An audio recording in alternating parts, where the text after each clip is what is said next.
Chapter 1480. We can't let them form the formation. Zhao Min also reacted. Unfortunately, the Shaolin monks were all masters of the temple.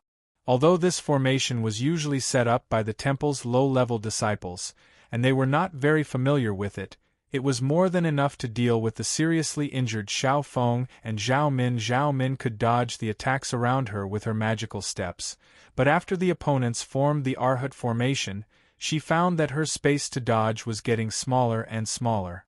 In addition, she had just learned the traceless sand steps and was not very familiar with it. Finally, she sprinted too far and did not have time to turn around. Her opponent took the opportunity to put the Buddhist commandment blade on her neck. Xiao Feng tried to save her, but unfortunately, he was seriously injured and was only holding on with his heroic spirit. At this moment, he could not even take care of himself. The one with the surname Song quickly surrender. Otherwise, I'll kill this demonic woman and bury her with Senior Kong Xing. Kong Ji, who had been seriously injured by Xiao Yuanshan's formless finger of disaster, came to Zhao Min's side and shouted to Song Qinshu, who was fighting fiercely on the other side. When Kong Xing was beheaded by a Hindustani of the Ruyang Palace, it was a great shame for the whole Shaolin Temple. Unfortunately, the other party was a Mongolian princess, so they could not find a chance to take revenge. In the past few years, people in Jianghu knew that Zhao Min and Zhang Wuji seemed to be a couple. However, in recent years the two seemed to have become enemies. From various signs, Zhao Min and Song Qinshu seemed to be very close. As a high-level member of Shaolin Temple, Kong Ji naturally knew more about the relationship between them than ordinary people in Jianghu. At the same time, he secretly despised Zhao Min for being a demoness of a foreign tribe, fickle and fickle. Hearing Kong Ji's words, the four people who were fighting stopped at the same time. Even a ruthless person like Xian Qing secretly breathed a sigh of relief. He felt lucky that he had controlled Zhao Min, otherwise it would have been really difficult to subdue Song Qinshu. Thinking of his ghostly speed just now, he still felt a lingering fear. Song Qinshu looked over there and saw that Zhao Min was being held hostage by the Shaolin monk. It seemed that if he answered no, he would die on the spot. Previously, Song Mao had always been tolerant in all aspects, lest he accidentally hurt the master's lives. Song Qinshu's voice was as cold as ice. He walked toward Zhao Min, leaving a series of afterimages behind him. "Don't come over." Seeing that Zhang Xian was getting closer and closer, Kong Ji panicked a little and threatened. Xian Qing, Su Zhu, and Fang Jing saw that the situation was bad and quickly flew towards Song Qinshu. Unfortunately, they couldn't keep up with his speed. Seeing that Song Qinshu was getting closer and closer, Kong Ji's eyes suddenly flashed with a tragic light, and the hand that was gripping Zhao Min's neck was about to twist. He was ready to sacrifice himself, but before he died, he wanted to take Zhao Min down with him. This could be considered as revenge for Kong Xing. However, his expression soon changed because he found that he couldn't control his hand. Although he was seriously injured by the formless finger of disaster, it was not difficult for him to twist the delicate neck of a little girl. However, he found that he couldn't move his hand. What shocked him even more was not his hand, but his whole body. He couldn't move at all, and could only watch as the other party got closer and closer. How is this possible? This was Kong Ji's last thought at this time. Then, everything went black in front of him, and he was sent flying like a kite with a broken string along with the other monk. Xian Qing and the others who rushed over were all shocked. They had no time to attack Song Qinshu, so they could only grab their fellow disciples to absorb the impact. Otherwise, if they were to hit the ground or a tree, it was likely that only a few of them would survive. At this time, Song Qinshu didn't even look at them. He just held Zhao Min in his arms and gently stroked her snow-white and delicate neck. "Are you okay?" "I'm fine." Being held in his arms in front of everyone, even with Zhao Min's temperament, she couldn't help but feel a little shy. Looking at the faint red mark on her neck, Song Qingshu said with self-blame. It's all my fault, I caused you to encounter such danger. Surrounded by his masculine aura, Zhao Min couldn't help but feel her heartbeat accelerate. Suddenly, she felt that the other people around her were completely irrelevant. At this time, a discordant voice abruptly interrupted the charming atmosphere between the two. Surnamed Song, you actually dared to use such a heavy hand. Aren't you still alive? Song Qingshu glanced at Xian Qing, angry at his interruption, so his tone was naturally not polite. You. Xian Qing's anger exploded, and the kasaya on his body suddenly bulged. However, because the kasaya had been somewhat torn by Xiao Yuanshan's whip, it quickly deflated and deflated. This movement and stillness seemed a little comical. Looking at the kasaya on his body that was like strips of cloth, Xian Qing flew into a rage out of humiliation and said, Surnamed Song, all the grudges between you and this temple over these years have been settled this time. And surnamed Zhao, I still haven't settled the score with you for what happened in Eternal Peace Temple. Song Qingshu said in a sarcastic tone, If I, Song Qingshu, want to leave, who in this world can stop me? You might not be able to stay, but this Princess Zhao, Xiao Feng, and the others, none of them can escape. Xian Qing said proudly with his chest puffed out. There was a different kind of confidence in his tone. After all, there were many experts in Shaolin now, so he naturally had this confidence.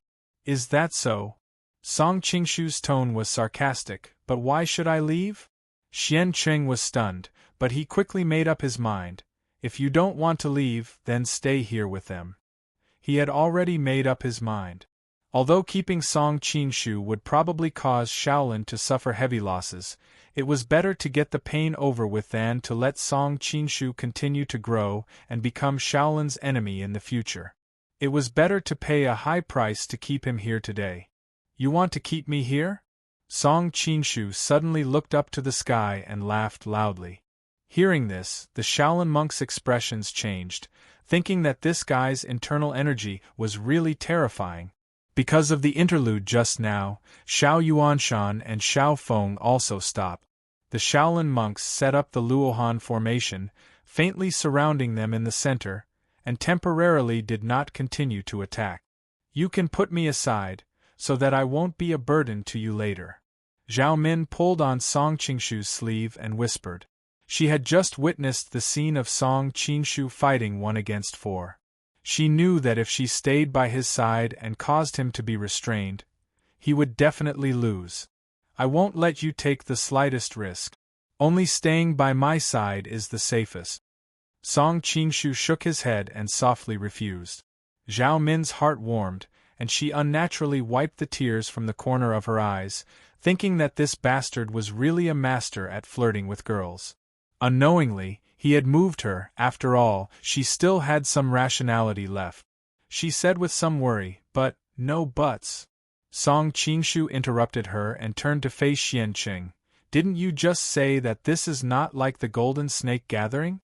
Without the weapons in the hands of the heroes, my 10,000 swords returning to sect is also useless? Xian Qing's heart skipped a beat, but he still felt that this guess was not very likely. He raised his head and snorted, That's right. What's more, today we have so many masters. The final result will only be that many of us will be seriously injured, and you will definitely die. Amit Ba, Xian Xi, Fang Zheng, Su Zhu, and the others all chanted the name of Buddha and took a step forward. The rest of the Kong and Xian generation senior monks also set up the Arhat formation. As soon as the order was given, they would launch a thunderous attack. Although many of them, such as Fang Zheng, felt that it was not a wise choice to fight to the death with Song Qingshu, but things had already developed to this point. This small group of people could only listen to the arrangements of the entire temple. How terrifying was the combined aura of so many martial arts experts. The pressure covered the sky and the earth. Even Xiao Feng and Xiao Yuanshan's expressions changed greatly, and their breathing quickened. As for Ah Zhu and Ah Zi, they had already fallen to the ground. Only Zhao Min, who was protected by Song Qingshu, did not feel too much pressure. "It seems that you really want to kill me." Song Qingshu sneered and suddenly raised his hand slowly. The air around them had been suppressed by the mighty pressure of the Shaolin masters to the point that there was no wind at all.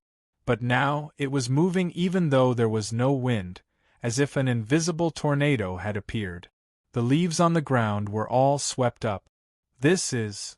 Xian Xi, Xian Qing, and the others looked at each other in shock, because they felt a terrifying momentum erupt from the center of the battlefield.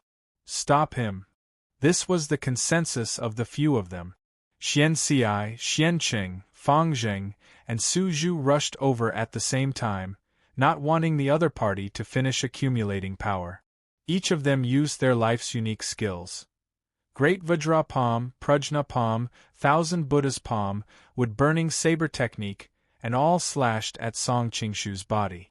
However, when their palm wind and saber chi entered within 3 feet of the other party, they disappeared without a trace, as if they had been instantly destroyed.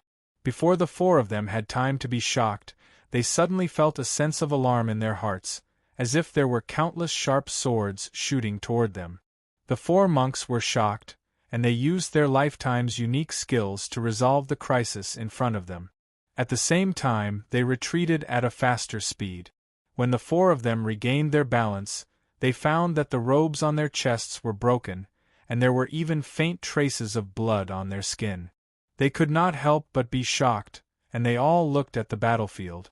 The air around Song Qingshu no longer seemed to be air, but a kind of crystal-clear and viscous substance, but it was infinitely sharp and powerful. "What is that?" Xian Xi muttered to herself, and Xian Cheng and the others were also puzzled. "Sword Qi." It was unknown who shouted, but when Xian Xi and the others looked over, they found that the air around Song Qingshu was flowing, and there were tens of thousands of transparent swords floating in the air. These swords slowly moved around Song Qingshu's body, not only protecting him, but also ready to attack. It was as long as Song Qingshu willed it, these swords would fly out, leaving not even a blade of grass behind. Because these sword qis were originally transparent, Xian Xi, Xian Qing, and the others didn't see them at first. But as the angle of the sunlight changed, as well as the dust and leaves flying in the air, they finally faintly saw the outline of the sword qis. Chapter 1481. At this moment, Song Qingshu was lost in his memories. As a traveler, he had watched wind and cloud, and was deeply impressed by the ancestral swords and Sword 23. Coincidentally, he had also learned these 2 martial arts by accident in this world. The first paragraph of Million Returning to Origin was, "All chi is born by itself, and the sword rushes through the wasted acupoints. The kung fu of returning to origin is the greatest." Most cultivators were completely confused, and did not know what was going on. Song Qingshu, who had a god's perspective, naturally knew that the key to sect origin swords was to first cripple one's martial arts and turn oneself into a blank piece of paper. Then, he would refine his inner energy and condense every trace of inner energy into sword qi. Only then would he be able to master sect origin sword. Coincidentally, Song Qingshu was ambushed by Lord Ming on Blackwood Cliff and lost all his kung fu. In the end, he learned Mary Zen from the Tibetan esoteric sect and recovered his kung fu. During that time, the concept of Million Returning to Origin that he had read in his previous life kept popping up in his mind. Therefore, when he started to refine his internal force, he consciously turned it into sword qi. Coupled with the powerful integration characteristic of the delightful Zen, he managed to master it in the end. However, it was all on his own, so he encountered all kinds of problems along the way. As a result, the ancestral swords was not perfect. It was not until he went to the Isle of Heroes and practiced the Taishen Sutra that he combined all the sword art, palm art, internal energy, and lightness skill that he had learned in his life into one. Not only did he comprehend the 23 swords, but he also finally reached the advanced level of the ancestral sword. At this moment, countless sword qi appeared around him. Song Qingshu said calmly. There is no irreconcilable grudge between me and Shaolin, and I have been merciful to you. I didn't expect that you would still want to kill me. If so, all of you go to hell. There was suddenly a hint of madness in his voice. The countless sword chis that had been swimming slowly around the area just now shot out and charged at the Shaolin Temple monks. Disperse! Xian Ci turned pale with fright and hurriedly shouted. He was, after all, a top-notch expert. His keen judgment was that when it came to this kind of group attack, the denser the formation, the greater the losses. In the face of the sword energy that filled the sky, the Shaolin monks were shocked and could only instinctively use their special skills to resist. However, no one knew what this invisible sword energy was condensed from, but it could be said to be invincible. The Buddhist staffs, whistling sticks, and Buddhist commandment blades in the hands of the Shaolin monks only managed to block 1 or 2 slashes of the sword before they snapped in half. It was as if they had been cut in half by the Etian sword or the dragon-slaying saber. Without their weapons, many of them instantly had bloody holes appearing on their bodies. They had already been struck by the sword energy. Fang Zheng was a kind-hearted person. When he saw many of his companions lying in pools of blood, he hurriedly ran over and stood in front of them, blocking the incoming sword chi for them. However, his 1000 Buddha palm was quickly defeated. At the critical moment, he used the Vajra meditation lion roar. The sound waves visible to the naked eye spread out and dispersed the oncoming sword chi. However, he knew that the lion roar consumed a lot of internal energy. He could not keep roaring like this. Once he ran out of breath, the opponent's sword energy would instantly drown them. Song Qingshu had a good impression of Fang Zheng, the kind-looking monk. When he saw that it was Fang Zheng, he secretly held back a bit of his strength. However, he didn't have such a good temper towards the others. Xian Ci appeared to be merciful, but he had watched the people who were related to the Battle of Yanmen pass die one after another. He had never come out to face Qiaofeng. That was not all. What was worse was that he knew that his lover, Yi Ernyang, had committed crimes in Jianghu and killed children, but he had never cared about it. As for Shuzhu, he had been an honest monk. However, the Shuzhu of this world was very different from the one in Song Qingshu's memory. He looked honest and sincere, but in fact, he was two-faced and cunning. Song Qingshu even wondered if he had also been possessed by an old monster like the venerated Ming. As for Xiancheng, he was brave and fierce. He did not look like a monk at all, and he was very murderous. It was not the first time that they had clashed. Today it was time to end it. Song Qingshu raised his hand, and the second wave of even more terrible sword chi attacked the Shaolin monks. At this time, the rest of the monks were seriously injured and fell to the ground. Only Xian Ci, Xiancheng, Fang Zheng, and Shuzhu were still standing. Xian Ci kept using the Kasaya exorcism skill to repel the sword chi, and from time to time, he used the Vajra palm to attack the unavoidable sword chi. Even so, more and more wounds were left on his body. At first, Shuzhu tried to absorb the sword chi with the Dark North Divine Kung Fu. However, as soon as he absorbed a wisp of sword chi, he felt a sharp pain in his meridians. He was so scared that he immediately gave up the idea of absorbing the sword chi. Instead, he used the Dark North Genuine Chi to activate the wood-burning bladesmanship to deal with the sword chi. The wood-burning bladesmanship, which he activated with the Dark North Genuine Chi, was similar to Jiumaji's flame bladesmanship. It was also a first-class martial art in the world. However, it was a pity that Song Qingshu's 10,000 swords returning to origin was invisible. It could be said that it was a 360-degree saturated attack with no blind spot. No matter how wonderful Shuzhu's bladesmanship was, he could not protect his whole body at the same time. Therefore, he was constantly hit by the sword chi. His body was covered with blood and sweat, and he looked very embarrassed. Relatively speaking, Xiancheng was in the best situation. After all, he was known as the #1 in Shaolin in the past 200 years, and he had the protection of Vajra body indestructible divine Kung Fu. His personal defense was obviously stronger than the others. However, he was also very embarrassed by the sword qi. At this time, the people around Song Qinshu had different expressions. Xiao Feng smiled bitterly. When he first saw the 6-pulse magic sword, he was shocked. Now seeing the sword qi all over the sky, he really did not know how to describe his feelings at the moment. Before, he thought that Xiancheng's martial arts were almost the same as his. Even if Xiancheng's martial arts were better, there was a limit. Now it seemed that he had been too arrogant. Xiao Yuanshan was even more shocked.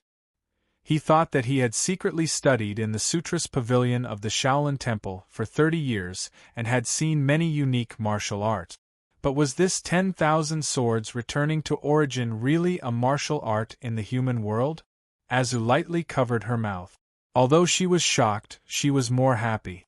Back then, when Song Qinshu was in dire straits, they had become friends because of the secret perfume recipe. Now that she saw that he had actually grown to such a level, she was extremely gratified. Aziz's eyes were rolling. Originally, when she woke up from the soul transfer technique, her first reaction was to be extremely angry. She had painstakingly preserved her chastity in the Xingqiu sect's dangerous environment, but she had lost it so carelessly. Naturally, she could not just let it go. But now that she saw Song Qingshu's amazing martial arts again, she suddenly dispelled the idea of revenge. It seems like I'm not too bad with him.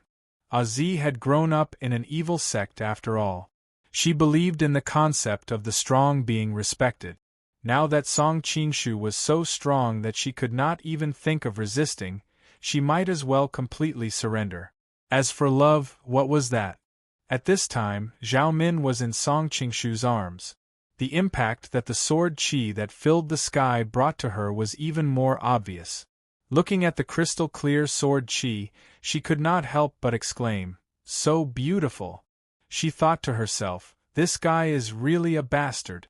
He is obviously so powerful, but he deliberately pretended to be like that just to make me worry for him." Although she was cursing in her heart, the corner of Zhao Min's mouth still slightly curled up. She enjoyed everything in front of her, as if she was watching a gorgeous firework.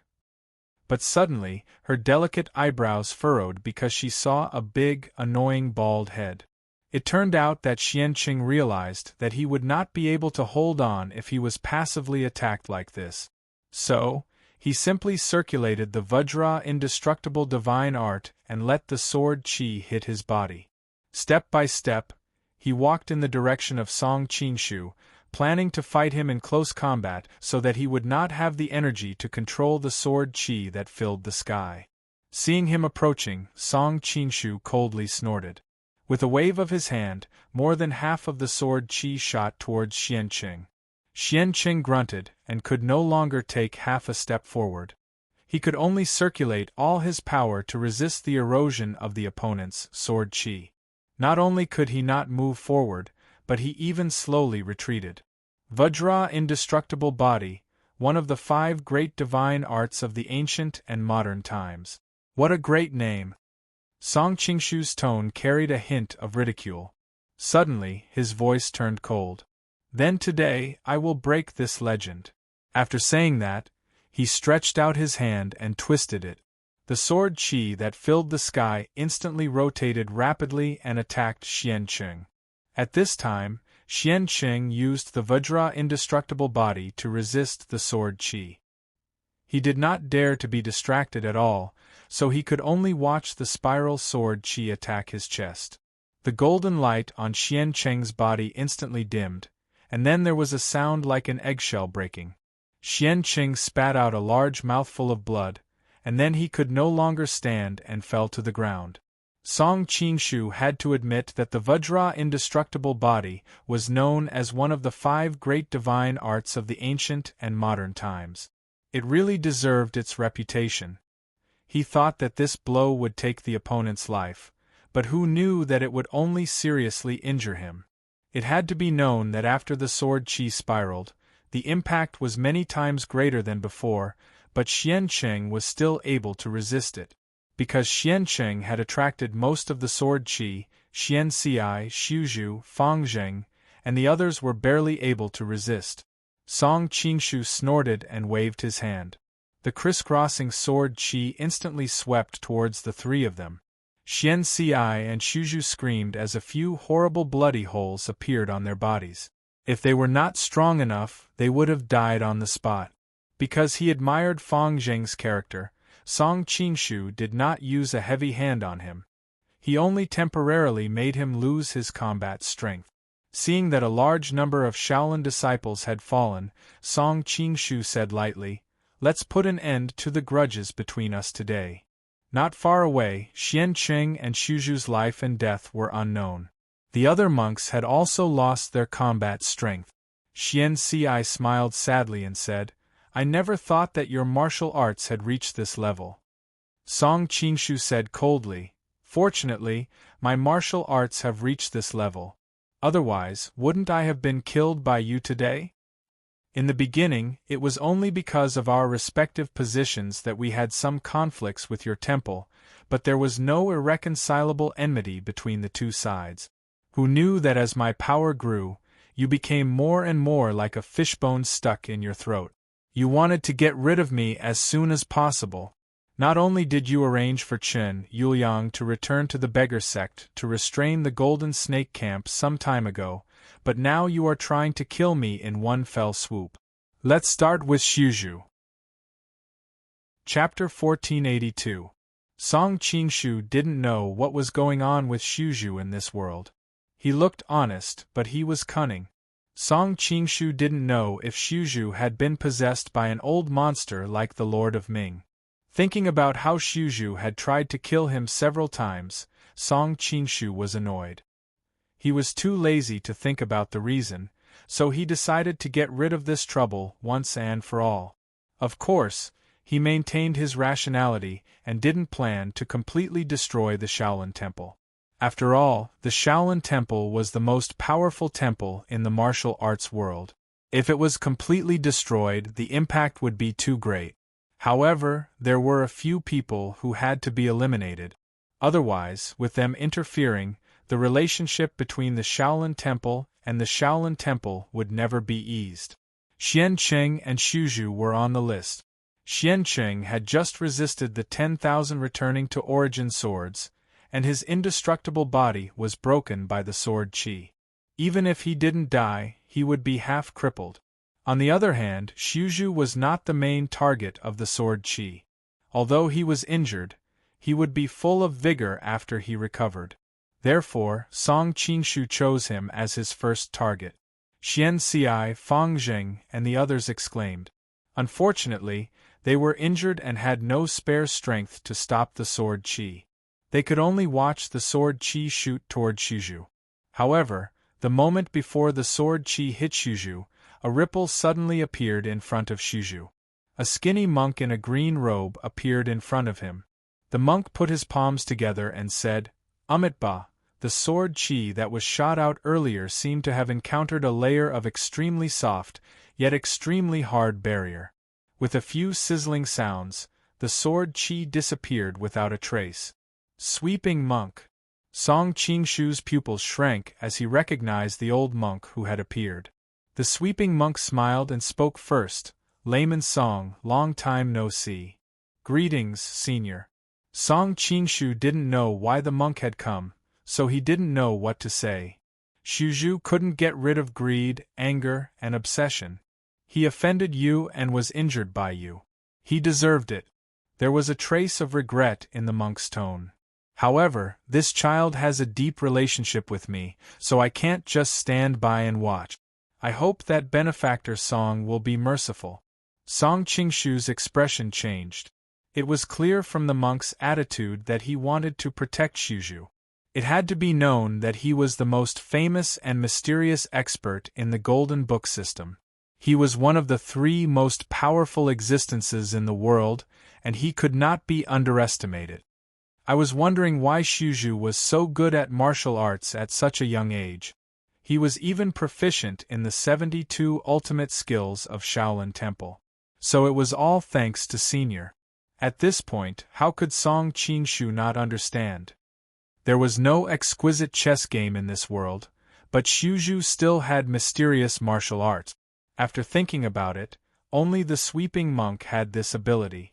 The sweeping monk shook his head. Our sect's martial art was passed down from Bodhidharma ancestor. Buddhist disciples learned martial arts to strengthen their bodies and to protect and subdue demons.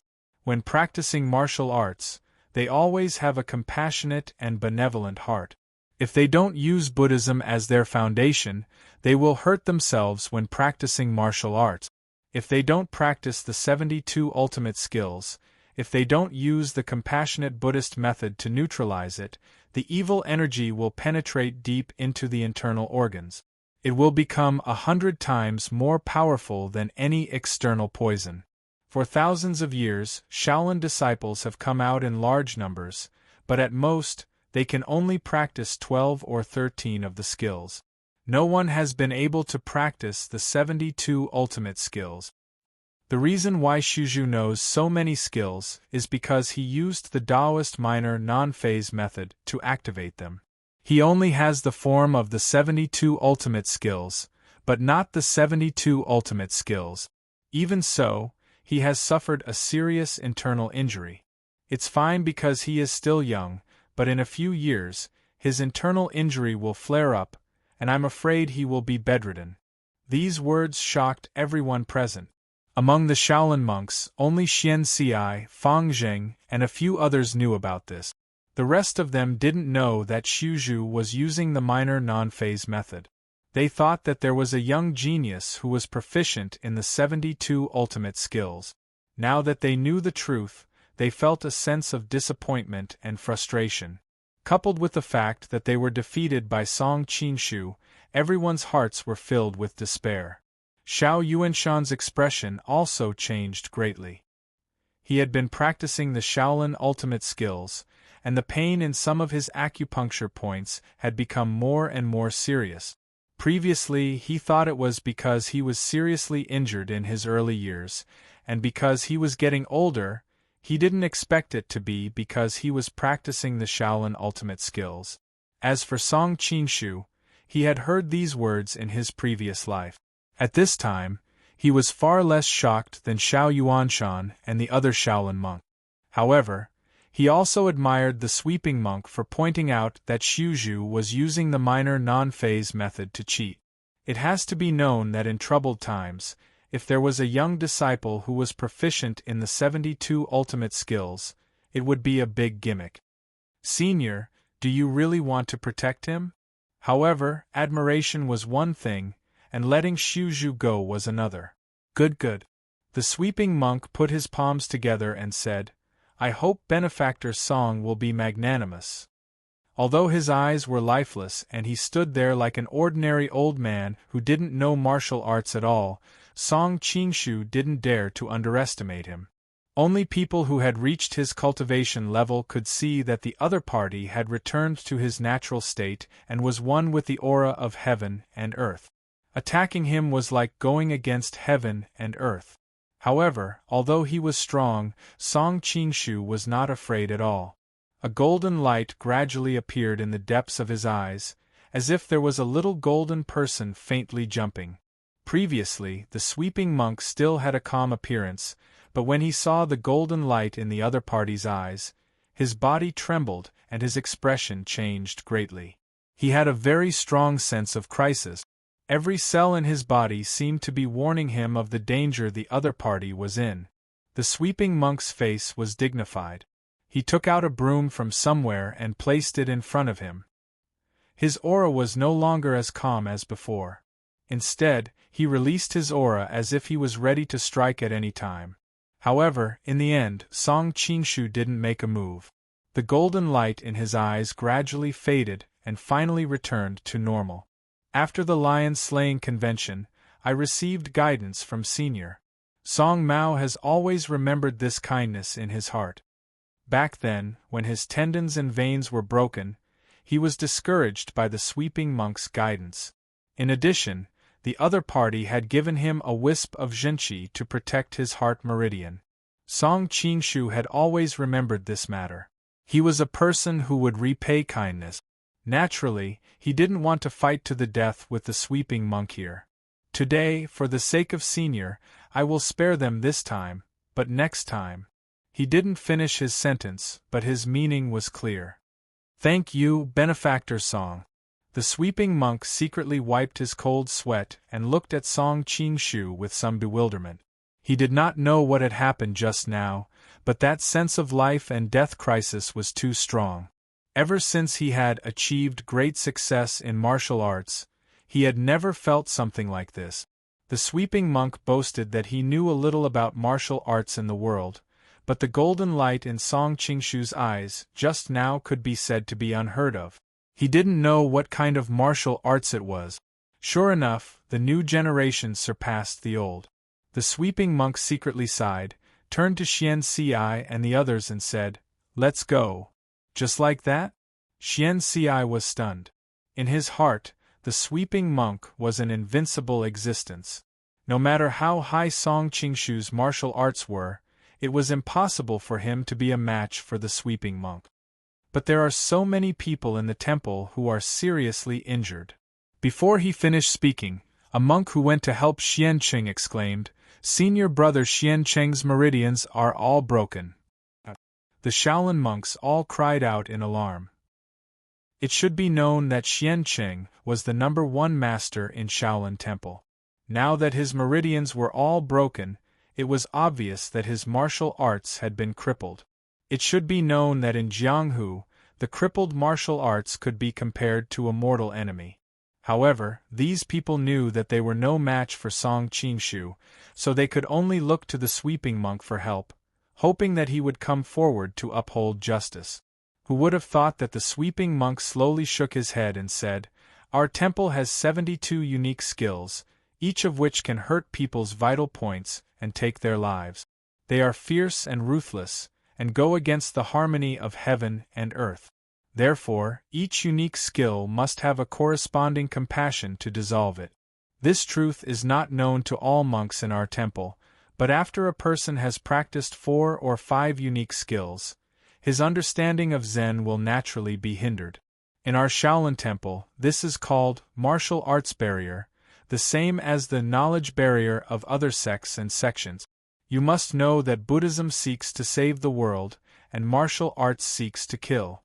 The two are opposite and mutually restrained. Only the higher one's dharma is, the more compassionate one will be, and the more one will be able to practice martial arts. But a monk who has reached such a high level of cultivation would disdain to learn more powerful killing technique. The sweeping monk continued, "In our temple, naturally there are people whose Buddhism cultivation is insufficient, yet they want to learn more advanced martial arts. But if they continue to practice, they will either enter the devil's path or suffer internal injury that is difficult to heal." When Xian Qingdashi came to the Sutra Depository Pavilion to pick up the ancient martial art books, Lao Na had reminded him 3 times, but he still refused to come to his senses. Now it is difficult for him to turn back. Even if he was not injured by Song Jusher's hand today, within 3 years, his tendons and meridians will suddenly break in one night, and he will become a cripple. Ba. There was no lack of Shaolin eminent monks present. After hearing this, they were shocked, but they also felt enlightened, as if they had faintly understood something. The sweeping monk's eyes showed compassion. Actually, the 5 accumulations are empty, the body is injured, from now on he cannot practice martial art. He diligently practiced Buddhism, and from this he was enlightened. It is really a blessing in disguise. If the masters still insist on his martial art being crippled, it is really too much. Fang Zheng was the first to understand, and he put his palms together. "Thank you for your understanding." The rest of the monks also gradually understood, and all agreed.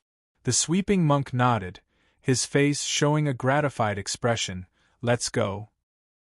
But Xiao Yuanshan secretly learned our temple's martial arts, if it falls into the hands of the foreign tribes. Kong Wen was heavily injured and weak, but he still couldn't help but ask.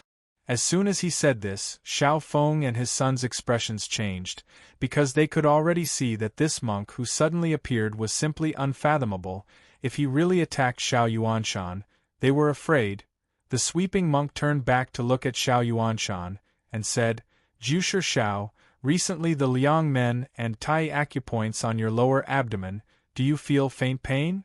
Xiao Yuanshan's whole body shivered and said, "Divine monk, it is indeed so."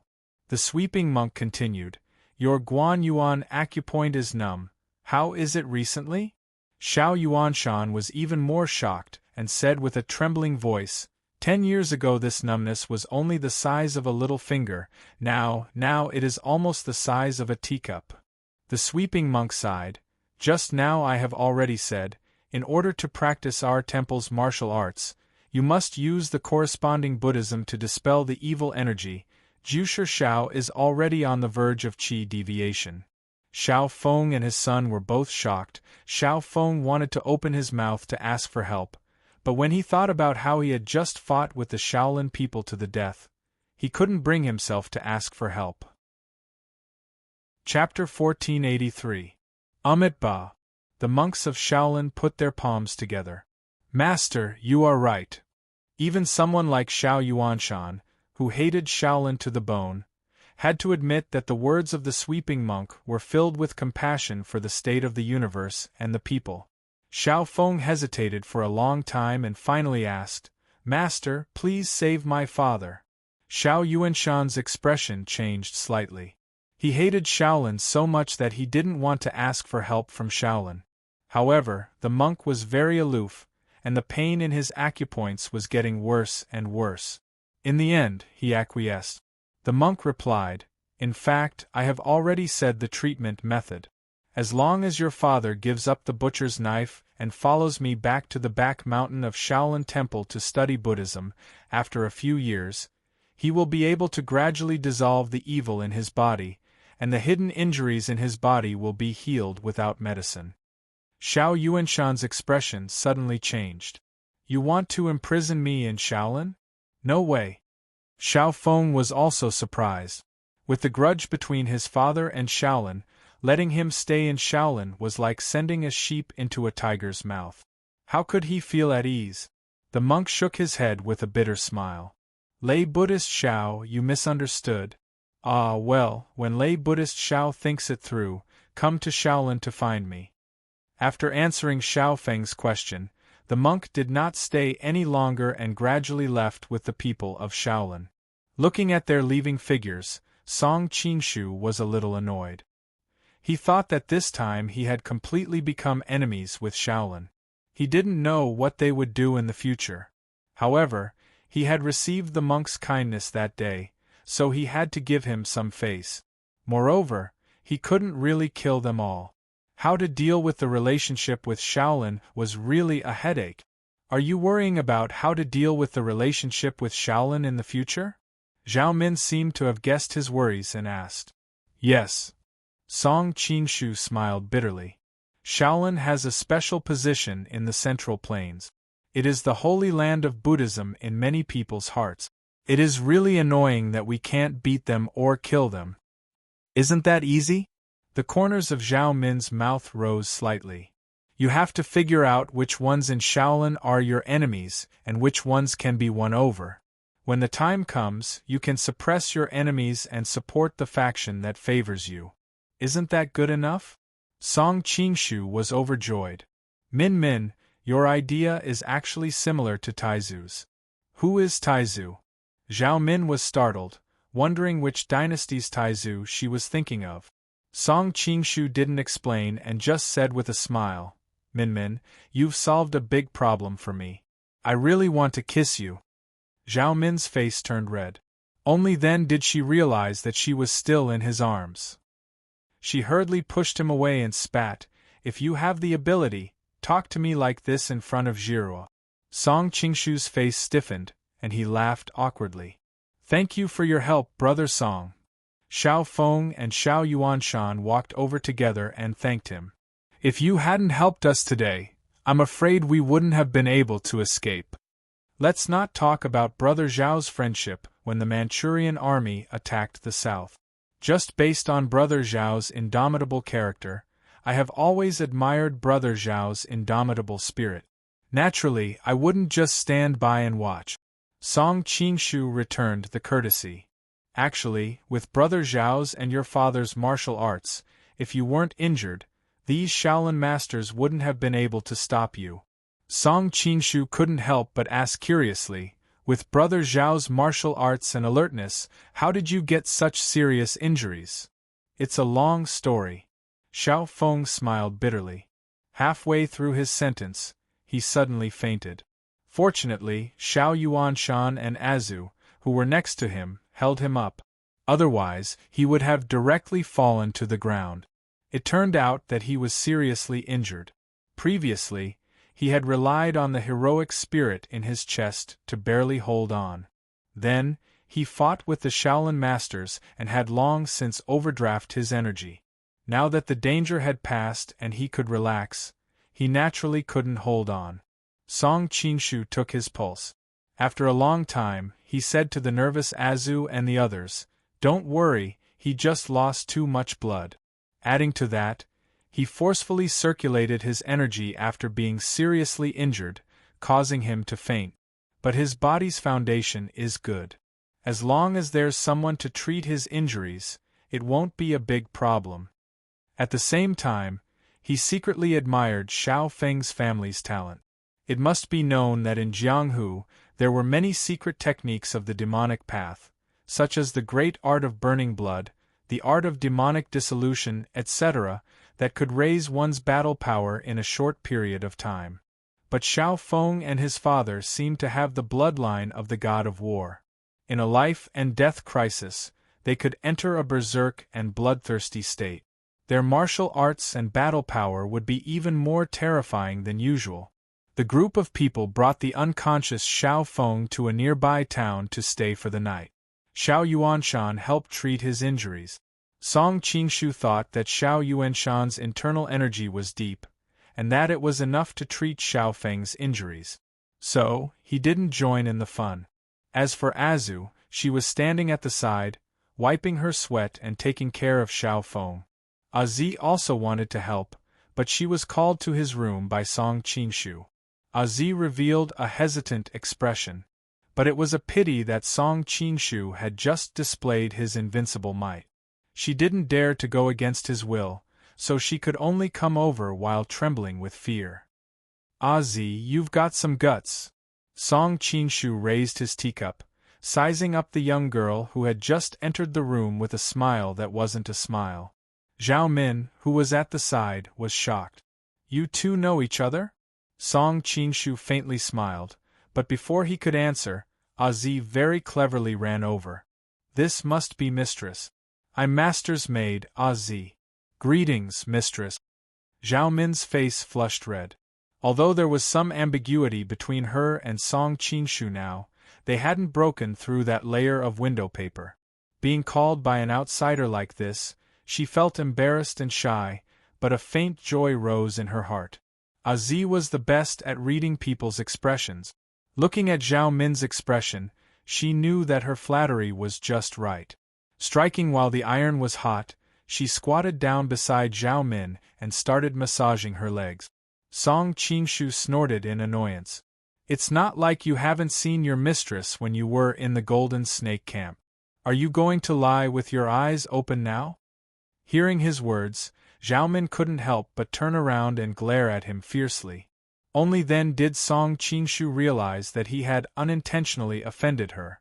"Master, you're handsome and elegant. It can be said that you're popular with thousands of girls. It's not surprising that you have many mistresses." Azi reacted very quickly. Song Qingshu scolded in annoyance. "Where did you learn to flatter? I don't like it here." Azi saw that although he said he didn't like it, his expression couldn't help but be proud. Without any hesitation, she threw a bunch of exaggerated and gorgeous words over, making Song Qingshu dizzy. Zhao Min, who was at the side, had a strange expression. "Where did you find this flatterer?" "Azi just said it because I felt it," Azi said.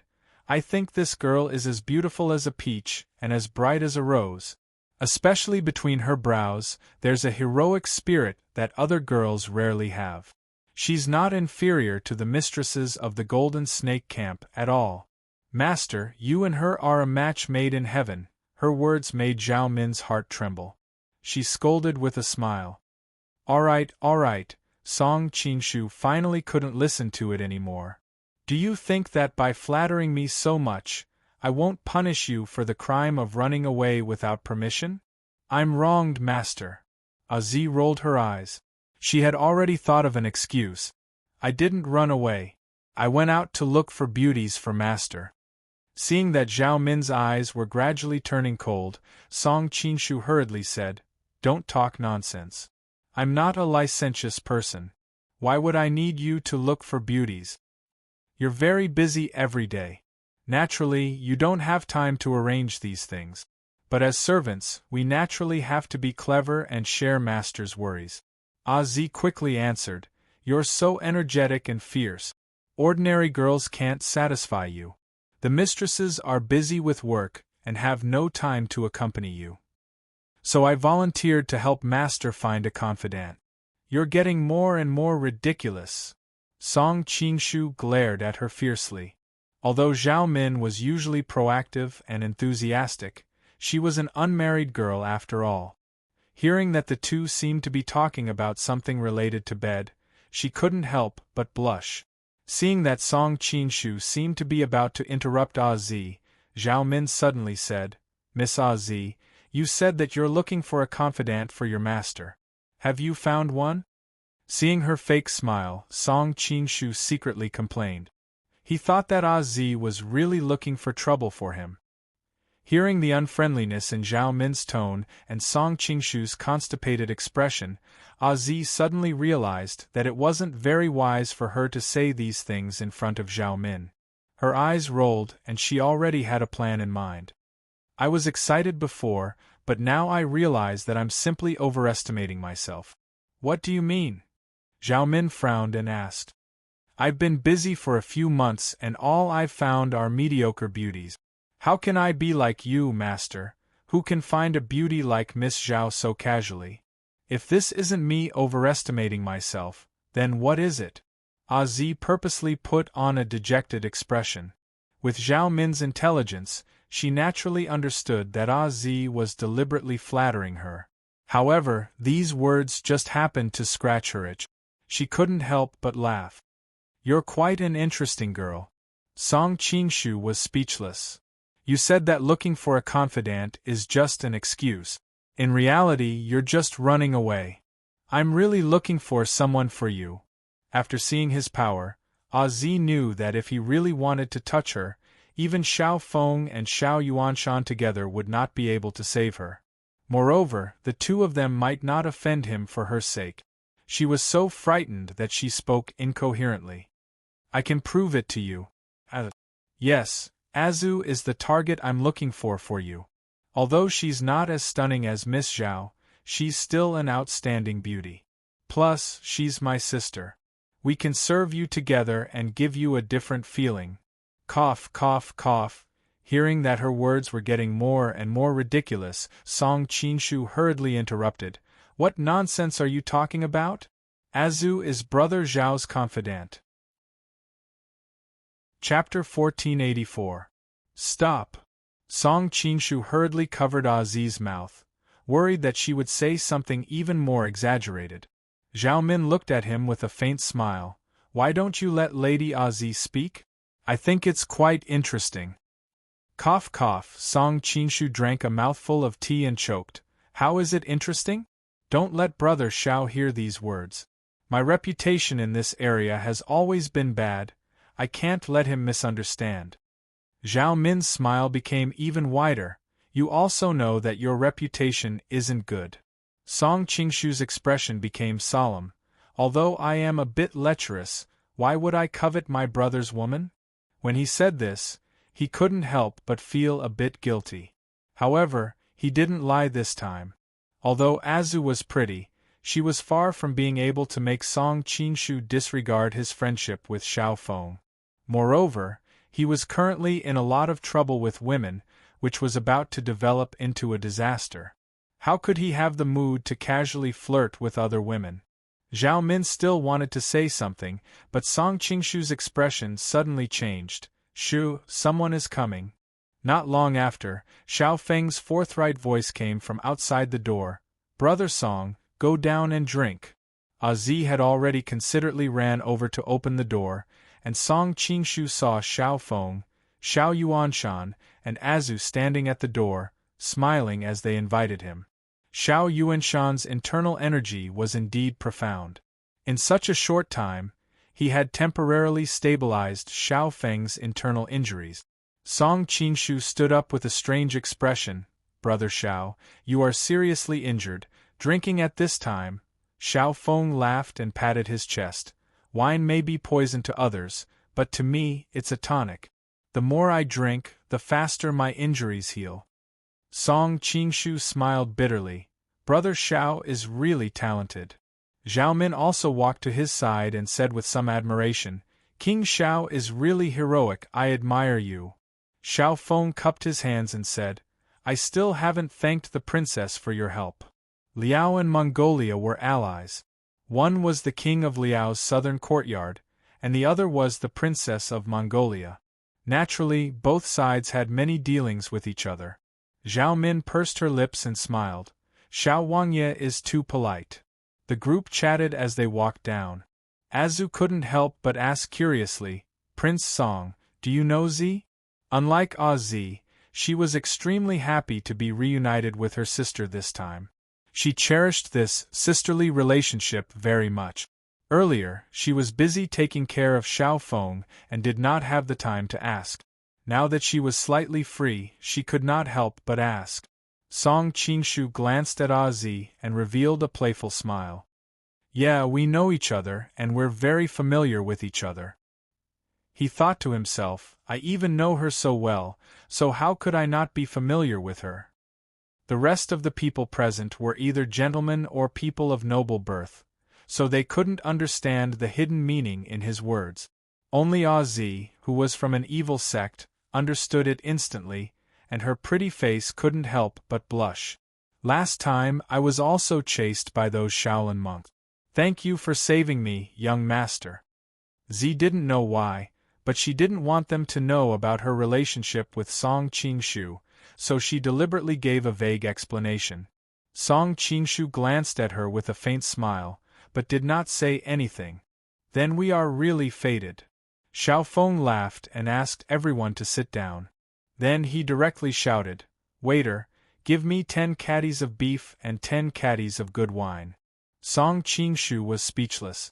He thought to himself that these ancient people really drank by caddies. Fortunately, Zhao Min also ordered a few exquisite side dishes.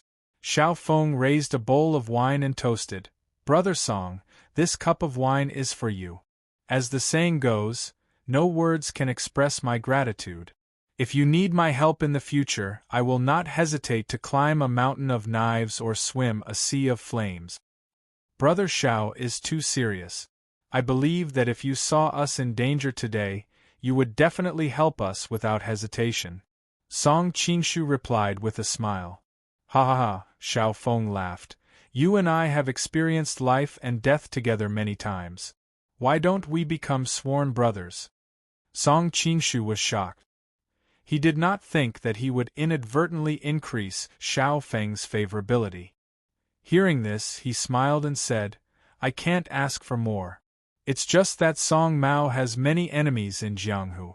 Brother Xiao, please don't mind when the time comes. Brother Song is famous now.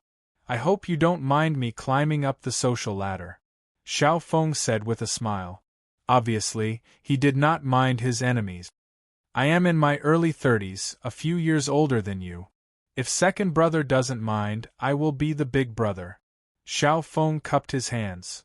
Big brother. Song Qingshu's temperament was more reserved, but at this moment, he was also a little excited. After all, whether it was in his previous life or this life, Xiao Feng was a hero that he greatly admired. The two of them drank 3 big bowls of wine in a row. Then, they looked at each other and smiled. That's right, I have a sworn brother. Xiao Feng suddenly thought of something and said, the Crown Prince of Dali, Duan Yu. You should have met him before. He should be the youngest. You are the second brother, and he is the third brother. If he knew that he had such a powerful second brother, I wonder how happy he would be. Second brother? Song Qingshu always felt that this way of addressing him was a little awkward, especially when he remembered that Duan Yu did not have a good impression of him. He really did not want to become sworn brothers with him. However, Xiao Feng was in high spirits, so he did not want to dampen the mood. Not wanting to change the topic to Duan Yu, Song Qingshu changed the topic and said, Big brother, didn't I ask you before? With your martial arts and alertness, no matter how many Shaolin masters there were, they should not have been able to stop you. Why were you seriously injured and chased to a dead end? When he asked Xiao Feng before, he happened to have fainted because of his injuries, so he asked him again. It's a long story. Xiao Feng smiled bitterly and said, After I went south to help you, I did not directly return to Liao. Instead, I continued to stay in the Central Plains to investigate the matter of the leader. Unfortunately, along the way, the people who knew about it died one after another. Xiao Feng was interrupted by Xiao Yuanshan before he could finish. I killed those people. I deliberately deceived you to make you acknowledge the enemy as your father. I deserved to die. Xiao Feng opened his mouth, but in the end, he did not say anything. After all, Xiao Yuanshan was his father, and he could not blame his father for killing people. However, Song Qingshu was different. He said seriously, It's fine to kill people like Master Tan, Granny Tan, and Zhao Qiansun. After all, they participated in the attack on you and your wife 30 years ago. However, Qiao Sanhuai and his wife had raised your son with great effort and treated him like their own child. Master Xian Ku taught him martial arts, but you should not have killed these 3 people. Xiao Feng looked at Song Qingshu gratefully. He had wanted to say these words, but it was not convenient for him to do so due to the relationship between father and son. Now that Song Qingshu had said it on his behalf, it could be said that a big stone had been lifted from his heart. In Xiao Yuanshan's opinion, these Han people all had ulterior motives. Even if they were good to his son on the surface, they were just using him. However, he was afraid of the miraculous martial arts that Song Qingshu had displayed before. In addition, he had just been saved by the other party, so it was not good for him to refute. However, the expression on his face showed that he did not approve of it.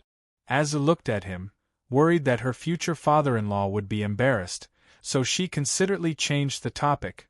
Later, we received news from Ma Duan's widow that the leader was Dali's Duan Wangye. Xiao Feng heard this and said with lingering fear, Speaking of this, I am afraid. So it was Madame Ma's plan to divert the trouble, causing me to almost kill Azu, making a big mistake. Zhao Min couldn't help but ask, even if you went to find Dali's Duan Jingchun, why would it cause you to almost kill Miss Azu? Song Qingshu had read the original work, but Zhao Min was involved in it, so she naturally didn't know. Xiao Feng looked at Azu with pity and said, Because Azu is Duan Jingchun's biological daughter. She only found out about it after we arrived in Dali, but this silly girl didn't tell me and only secretly disguised herself as Duan Jingchun to fight with me. Zhao Min exclaimed, This is too dangerous. If people who love each other can't be honest with each other, then it is easy to cause a tragedy.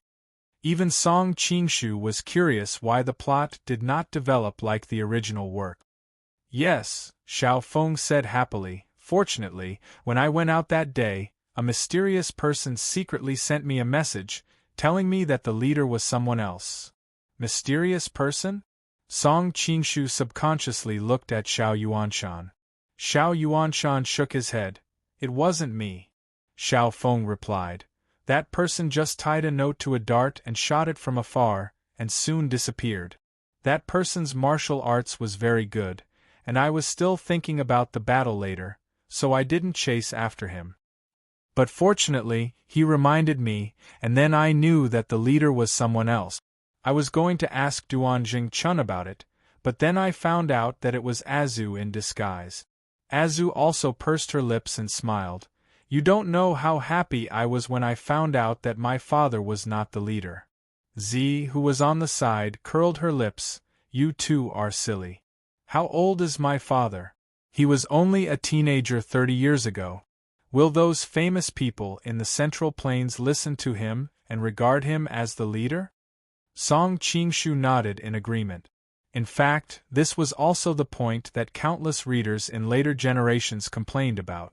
Azu explained, we also had such doubts at the beginning, and we also asked Madame Ma, who knew that Madame Ma said that Lord Duan was a playboy and knew how to keep his appearance, so that he was actually very old, but on the surface he looked only in his 40s.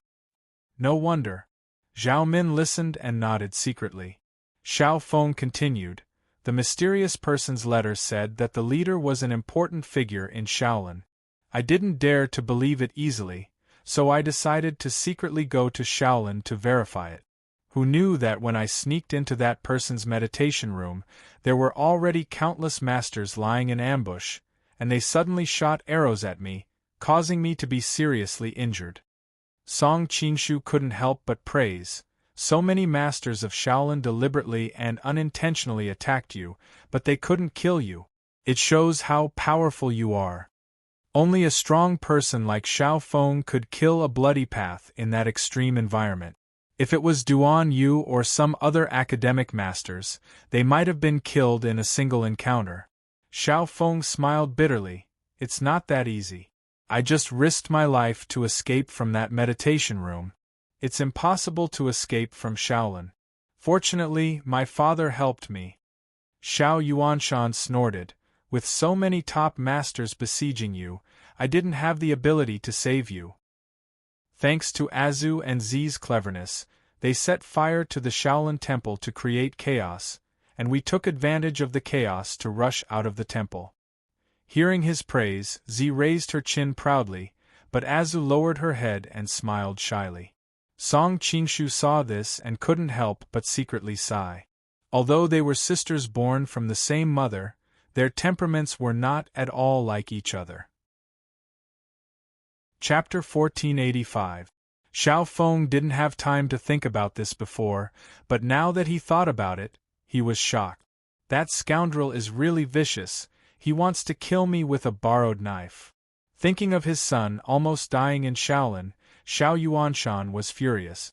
King Xiao, think carefully. Do you have any enemies who would want to kill you like this? Zhao Min reminded him. Xiao Feng frowned and thought, those who want to kill me. Madame Ma is definitely one, Quan Guanqing is also one, but they don't need to do that. Could it be Murong Bo, that scoundrel? Xiao Yuanshan said while gnashing his teeth. When he thought of how he talked with his enemy all these years, and how he taught him martial arts several times, he was furious. I don't think so, Song Qingshu said. Murong Bo's goal is to revive the Yan kingdom. If he can provoke the two countries to war, he will naturally spare no effort. But now Liao has been crippled by the Jin kingdom, and is not the same as before. Plus, Shaolin is in the Jin kingdom. Even if something happens to you in Shaolin, Liao probably won't dare to cause trouble for the Jin kingdom. More importantly, I just met Murong Bo a while ago. I'm afraid he won't have the chance to appear in Dali, which is thousands of miles away. Then who could it be? Xiao Yuanshan looked like he was going crazy. Although his martial arts were high, he was not good at things that required him to use his brain. Could it be your political enemy in the country? Zhao Min suddenly looked at Xiao Feng and said. It is indeed possible. Xiao Feng's eyes moved, obviously having a few guesses, but although he has ulterior motives, I still have to thank him. After all, to some extent, it is because of him that I didn't make a big mistake, and didn't have to stuff cattle and sheep with empty promises. As he spoke, he looked at Azu beside him, his eyes full of tenderness. Zhao Min stealthily poked Song Qingshu, then moved closer to his ear and whispered, Did you see that? Although Xiao Feng is inferior to you in many aspects, you are far inferior to him when it comes to devotion. That's true. Song Qinshu smiled bitterly, unable to defend himself. By the way, Commandery Princess and second brother, did you come to the Jin Kingdom for the Southern Song Dynasty's expedition to the north? Seeing how intimate Zhao Min and Song Qinshu were, Xiao Feng couldn't help but smile in his heart. He thought that his second brother's charm was really great. He even managed to win over the number one beauty of Mongolia. Xiao Feng did not like women. Furthermore, he only had Azu in his heart. Thus, he only had blessings for the two of them to be together. Yes, Zhao Min smiled sweetly. I didn't expect Xiao Wangya to be so well informed even though he is far away from the central. When I passed by the Great Song's territory earlier, I noticed that there were frequent movements of soldiers. It is clear that they are preparing for a northern expedition. It is not hard to guess. Xiao Feng chuckled. At that time, the Southern Song Dynasty, Mongolia, Golden Snake Camp, and our Liao will launch a joint attack. Ha ha ha, after all, he was a Khitan. Previously, the Jin Kingdom had almost destroyed the Liao Kingdom. The two countries had formed an indelible hatred. When he heard that the Southern Song Dynasty was going to launch a northern expedition, he was naturally excited. Zhao Min glanced at Song Qinshu with a faint smile and said, "Well, when the time comes, the four of us will join forces to destroy the Jin Kingdom." Song Qinshu glared at her. Zhao Min knew that he was Tangqua's defense and naturally understood that he would not allow the Jin Kingdom to be destroyed. Obviously, she said this on purpose. All right, let's not talk about national affairs today. Let's have a good drink. Song Qinshu was worried that he would easily expose himself if he continued to talk, so he raised a bowl of wine and toasted Xiao Feng. Second brother, you look so gentle. I didn't expect you to be so forthright. As the saying goes, when drinking with a bosom friend, 1,000 cups are not enough. Xiao Feng was overjoyed and raised his bowl to drink with him. Xiao Yuanshan was also a drinker. These years of hiding in Shaolin Temple had made him feel suffocated. Now that the father and son had reunited, escaped from death, and heard the news of the enemy, he could not help but be addicted to alcohol. The three men took turns to drink and soon the sky was dark. The father and son of the Xiao family were born with an amazing capacity for liquor. Song Qinshu had experienced the baptism of high-purity liquor in his previous life, so he was naturally not afraid of the liquor in this world. He drank bowl after bowl and soon finished dozens of jars, attracting the attention of the surrounding diners.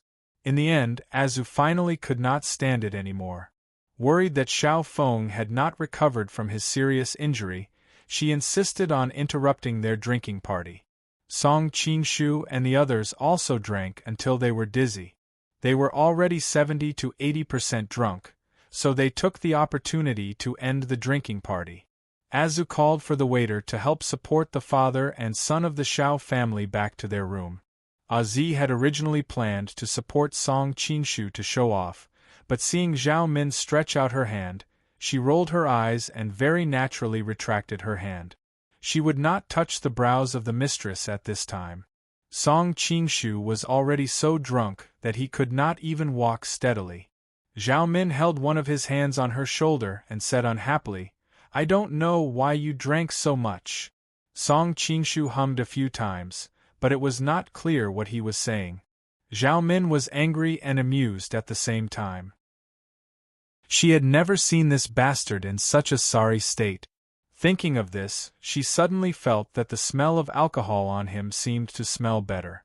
She supported him back to the room and gently laid him on the bed. At this time, Azi considerately brought a basin of water. Zhao Min was just about to ask her to help Song Qinshu clean when Azi stuck out her tongue at her. Azi will not disturb master and mistress anymore. After saying that, she revealed a knowing smile and trotted out, considerately closing the door. Zhao Min was startled and could not help but not know whether to laugh or cry. This bastard, all the girls he found are mischievous. She knew that Zi had misunderstood their relationship, but for some reason, she did not explain. Looking at the man who was sleeping like a dead pig on the bed, Zhao Min snorted, "I've never served anyone in my life. You're really lucky." While saying that, she helped him take off his shoes. Originally, she thought that it would be very smelly. After all, when she accidentally touched her father's shoes when she was a child, she almost died from the smell. This incident still made her feel a lingering fear. "Hey, there is no smell?" Zhao Min carefully let go of her pinched nose and muttered strangely. How could she have known that Song Qingshu's internal energy had reached a level that could shake the ancients and dazzle the contemporaries? The zhenqi in his body was endless, and he had already cleansed his body of all the toxins. Although he couldn't reach the point of having a fragrant body as described in cultivation novels, he wasn't far from it. After lifting his legs to the bed, Zhao Min wet a towel and gently wiped Song Qingshu's forehead and neck. Looking at his fiery red skin, she could not help but snort, "Aren't you afraid that the enemy will take the opportunity to kill you?" Although she said so, she had been surrounded by top masters since she was a child. Naturally, she knew that when one's martial arts reached a certain level, the body would automatically respond to the external danger. If she revealed her killing intent at this time, even if the other party was drunk, he would definitely launch a thunderous counterattack. Gently wiping the wine stains on Song Qingshu's body, Zhao Min squatted by the bed with her hands resting on her cheek.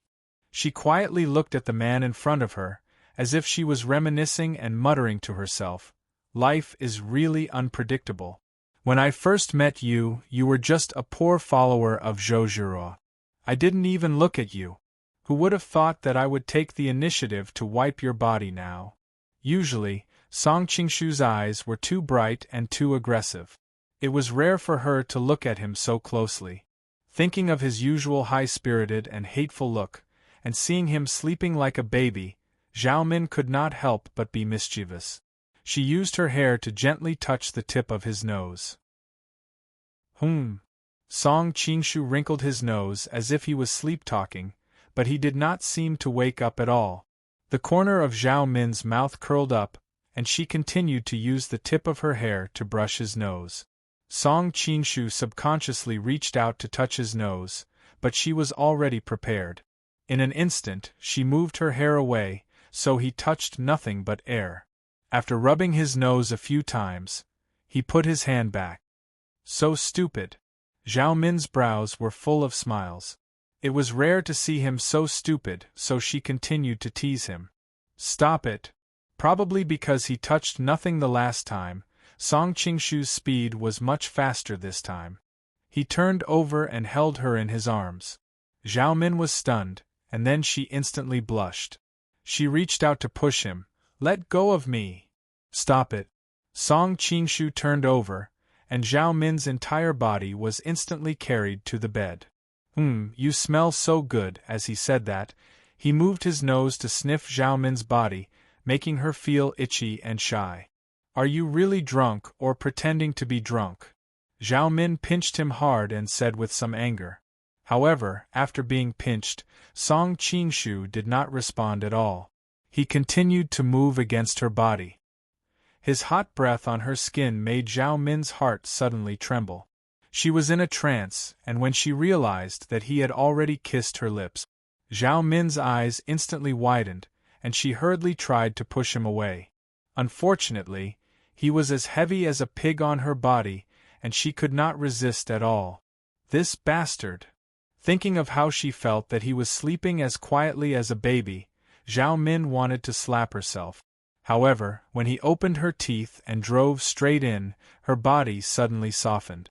Bits and pieces of the two of them since they met appeared in her mind, and Zhao Min's pretty face became even redder. In the end, she simply reached out and hugged the man on top of her, and began to recall tenderly. After who knew how long, Song Qingshu suddenly said doubtfully, "Zhiruo, how did your chest become so big?" Zhao Min's entire body stiffened, and the sweetness in her heart instantly disappeared. She looked at the man in front of her in disbelief. It turned out that this bastard had been mistaking her for Zhou Zhirua all along. She did not know where she got the strength from, but she instantly knocked off his Lushan claws on her chest. She pushed him away and jumped off the bed. While tidying up her messy clothes, she glared at him fiercely. Song Qinshu, you're a bastard. After saying that, she stomped her feet and ran away without looking back. Song Qinshu reached out to stop her, but he was too drunk, and he instantly lost his balance and fell off the bed. Hearing a heavy thud behind her, Zhao Min subconsciously turned around. Her entire body froze for a moment when she saw him fall to the ground, but in the end she still snorted and did not go back. "Mistress, what are you doing?" The other party happened to bump into Z at the staircase and asked in confusion. "No, nothing." Zhao Min felt a little guilty and covered her clothes. "By the way, your master is too drunk and fell to the ground. Go take care of him." After all, she was still worried about Song Qinshu, but she did not want to go back by herself, so she looked for the girl in front of her. Chapter 1486. Zhao Min said a few words and went back to her room in a mess. After she closed the door, the smile on Z's face disappeared instantly. She tiptoed to Song Qinshu's room and found him lying on the bed. Z ran over and shook him. Young master, young master?" Song Qinshu didn't have any reaction except for a light snore. A hint of coldness flashed in Z's eyes. Previously, this person in front of her had performed the soul transfer technique on her, and she had become his female slave in a daze, losing her chastity. She did not want to be enslaved by this person forever. In the past, there was no other way. Song Qinshu's martial arts were too high, and she had no ability to resist. But now, he was drunk and unconscious. She stretched out her fingers and a few oily green needles appeared on it. They were Xingqiu Sect's jade phosphorus needles, which were extremely poisonous. Z hid the needles between her fingers and quietly pricked Song Qinshu's neck. She hesitated for a while, but in the end she gritted her teeth and pricked him with the needles. Song Qinshu, who was sleeping soundly, suddenly opened his eyes and hit the poisonous needles in her hand. His other hand pressed on the acupuncture point on her shoulder. Z instantly lost all her strength. "It's you." Song Qinshu found that his vision was a little blurry and he could barely see Z's face. Just now, he felt the killing intent and reacted instinctively. But the influence of the drunkenness was still there. He hurriedly circulated his martial arts. Although he couldn't evaporate all the alcohol in his body so quickly, it was enough for him to wake up. Z's expression changed several times, but she quickly squeezed out a smile.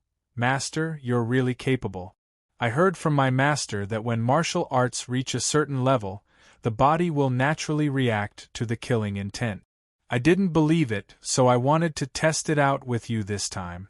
Let me ask you, who in the world is better than you in martial arts?" Song Qinshu sneered. "Don't you think it's too late for you to flatter me now?" Z hurriedly said. "How am I flattering you? These are completely from the bottom of my heart. None of us are fools. We all know what you wanted to do just now." Song Qinshu's voice was as cold as ice. His aura enveloped her, making it difficult for her to even breathe. For a moment, Z even thought that she was already dead. However, she suddenly came to her senses and smiled sweetly. "Master can't bear to kill me." "Why?" Song Qinshu was so angry that he laughed. "You think too highly of yourself." Z said with a smile. "If you wanted to kill me, you would have done it just now. You wouldn't have talked so much to me. You talking so much to me proves that you don't want to kill me, although I don't understand why." Hearing her words, Song Qinshu's stern face gradually relaxed. "Yes, you are indeed very smart. I don't want to kill you because I still have something for you to do." "What is it?" Z crawled up to his side and said with a flattering expression, "Master, just say the word. I'm willing to climb a mountain of swords or plunge into a sea of flames." "You don't have to say those hypocritical words." You know that I won't let you climb a mountain of swords or plunge into a sea of flames. Song Qingshu waved his hand. I only need you to do one thing. That is to find a way to stay by Xiao Feng and Azu's side and gain their trust. Azi was stunned. She didn't expect it to be so easy. That's it? Of course not. Song Qingshu snorted. You stay by their side. If I need you in the future, I will tell you what to do. Azi's eyes rolled. So Master is interested in my sister. Don't worry. Leave it to me. I guarantee that you will get the beauty. Song Qingshu frowned. What nonsense are you talking about? He, Azi said with a smile. Master, are you worried about your friendship with Xiao Feng? Don't worry. I will find a chance to send him away and drug my sister. You can play however you want. Even if you want us sisters to accompany you, it won't be a problem. After that, you can use the method that you used on me last time to make her forget this part of her memory. I guarantee that no one will find out. Song Qingshu's expression became more and more unpleasant. He took a pillow and smashed it on her head. You come from an evil sect. It's normal that you don't have any sense of propriety. However, Azu is your sister after all. How could you this? He couldn't find any words to describe it. Azi pouted disapprovingly. So what if I'm her sister? She grew up in the Murong family and lived a luxurious life. I, on the other hand, was struggling to survive in the cracks of Xingqiu sect. Who cares about my life or death? Song Qingshu frowned. He knew that she had suffered a lot since she was abandoned in Xingqiu sect, so he couldn't say anything. He could only secretly sigh that Duan Zhengchun was a scum. On the surface, he was a great lover, but deep down, he was irresponsible. As for Azu and Azi's mother, Wan Xingzhu, it was even worse. Azu and Azi were not twins. The age difference of 1 or 2 years proved that she had abandoned 2 of her own flesh and blood in the past 2 or 3 years. She was really cruel. But speaking of which, she and Duan Zhengchun could be considered to be birds of the same feather in some aspects. Master, don't worry. I grew up in Xingqiu sect. I'm very alert.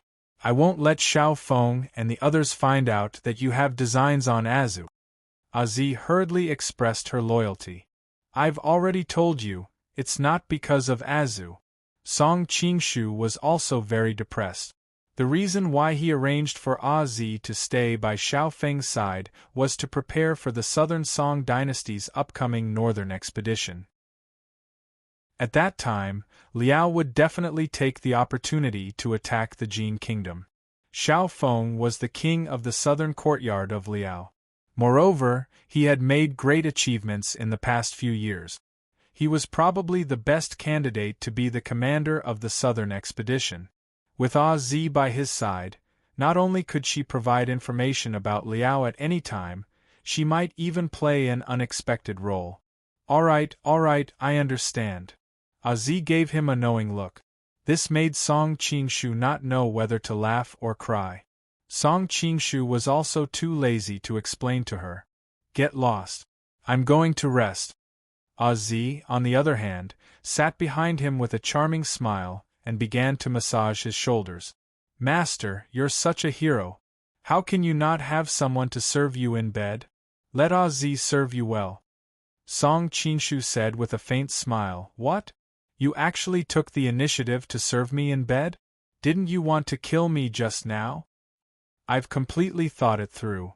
It doesn't matter who I give my body to. I don't think there's a better man than Master in this world. Why should I care about those trivial things? Azi's massage was very gentle. In order to please her master, Ding Chuanqiu, she had often massaged his legs and shoulders.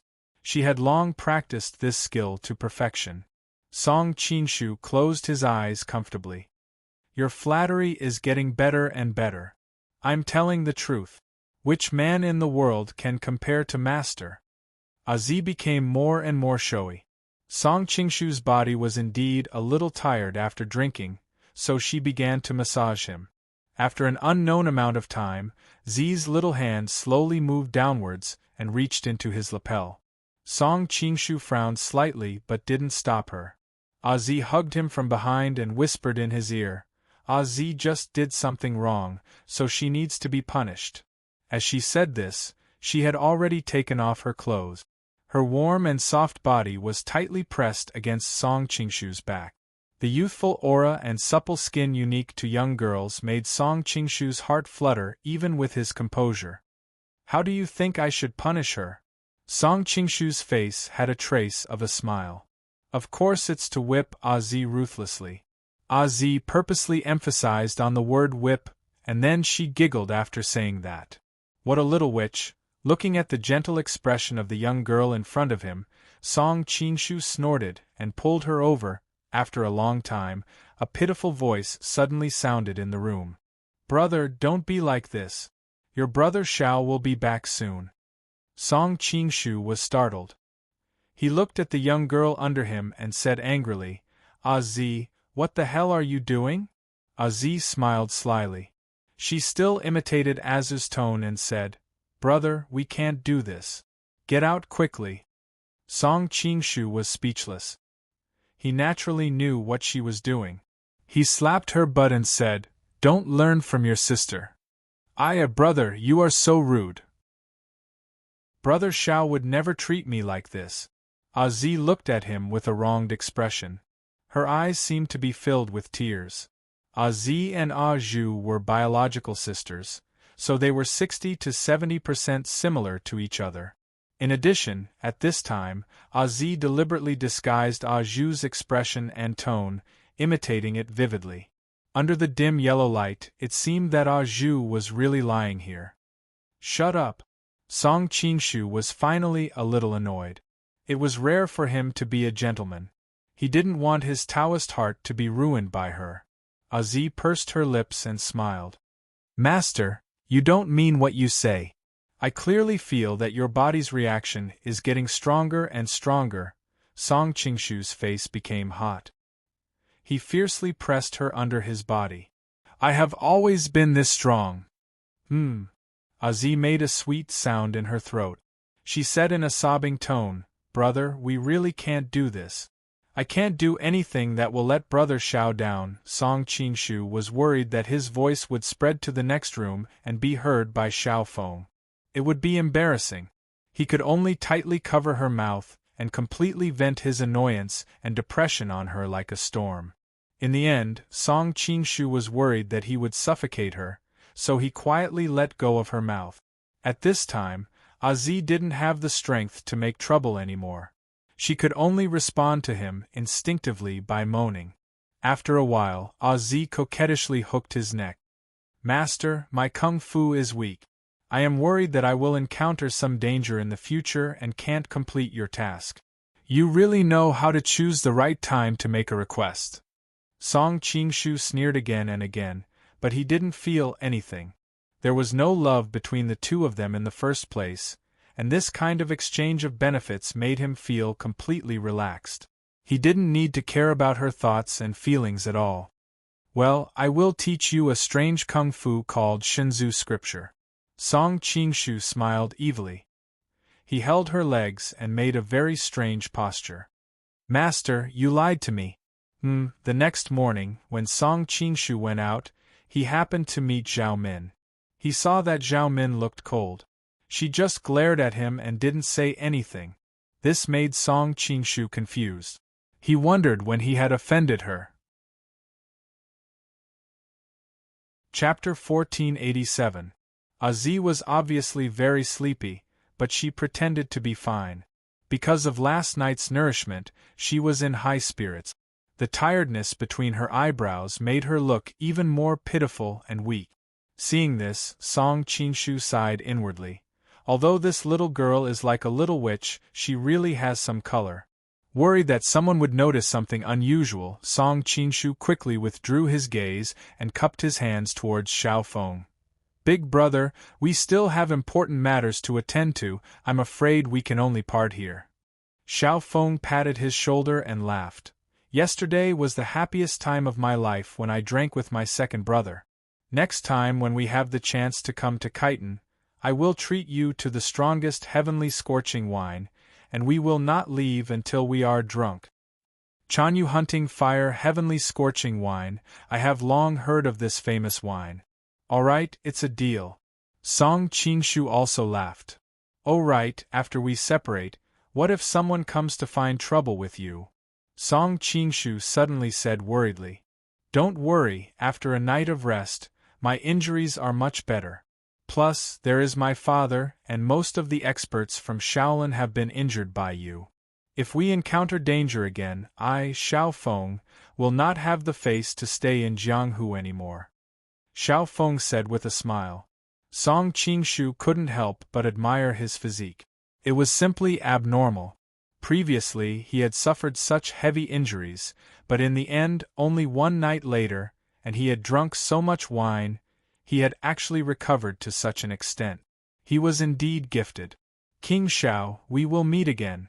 Although Zhao Min was angry with Song Qingshu, she didn't want to show it too much, and still bid farewell to Xiao Feng as if nothing had happened. Seeing her, Xiao Feng's expression became a little strange. Even Xiao Yuanshan and Azu's expressions became strange. In the end, Xiao Feng cupped his hands and praised. Sister-in-law and second brother's relationship is really good.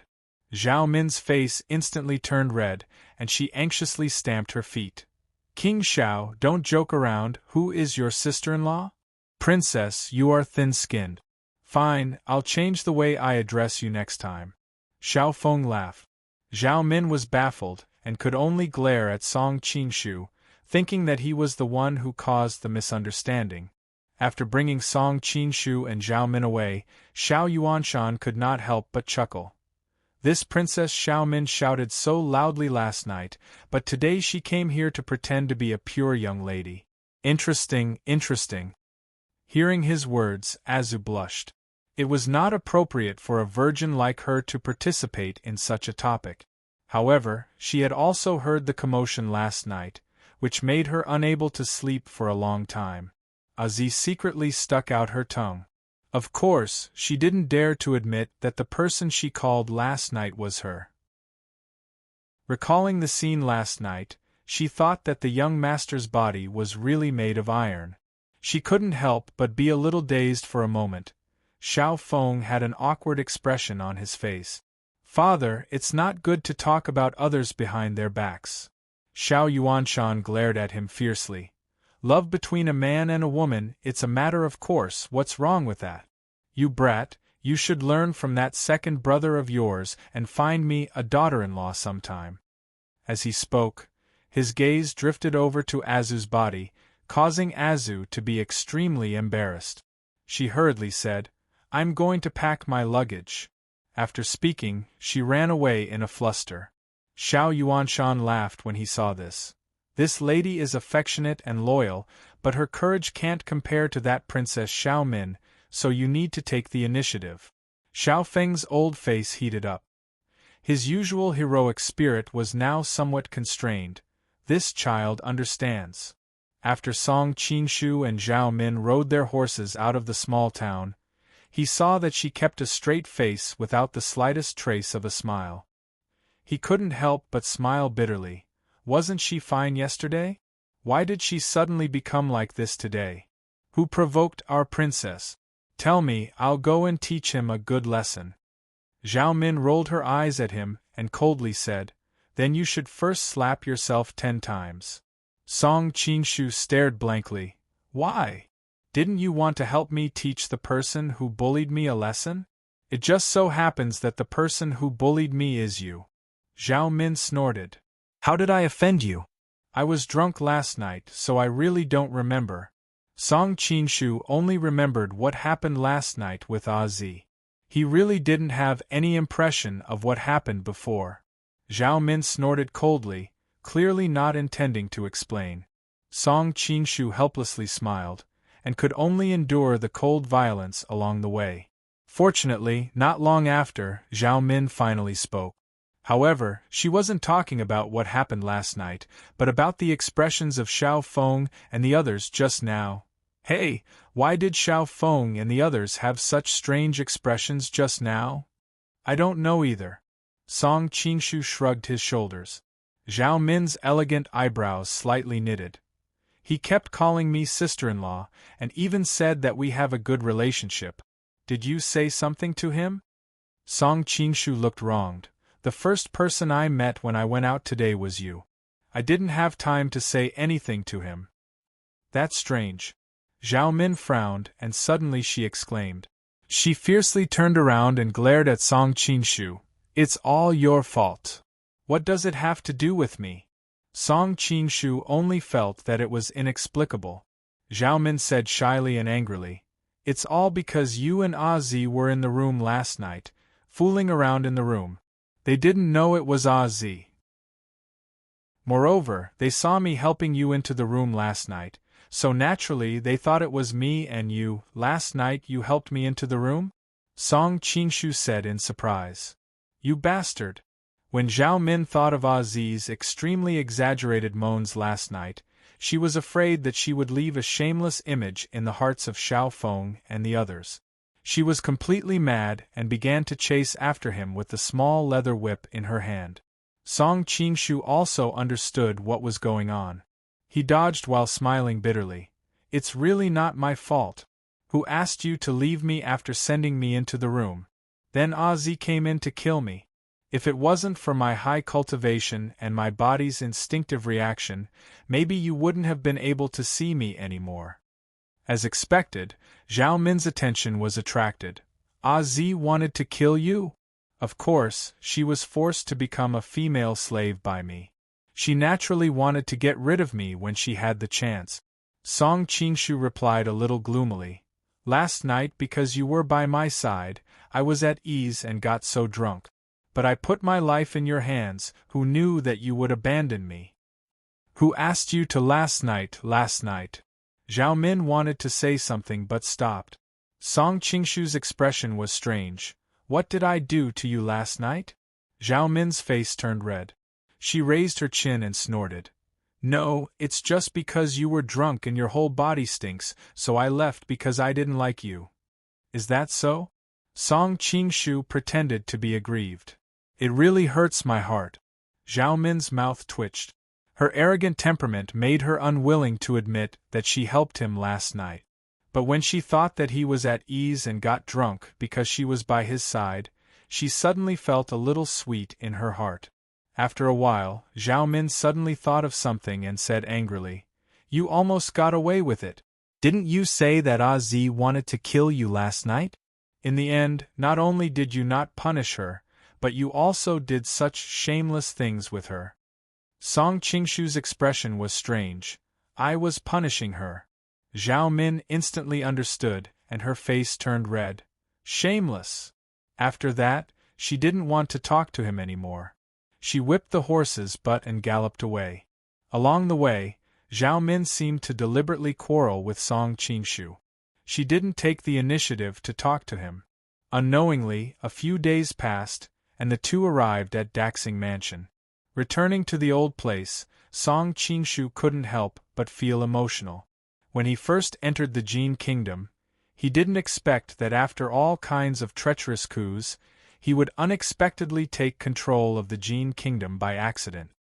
I don't know how hard the Gobai sisters have been dealing with this mess these days. How is Zishan Dragon Queen getting along with them? Song Qingshu's mind was full of thoughts. On the side, Zhao Min saw his expression, and for the first time in a few days, she took the initiative to say, Humph, looking at you like this, I can tell that you are thinking about a lover. Song Qingshu smiled bitterly. I am thinking about business, okay? I am having a headache about how to arrange to deal with the Southern Song Dynasty's northern expedition. Zhao Min curled her lips. Why do you have to pretend like this? Do you think that I don't know? I am afraid that you are more happy at this time. You can take this opportunity to completely reshuffle the power of the Jin Kingdom's imperial court, and replace the position of the leader with your own people. If the Southern Song Dynasty doesn't go on the northern expedition, where can you find such a rare opportunity? Song Qingshu smiled embarrassedly. Has anyone ever told you that women who are too smart can't get married? What does it have to do with you whether I get married or not? Zhao Min snorted. Besides, in this world, the men who want to marry me can line up from the Ruyang mansion all the way to the imperial palace of Linen. Do you believe it? Of course I believe it. Song Qingshu smiled bitterly. Princess, you are the first beauty of Mongolia, and you are also the beloved daughter of the Ruyang Duke. If he marries you, he will not only rise to the top of Mongolia, but also have a beautiful wife. As long as the men in the world are not stupid or blind, I think they will want to marry you. Humph, like slave, like master. You are as glib and flattering as Z. Zhao Min snorted, but there was a hint of happiness between her eyebrows. Song Qingshu took the opportunity to say, "Let's find an inn to settle down first. I will go back to Tangqua's mansion. After all, you are a Mongolian princess, and your identity is sensitive. It is not convenient for me to take you there." While they were talking, they arrived at the side of an inn. "It is not convenient for you to take me, is it because I am a Mongolian princess, or because you are afraid that your cheap wife will be jealous?" Zhao Min smiled faintly. "Oh no, not your wife. She should be Tang Quobian's wife." Song Qingshu almost choked on his saliva, but he was thick-skinned and replied with a grin, "Why, are you jealous, your highness?" "Jealous my ass." Zhao Min's expression changed, and she took out her luggage and was about to throw it at him, but Song Qingshu dodged with a smile. "You settle down here first, I will go find out some information, and then I will come back to you." Seeing Song Qingshu's anxious expression as he left, Zhao Min could not help but stomp her feet, muttering to herself, "So annoying." Meanwhile, Song Qingshu sprinted all the way to Tangqua's mansion. He recalled how he had been so cautious when he first entered this place, afraid that his identity would be exposed. Now that he had officially become the master of this place, he couldn't help but smile. Of course, he couldn't just swagger his way in.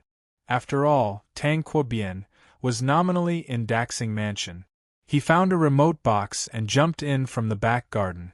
Although the mansion was heavily guarded, Song Qingshu's martial arts skills were superb, and he was familiar with the way, so it wasn't a problem for him. Chapter 1488. Now that the Song dynasty's army has been acting strangely, according to the laundry brothel, this northern expedition is a foregone conclusion. Therefore, I hereby appoint Fu Sanzhongyi as the right deputy marshal and Husher Liesheining as the Kaifeng magistrate to guard the south against the Song dynasty's northern expedition. A familiar voice rang out in the room. Song Qingshu could tell that it was the voice of Tang Quobian. However, there was a slight difference between the voice and the real Tang Quobian's. Of course, only those closest to him would be able to tell the difference. Song Qingshu peered into the study through a crack in the window and saw a man who looked like Tang Quobian sitting at the head of the table. Beside him stood a tall, white-robed elder. It was Western Poison Ouyang Feng.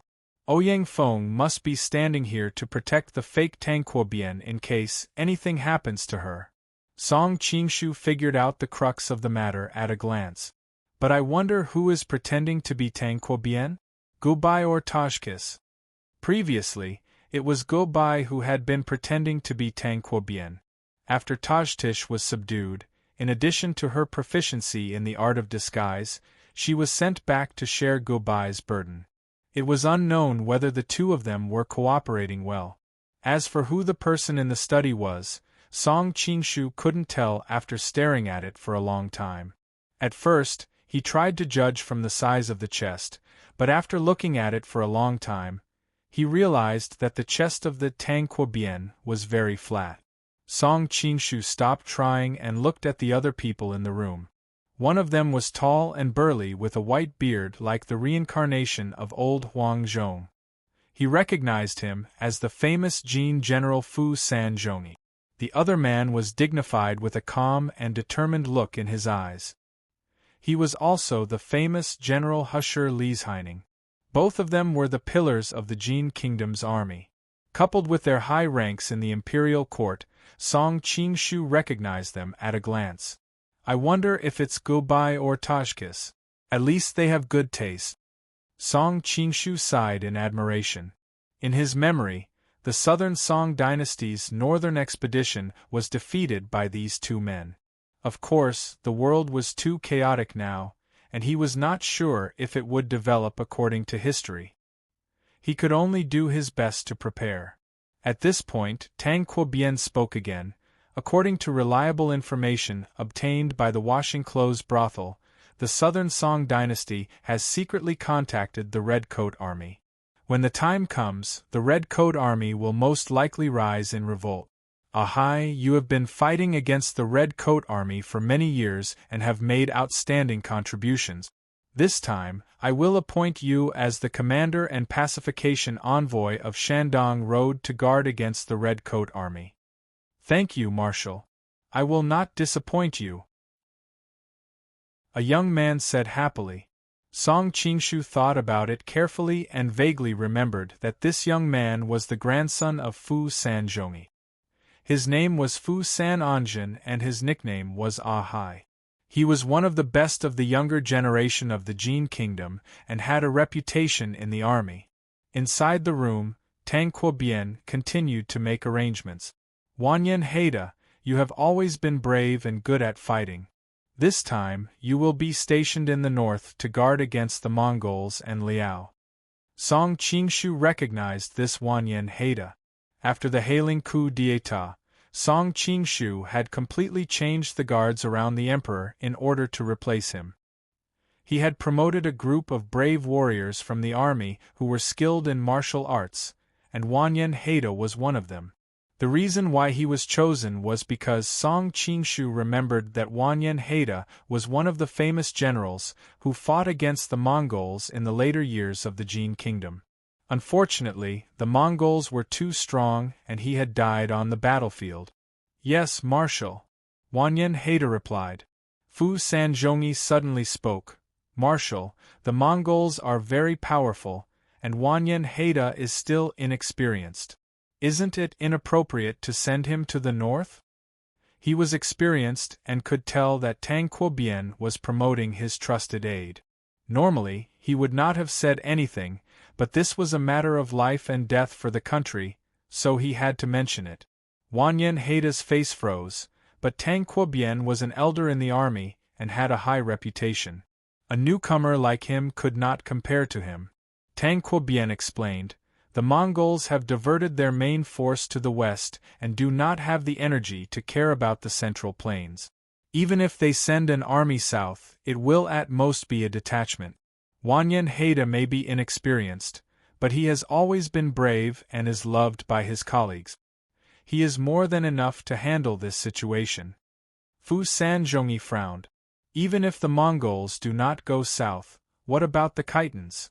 The king of the South Yard, Xiaofeng, is brave and good at fighting. If he leads the army, Wanyan Haida will not be a match for him. Tang Quobian replied, I have other arrangements for the Khitans. When the time comes, they will not be able to divert their attention to the south. Fu Sanzhongyi and Hexi Lai Jining looked at each other, their eyes full of curiosity. Tang Quobian smiled. This is a matter of great importance. To prevent the information from being leaked and all our efforts from going to waste, I cannot tell you now. Since the Marshal already has a plan, it is not our place to say anything, Fu Sanzhongyi replied, but his tone was still somewhat disapproving. Tang Quobian thought for a moment and added, now that the Jin Empire is surrounded by great powers and the older generation of generals have passed away, there is a shortage of talents in the army. We should take this opportunity to promote the new recruits to deal with the crisis. No matter how much potential the new recruits have, if they are not tempered on the battlefield, it will be difficult for them to become true generals. Fu Sanzhongyi nodded. Indeed, the Marshal's words make sense. At this moment, Hexi Lai Jining suddenly spoke up. Marshal, compared to Liao and the Red Coat Army, the Golden Snake Camp in the east is a greater threat. Song Qingshu defeated the Qing army of 100,000 soldiers and then defeated Li Keqiu's Jiangnan Green Camp.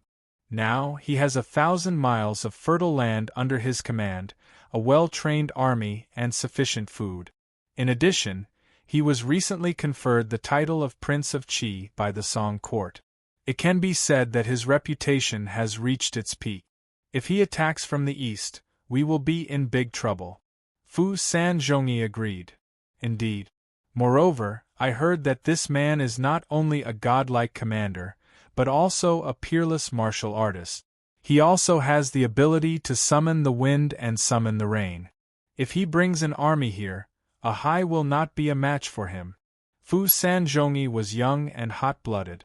Normally, he would not submit to anyone. Now that he heard his grandfather say this, he did not have the slightest objection. It was obvious that he agreed with his grandfather's judgment. Outside the window, Song Qingshu had a strange expression on his face. Hearing someone appraise him like this behind his back, he did not know whether he should be happy or happy. The feeling of eavesdropping in front of someone was very strange. Inside the room, when Ouyang Feng heard Song Qingshu's name, he could not help but cough twice. It was obvious that he was having a hard time holding back. Tang Quobian unhappily rolled his eyes at him, then said, "You do not need to worry about the Golden Snake camp. This marshal has a plan. I guarantee that the surname Song will retreat without a fight."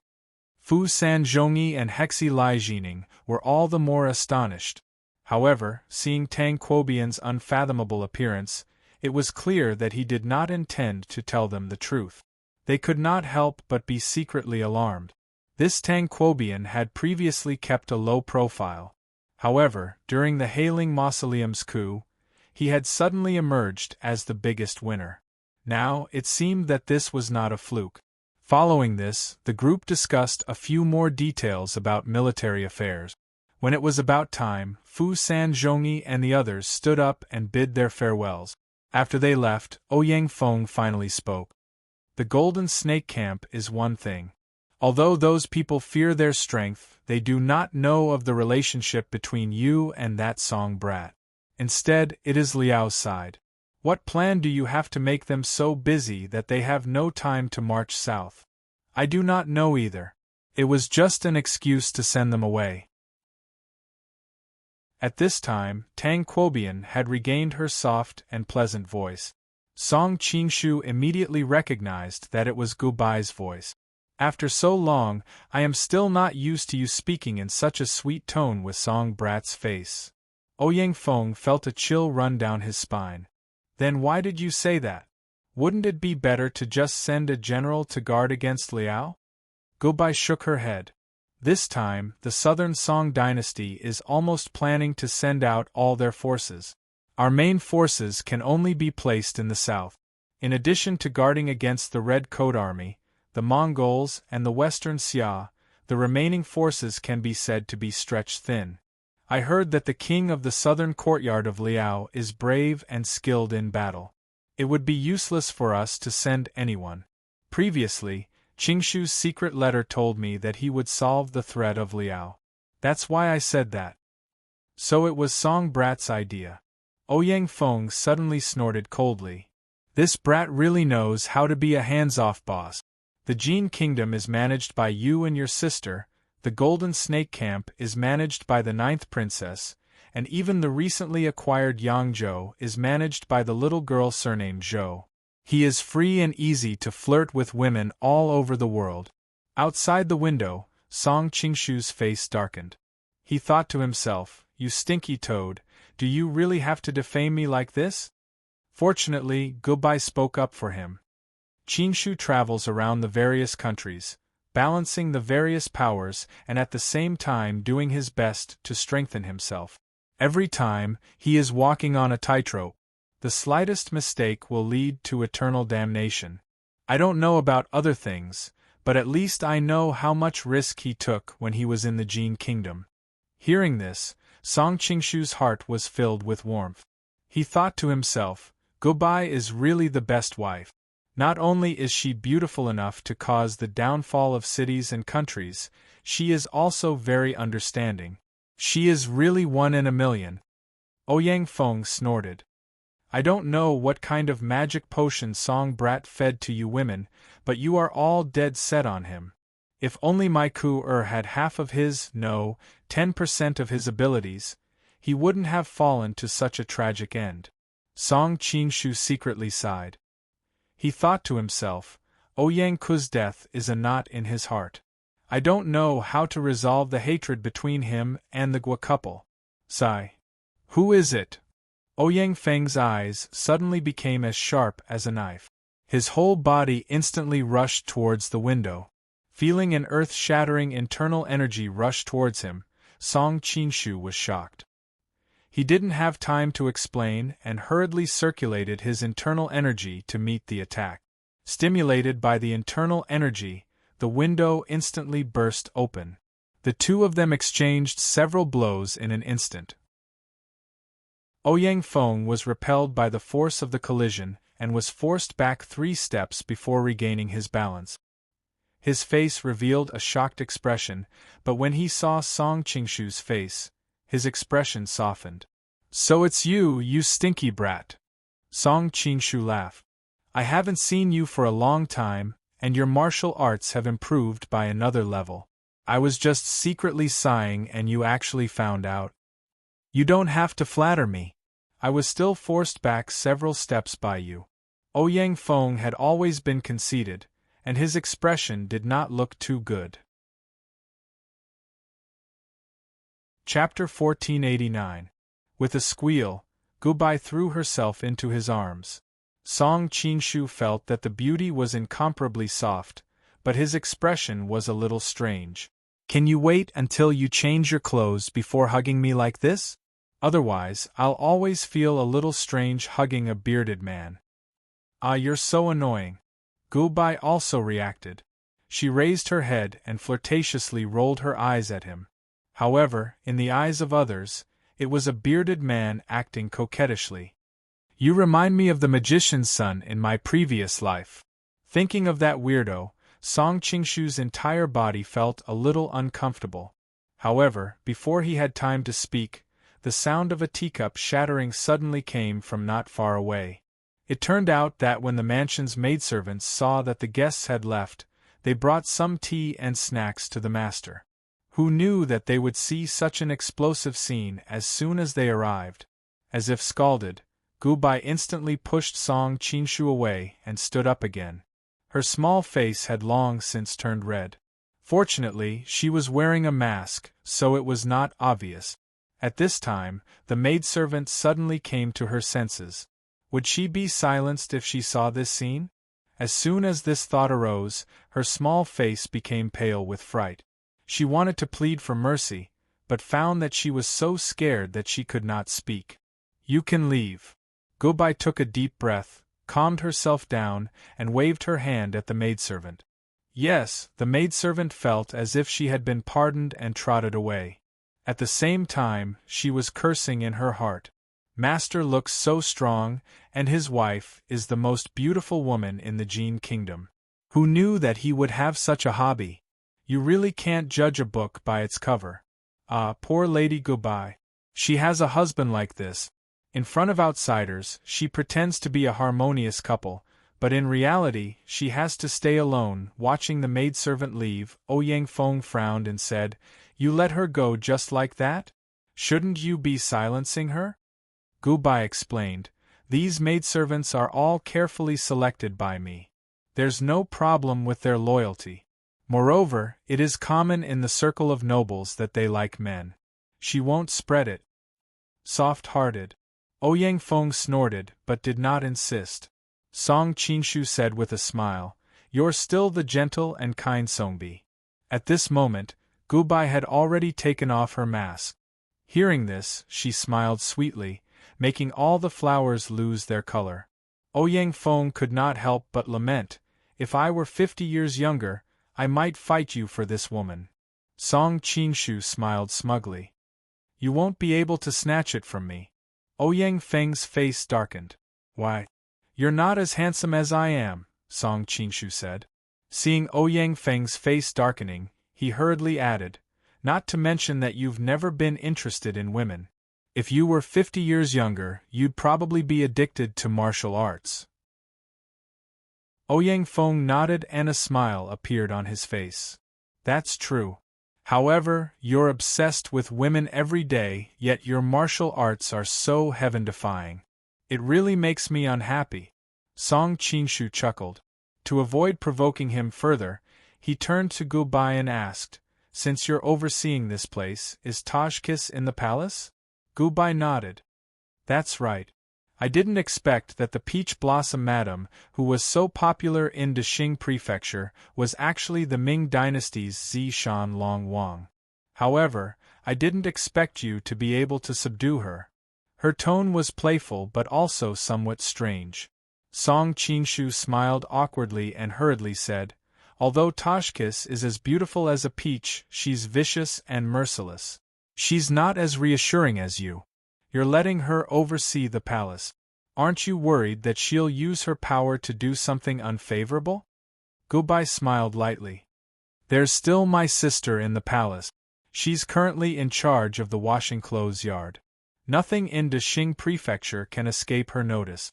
Moreover, Qiu Qianren has been appointed as the deputy inspector of the Front Palace Department. He secretly controls a portion of the imperial guards in the palace. Even if she has any thoughts, she won't be able to stir up any waves." "Oh." Song Qinshu glanced at her in surprise. "I didn't expect you to be so skilled in the art of checks and balances." Gubai sighed faintly. "After all, I was born of the royal family. I've been influenced by what I've seen and heard. However, I'd rather not use these skills for the rest of my life." Song Qinshu hurriedly said a few words of comfort, then asked, "Why did you appoint Qiu Qianren as the deputy inspector of the Front Palace Department and not Sir Ouyang?" Before Gubai could answer, Ouyang Feng spoke first. "I've never placed much importance on fame and fortune. Qiu Qianren is passionate about this path. It's a perfect match for each of us." "I see." Song Qinshu finally understood. He was about to say something when he suddenly sensed something and looked toward the door. There was a burst of hurried footsteps. A guard at the door reported, "Marshal, something bad has happened." Because Gubai had taken off her mask, the door to the study was closed. That was why no one had seen her. "What's the matter? Why are you so flustered?" Gubai asked as she put her mask back on. "General Pucha has led a group of ministers and his troops in the direction of the palace," the guard quickly reported. "What?" The three people in the room were shocked. The General Pucha mentioned was Pucha Hyut, the head of the Pucha family and the former deputy inspector of the Front Palace Department. The three great families of the Jin Kingdom were Tudan, Pucha, and Tangqua. The Tudan family declined during the Hailing Rebellion and was replaced by the Tangqua family. However, the Pucha family was loyal to the royal family at that time. Later, they returned to the capital with their troops and played an important role in quelling Wanyan Liang's rebellion. After the incident, the Pucha family rose to power. Although the benefits they received were not as great as the Tangqua family, they were not too far off. The power of the Jin Kingdom was originally controlled by the Emperor Taizu's royal family, Taizong's royal family, King Zhao's Wanyan Honglia's faction, and the three great families. Now that the Emperor had been replaced, the Taizu's and Taizong's factions were mostly wiped out during Wanyan Liang's coup. Wanyan Honglia's faction had long since declined, and the Tudan family had been implicated by Wanyan Liang. Now, it could be said that the Pucha family and the Tangqua family held the power of the Jin Kingdom together. Only by completely purging this faction could Song Qinshu be considered to have full control of the Jin Kingdom. However, the Pucha family was deeply rooted and powerful. There was no chance for him to make a move. But now, the Pucha family had taken the initiative. Due to his contributions in quelling the rebellion of the King of Hailing, Pucha Ot had been promoted to the position of inspector of the imperial palace. Coupled with the Pucha family's status in the military, the moment he made a move, it would cause a huge commotion in the imperial court. Song Qingshu and the other two hurriedly mobilized their personal army and rushed towards the palace. Along the way, Gubai explained to Song Qingshu what had happened. It turned out that the two sisters and Tajtish had worked together to gradually dissolve the military power in the hands of the Pucha family. For example, Pucha At was promoted to inspector, but most of the imperial army in the palace was controlled by the Tangqua family, led by Qiu Qianren. Up until now they hadn't shown any reaction, but who knew that the moment they did, it would be such a huge reaction. Don't blame yourself. We'll see how the situation goes. Although this is a crisis, it might not necessarily be an opportunity.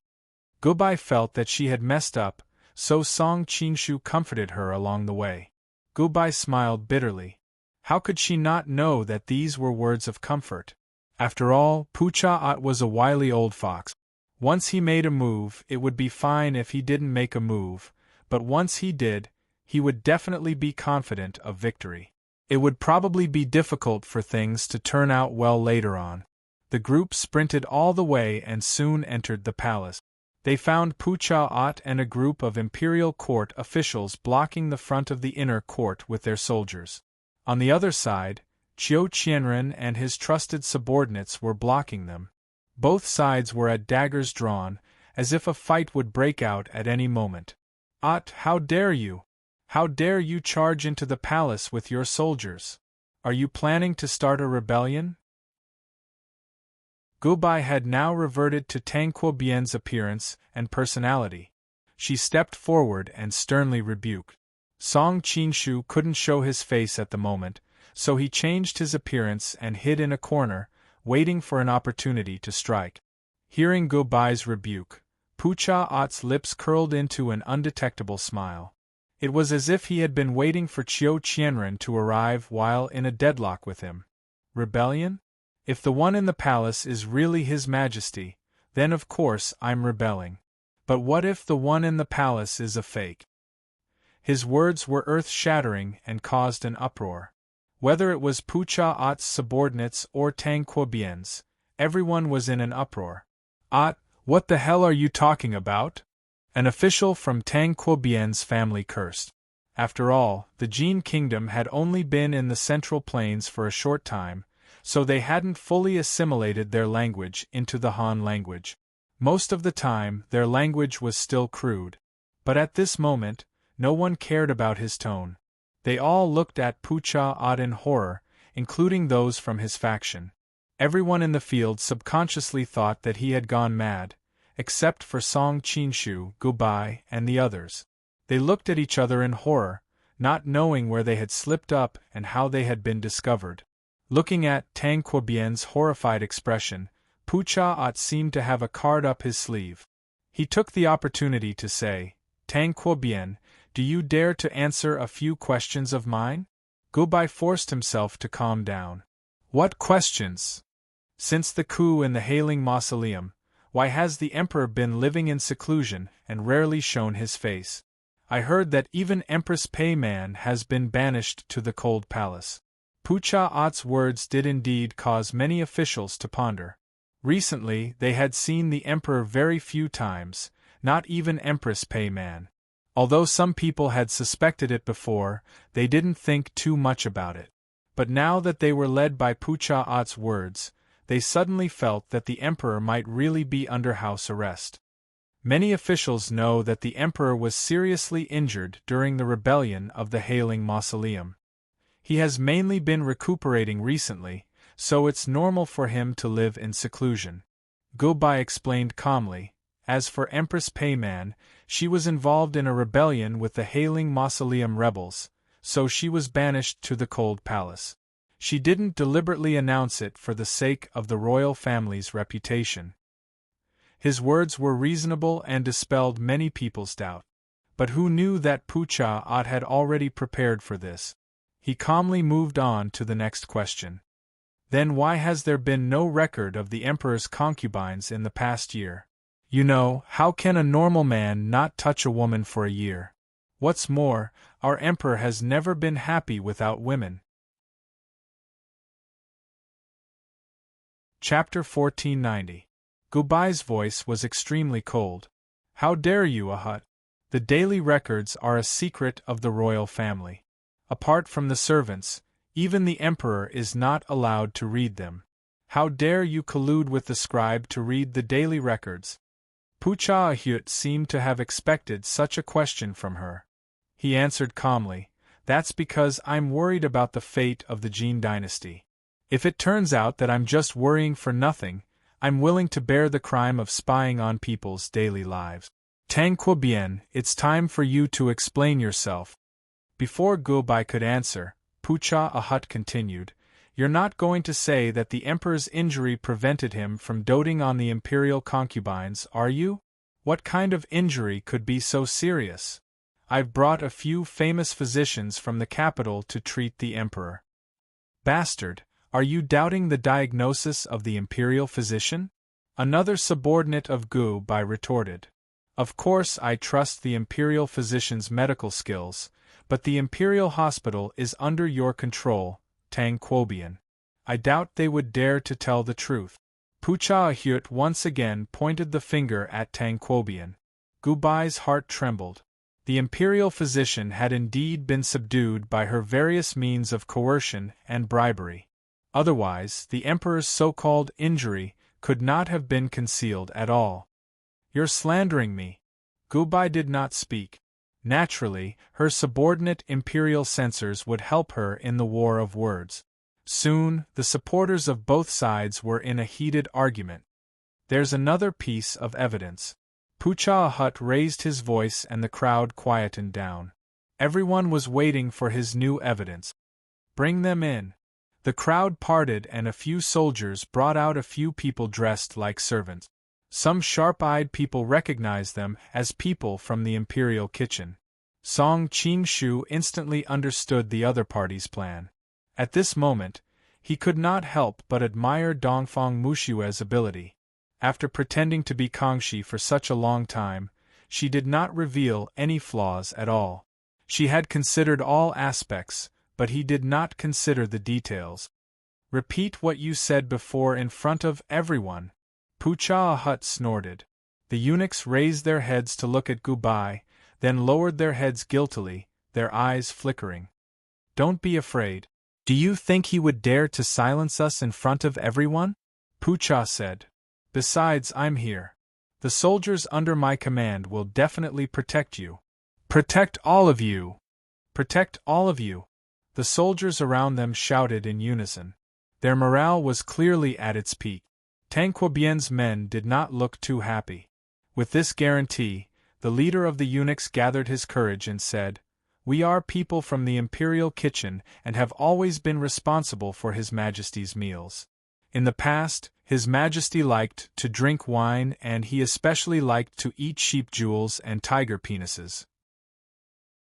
But after the change of the sea mausoleum, even though we sent out the dishes that His Majesty liked to eat, the result was that His Majesty didn't even move his chopsticks and had us change them all.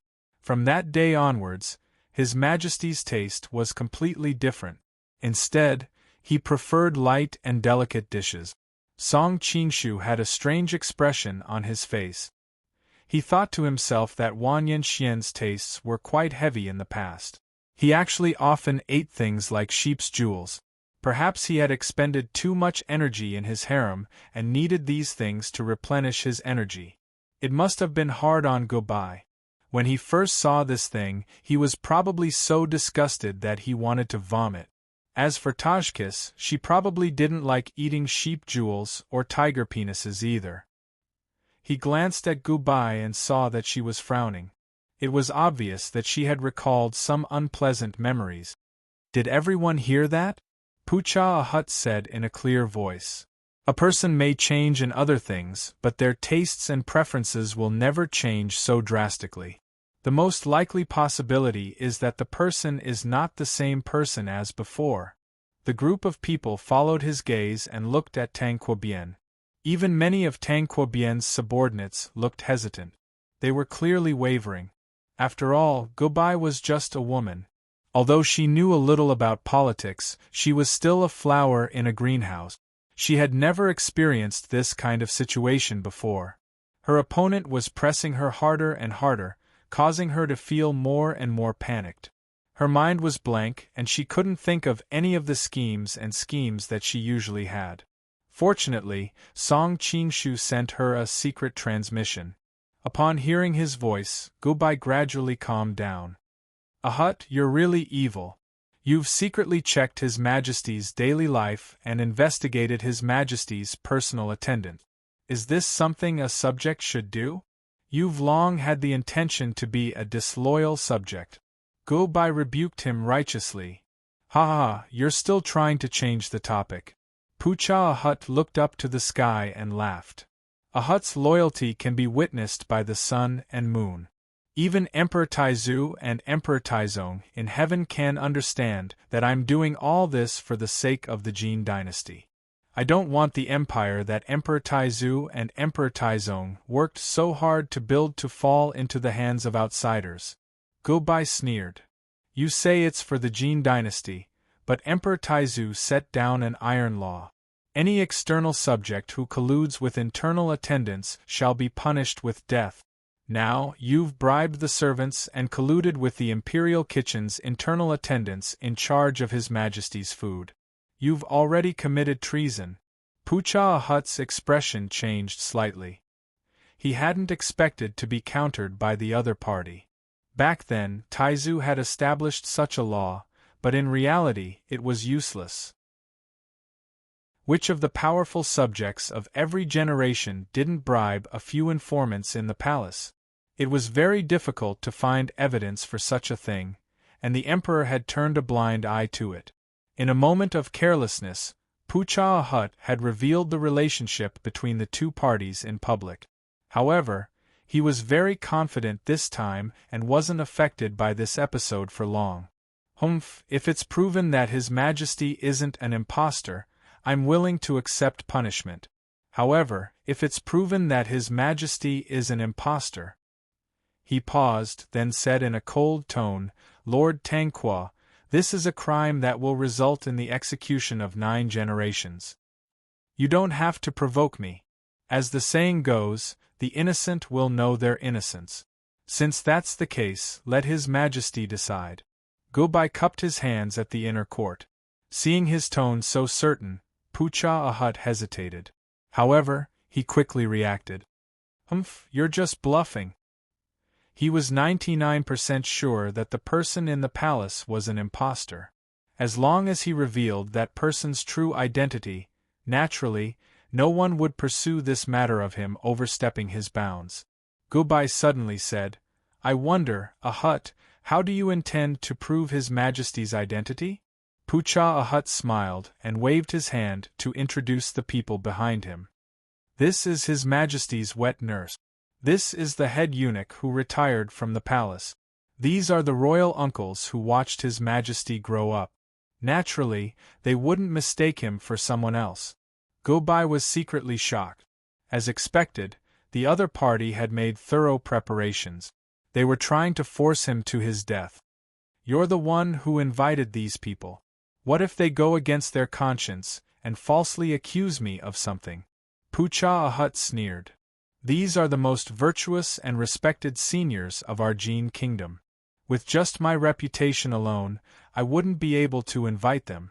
It was only because I heard that His Majesty might have been substituted by someone else that I agreed to come and investigate. At this moment, the elders also began to reprimand Gubai, recalling the glory of the past. Only then did Gubai gradually remember that although these people did not hold high positions, they were all very senior and could, to a certain extent, control the direction of public opinion. I wonder if Qingshu can handle it. Gubai worriedly gazed in the direction of the inner court. At this moment, Song Qingshu had already stealthily entered the inner palace. The emperor's bedchamber was guarded tightly by Wanyan Ping and the people of the laundry brothel. Wanyan Ping, on the other hand, was in the room discussing various countermeasures with Tajtish. Unfortunately, this time, Pucha Ahut had come prepared. The news from outside was increasingly disadvantageous to them, causing the women's faces to be shrouded in worry. Who is it? Taj-Tisha's martial arts were after all, so she quickly realized that something was wrong. With a grave expression, she gazed in a certain direction. Wan Yen-ping was alarmed. She pulled out the dagger at her waist and turned around. One must know that the experts of the laundry brothel were guarding outside, yet the other party was able to sneak in. How terrifying was that? Long time no see. Why did you greet me like this? Song Qinshu smiled as he walked out from the shadows. Brother-in-law. The grave expression on Wan Yen-ping's face instantly turned into joy as she excitedly leaped into his embrace. Song Qinshu embraced the young lady's slightly trembling body as he sighed inwardly.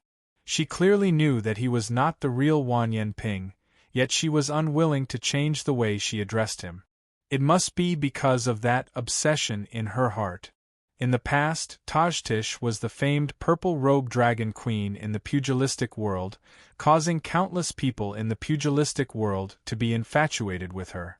In the imperial court, she was the flirtatious peach blossom madam, causing countless princes to bow down to her. Compared to Wan Yen-ping, she was much more reserved. Moreover, the relationship between her and Song Qinshu was more of a cooperative relationship. Their feelings weren't that pure, making it hard for them to reveal their true feelings like a young lady. Song Qinshu noticed that there was another beautiful woman by her side. He recognized her as Hui Shi of the Persian Ming dynasty. Miaofeng Shi and Lu Yun Shi had died in the Hailing King's coup d'état, leaving her as the sole survivor. Taj-Tish had led Song Qinshu's mission back to Dexing Prefecture. Since she urgently lacked manpower, she had released Hui Shi and used some methods to subdue her. The situation has become slightly thorny. This time, Pucha Hut has come prepared. I'm afraid it won't be easy to deal with them. After the two had embraced for a while, Taj-Tish coughed lightly and spoke. I came here to deal with this matter. Song Qinshu gave her a reassuring look. Leave the rest to me. What do you intend to do? Taj-Tish's curiosity was piqued. From the information she had just received, the other party had brought Wan Yen-rue's wet nurse and eunuchs. Even if he could disguise himself, Wan Yen-rue's physical characteristics couldn't be disguised. Especially now that Wan Yen-rue had probably turned into a pile of bones, it would be impossible to imitate him. Different situations call for different measures. There's always a way to deal with them. Song Qinshu didn't reveal his entire plan. The more he did so, the more mysterious Taj-Tish and the others felt.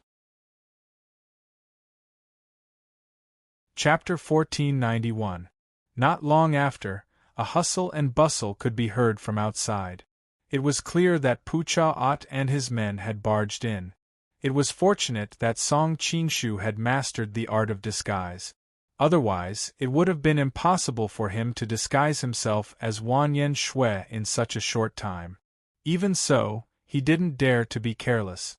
He was afraid that the lack of time would lead to an unexpected mistake. Wan Yen-ping saw his apprehension and quickly said, I'll go out and buy some time. You can inspect the room. She ran out. Soon, her delicate shout could be heard from outside. How dare you barge into His Majesty's palace? Glancing at Wan Yen-ping, Pucha Ot smiled insincerely. If I remember correctly, you're Tang Quobian's sister-in-law. As the saying goes, the sister-in-law is the brother-in-law's little cotton-padded jacket. It seems to be true today. Wan Yen-ping's face turned red. What do you mean? Pucha Ot said coldly. I now suspect that the emperor in the palace isn't the real emperor, but an impostor created by Tang Quobian. Preposterous. Wan Yen-ping unsheathed her saber. Her subordinates followed suit. You've misled the people with your lies. You deserve to be punished. Pucha Ot didn't care about her threat at all. Instead, he unsheathed his sword. Just because your saber is sharp, my sword isn't?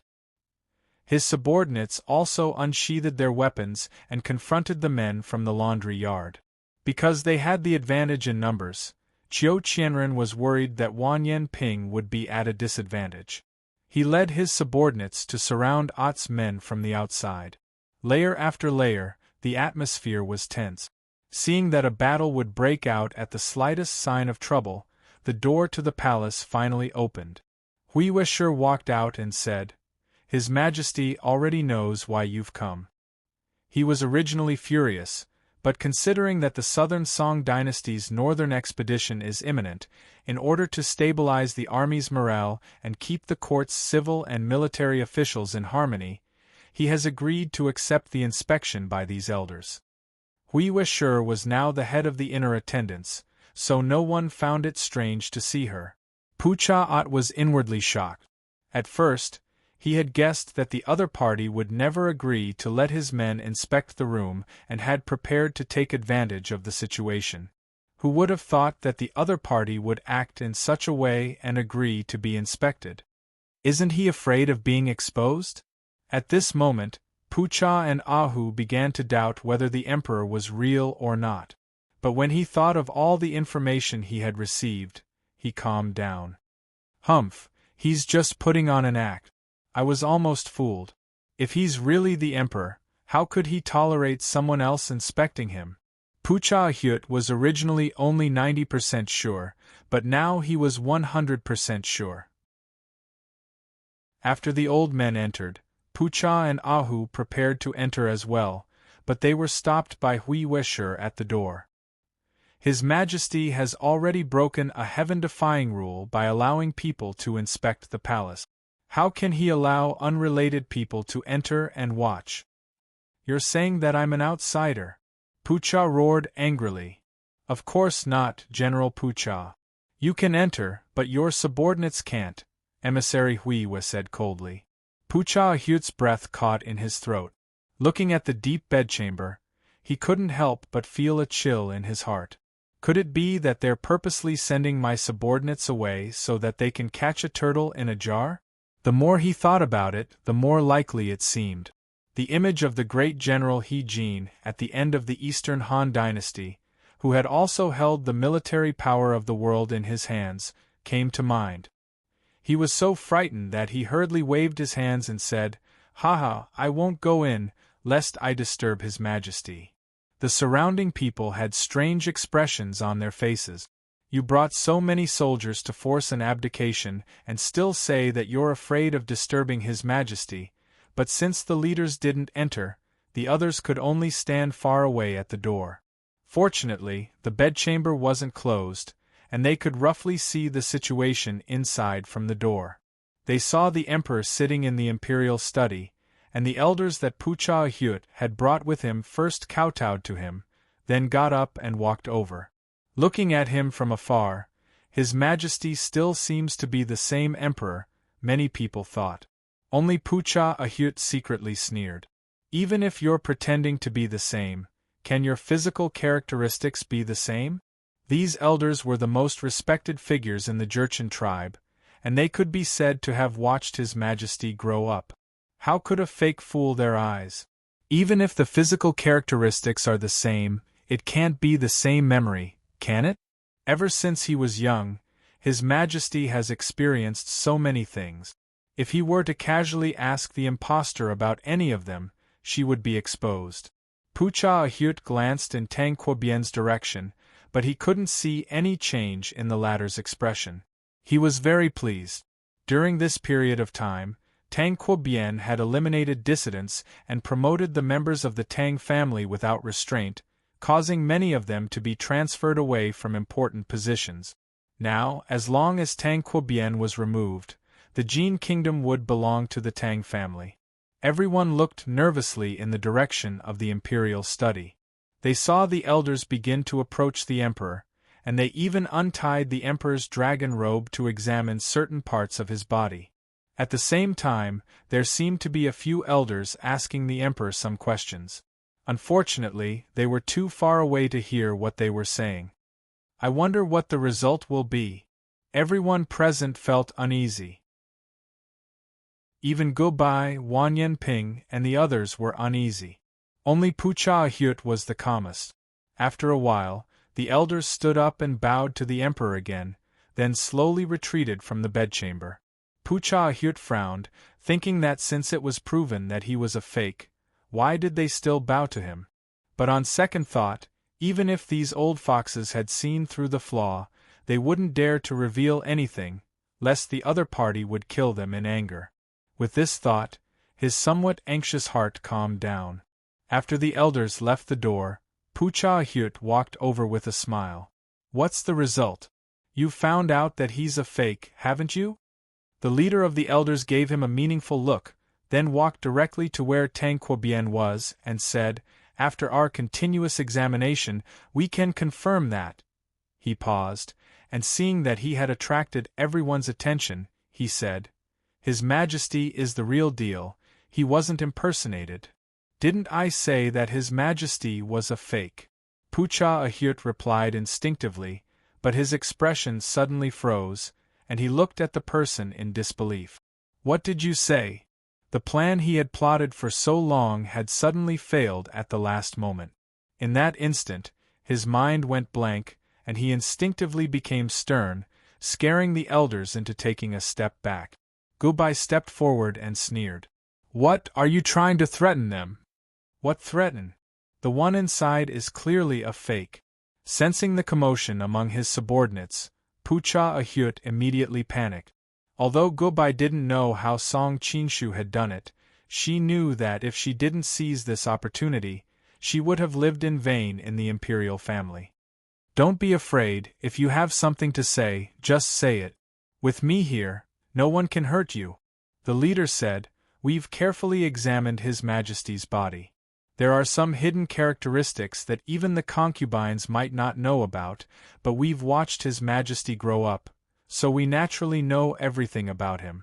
At the same time, we asked His Majesty some things about his childhood. At that time, he wasn't the emperor yet, not even the crown prince. Naturally, he didn't have any servants by his side. It can be said that other than us and the real emperor, no one else knows about those things. Just now we asked 4 or 5 questions, and His Majesty answered them all clearly." "How is this possible? How is this possible?" The sudden change from heaven to hell made Pucha a little crazy, and he kept muttering to himself. Gubai took the opportunity to say, "It's already very clear. His Majesty is the real emperor, but someone has ill intentions and is using this as an excuse to commit treason." "Nonsense!" Pucha snapped out of his daze. "You must have been bribed. Yes, you must have been bribed by Tang Quobian." As he spoke, he pointed at the old men and scolded them. The old men were all people of high status in the Nuzan tribe, and being slandered like this, they couldn't take it anymore. "Ahyut, what nonsense are you spouting? We're old men with half a foot in the grave, who can bribe us? We speak with our conscience, with the justice in our hearts." The old men spoke at once, rebuking Pucha with the attitude of an elder, making him fly into a rage. "My sons, follow me to purge the emperor's side." Pucha and Ahu unsheathed their swords, but other than his most trusted subordinates who raised their weapons, the rest of the soldiers looked at each other, their eyes filled with suspicion. If the emperor was a fake, then they would be bringing order out of chaos, and all of them would be rewarded. But if the emperor was real, then wouldn't they be rebelling? After all, in this world, rebelling was a crime punishable by 9 familial executions. Who would dare not hesitate? "Ahyut, how much longer do you want to keep this up?" Song Qingshu appeared at the palace gates in the guise of Wanyan Ping. Gubai immediately knelt down and said, "Greetings, Your Majesty. Long live the emperor." The elders of the imperial clan that Ahu had specially found felt that they had been instigated to offend the emperor and were worried about how to atone for their crimes. Seeing this, they hurriedly knelt down and shouted louder than anyone else, "Long live our emperor!" Wanyan Ping and her subordinates from the laundry brothel also knelt on the ground, while Qiu Qianren and the imperial guards followed suit. "Long live the emperor!" Chants of "Long live the emperor" resounded throughout the palace. No one knew who started it, but Pucha soldiers also threw down their weapons and knelt on the ground, shouting "Long live the emperor!" Seeing that only a few hundred of his most trusted subordinates were left, their faces pale and their eyes filled with despair, Pucha Ahute knew that everything was over. Chapter 1492. Pucha Ahute had previously served as the commander of the Jin Kingdom's front line, so his martial arts were naturally not weak. His final struggle was frightening, and many of the palace guards didn't even have time to react before he reached the emperor. Song Qingshu frowned. With his martial arts, dealing with Pucha Ahute wasn't difficult, but with so many people watching, he couldn't reveal his martial arts. After all, Wanyan Shui wasn't an expert in martial arts. However, he didn't panic, knowing that someone would step in to help. As expected, Pucha Ahute grinned maliciously at the sight of the emperor, but before he could rejoice, a white-robed old man appeared in front of him. Ouyang Feng. Pucha Ahute immediately recognized him. This #1 expert under Tang Quobian was naturally one of his main targets of study. He had also heard of Western Poison's reputation in the Jianghu, but he had always been famous for his martial arts and didn't think much of these Jianghu heroes. If you're really that powerful, why would you need to lick blood on the edge of a blade? You're already a valiant general whose name shakes the country. Pucha Ahute sneered inwardly. Instead of advancing or retreating, he sped up his sword and stabbed at Ouyang Feng. In his mind, it wouldn't be difficult for him to force Ouyang Feng back with his superior might. As long as he could force Ouyang Feng back, wouldn't it be easy to subdue the fake emperor who wasn't skilled in martial arts? Unexpectedly, Ouyang Feng's face was expressionless. He raised his hands and, like two soft snakes, pierced through Pucha Ahute's defenses from an unbelievable angle and grabbed at his chest. Pucha Ahute's strength instantly drained away and his sword drooped lifelessly. In that moment, his mind was filled with shock. How can his hands be longer than my sword? Song Qingshu glanced at him, as if reading his doubts. The Spirit Snake Fist was a trump card that Ouyang Feng had spent decades researching to deal with the other 5 unique. Even the 5 uniques would be caught unprepared when facing it for the first time, much less a mere Pucha Ahute. By this time, the palace guards had reacted, and several swords were pressed against Pucha Ahute's neck. Seeing that the situation was settled, Song Qingshu said, "Pucha and Ahu are guilty of treachery and have been thrown into prison. Tang Quobian is ordered to investigate the rest of the gang." He paused for a moment and looked at the soldiers around him. As for the soldiers here, most of them were threatened by him. "As long as you put down your weapons, I will let bygones be bygones." Pucha and Ahu had brought thousands of elite soldiers this time. Although their morale was low, if they were forced into a corner, they might do something desperate. Song Qingshu did not want to have another internal strife at this critical juncture and lose their strength. These soldiers had already lost their morale and had long wanted to surrender. However, they were worried that they would be implicated, so they held their weapons in order to feel more at ease. Hearing the emperor's words, how could they still hesitate? They threw away their weapons and knelt on the ground. Long live the emperor! Only Pucha and Ahute's hundreds of bodyguards were left standing there, looking at each other in dismay. If their commander was still here, they might have fought to the death with him. But now that Ahute had been captured alive, what meaning was there for them to resist? After hesitating for a long time, the group of soldiers finally put down their weapons. Qiu Qianren waved his hand, and the imperial guards went over to restrain these people. However, they had already lost all hope and were at Song Qingshu's mercy. Very soon, Pucha and Ahute were thrown into prison, and the bodyguards under his command were also detained. Song Qingshu began to reward them according to their contributions. The first to be rewarded was naturally Tang Quobian, followed by Ouyang Feng, Qiu Qianren, and the imperial guards under their command. Wanyan Ping and the secret agents of the laundry yard were also rewarded. Even the elders that Pucha and Ahute had found were rewarded. After all, to a certain extent, They had proven that Song Qingshu's identity was beyond doubt. Next, Qiu Qianren led the troops to raid Pucha's family. After all, the family head had committed the crime of treason. How could their family escape punishment? I had wanted to use this opportunity of the southern Song dynasty's northern expedition to purge the Jin forces and replace the army with my own. Now that Pucha and Ah Hyut have rebelled, it has saved me a lot of trouble. After settling the matters outside, Song Qingshu, Gubai, Wan Yanping, and Tajkis returned to his bedroom, deep in thought. However, when he thought of Pucha and Qiuqiao, Song Qingshu could not help but frown. If they were involved in a case of treason, she would definitely be implicated. Although the two of them did not have any feelings for each other, they had a night of intimacy after all. As if sensing his worry, Tajkis smiled and said, "Don't worry, I will secretly ask someone to protect Pucha and Qiuqiao." Gubai and Wan Yanping looked at him strangely. Gubai was one thing, but Wan Yanping could not hide her thoughts. "Brother-in-law, when did you and Qiuqiao have an affair?" Song Qingshu's face darkened. "What do you mean by having an affair?" "It's just that we were comrades when we went to besiege Chongyang Palace together. Moreover, Pucha and Ah Hyut are loyal subjects of the Jin kingdom. It was only because of me that my family was thrown into the abyss of treason. I naturally feel somewhat guilty." "That's right, Ah Hyut is still loyal to the royal family," Gubai nodded, "so I will do my best to protect them." "Since you all agree to protect them, then so be it." Wan Yanping curled her lips. "Oh right, the king of Zhao has an engagement with Pucha's family.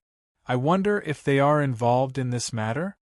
At her reminder, Song Qingshu remembered that the king of Zhao and Pucha's family had been betrothed before they were born. It was a pity that Wan Yanxi had decreed that Yang Guo and Pucha Qiuqiao would be engaged. It was a pity that Wan Yanxi had decreed the marriage and Yang Guo had fled, causing the wedding to not take place. I wonder where Yang Guo is now. Song Qingshu sighed inwardly. He would never let go of Xiao Longnu, but his fiancée Pucha Qiuqiao had accidentally gotten involved with him. What a mess. It doesn't matter if the king of Zhao's faction is involved or not. Now that the southern Song dynasty is about to invade, it is not advisable to expand their influence.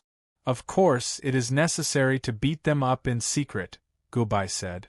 Following that, they began discussing how to clean up the Pucha's officials. After a while, someone from the laundry brothel suddenly rushed in to report. "What is it that makes you so flustered? Can't you wait for me to return?" Wan Yanping glared at her subordinate in dissatisfaction at the interruption of her conversation with her brother-in-law. The man braced himself and said, "There is urgent news. It is a matter of great importance. This subordinate does not dare to delay." "What news?" "Speak," Wan Yanping said lightly. The secret agent looked awkwardly at Gubai and Tajkis. One must know that the laundry brothel was a secret intelligence agency of the Jin kingdom. It only answered to the emperor. Now that there were outsiders present, he was worried that the news would be leaked. Song Qingshu looked at his expression and knew what he was worried about. He said, "No matter, we are all on the same side here." "Yes, Your Majesty," the secret agent replied. "We have just received a secret report from the Liao branch. The southern Song dynasty's envoy is about to arrive at Shangjing." Now that Liao's territory was being forced to shrink by the Jin and Qin kingdoms, it only had territory in Shaanxi and Inner Mongolia.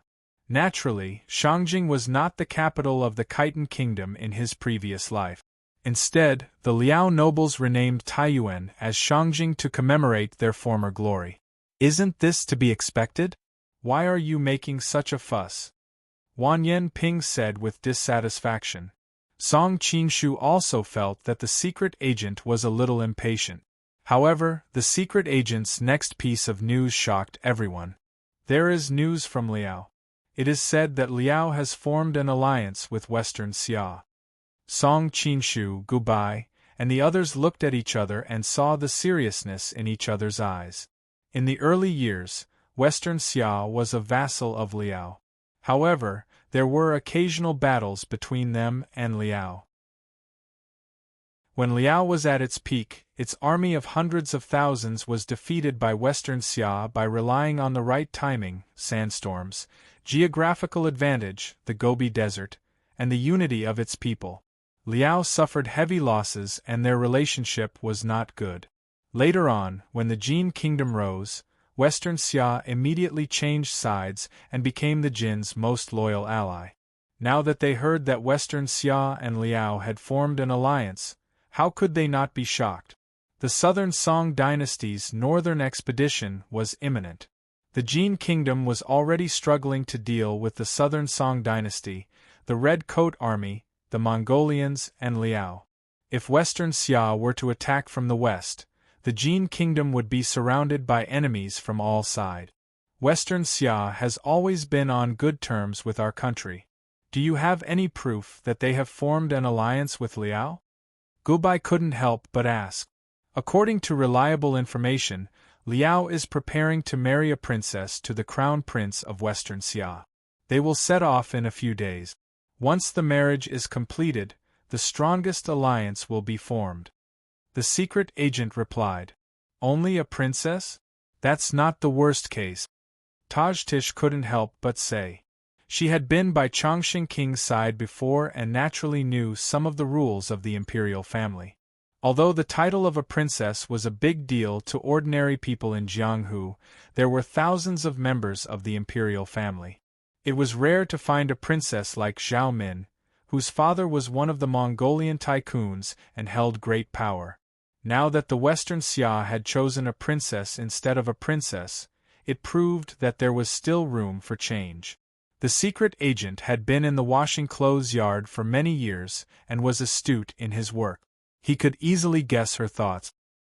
He couldn't help but smile bitterly. But this princess is not an ordinary princess. Not only is she unparalleled in beauty, but more importantly, she is the daughter of the current king of Wei and the privy secretary of the northern courtyard, Yelu Isin. Xiao Feng's title as the king of the southern courtyard was different from ordinary people's impression. Although the title of king of the southern courtyard sounded great, he might not even be in the top 5 of Liao in terms of official position and power. The highest authority of the Liao kingdom was the North Privy Council, followed by the South Privy Council, the North Prime Minister's Mansion, the South Prime Minister's Mansion, and then the North and South King's Mansions. Liao Kingdom had always been more powerful in the north than in the south. The king of the north yard was even more powerful than the king of the south yard. Of course, because of Xiao Feng's ability and the fact that it was a time of great battles, Xiao Feng's position was much higher than the previous kings of the southern courtyard. However, the first person in the imperial court was the privy secretary of the northern courtyard, Yelu Rinxian, who was highly respected. The great Yu of Liao was similar to the grand preceptor of the southern dynasty. He was the head of all the officials and had the same status as the emperor. In the 210 years of Liao, only 3 people were awarded the title of Great Yu: Yelu Horu, who helped Taizu build the country, Yelu Wuji, who prevented the civil war of Liao after Taizong's death, and the last one was Yelu Rinxian. But now he was old. In addition, there were many rebellions in the northwest of Liao, so he had to lead the army to guard the northwest. As a result, the first person in the imperial court was the privy secretary of the northern courtyard, Yelu Isin. His daughter, as a candidate for marriage, was no less important than the princess. Princess Qing, and why does this name sound familiar? Song Qingshu was puzzled. The secret agent replied, Your Majesty, Princess Qing Anne's maiden name is Nan Xian. Chapter 1493. Song Qingshu felt his mouth was dry from talking too much. He took a cup of tea to moisten his throat, but when he heard the spy's words, he choked. Yelu Nanxian? Back in Yangzhou, the two of them had an indescribably intimate relationship.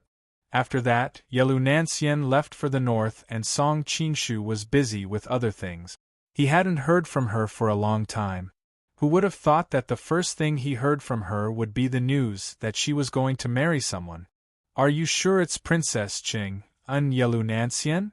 Song Qingshu asked in an unfriendly tone.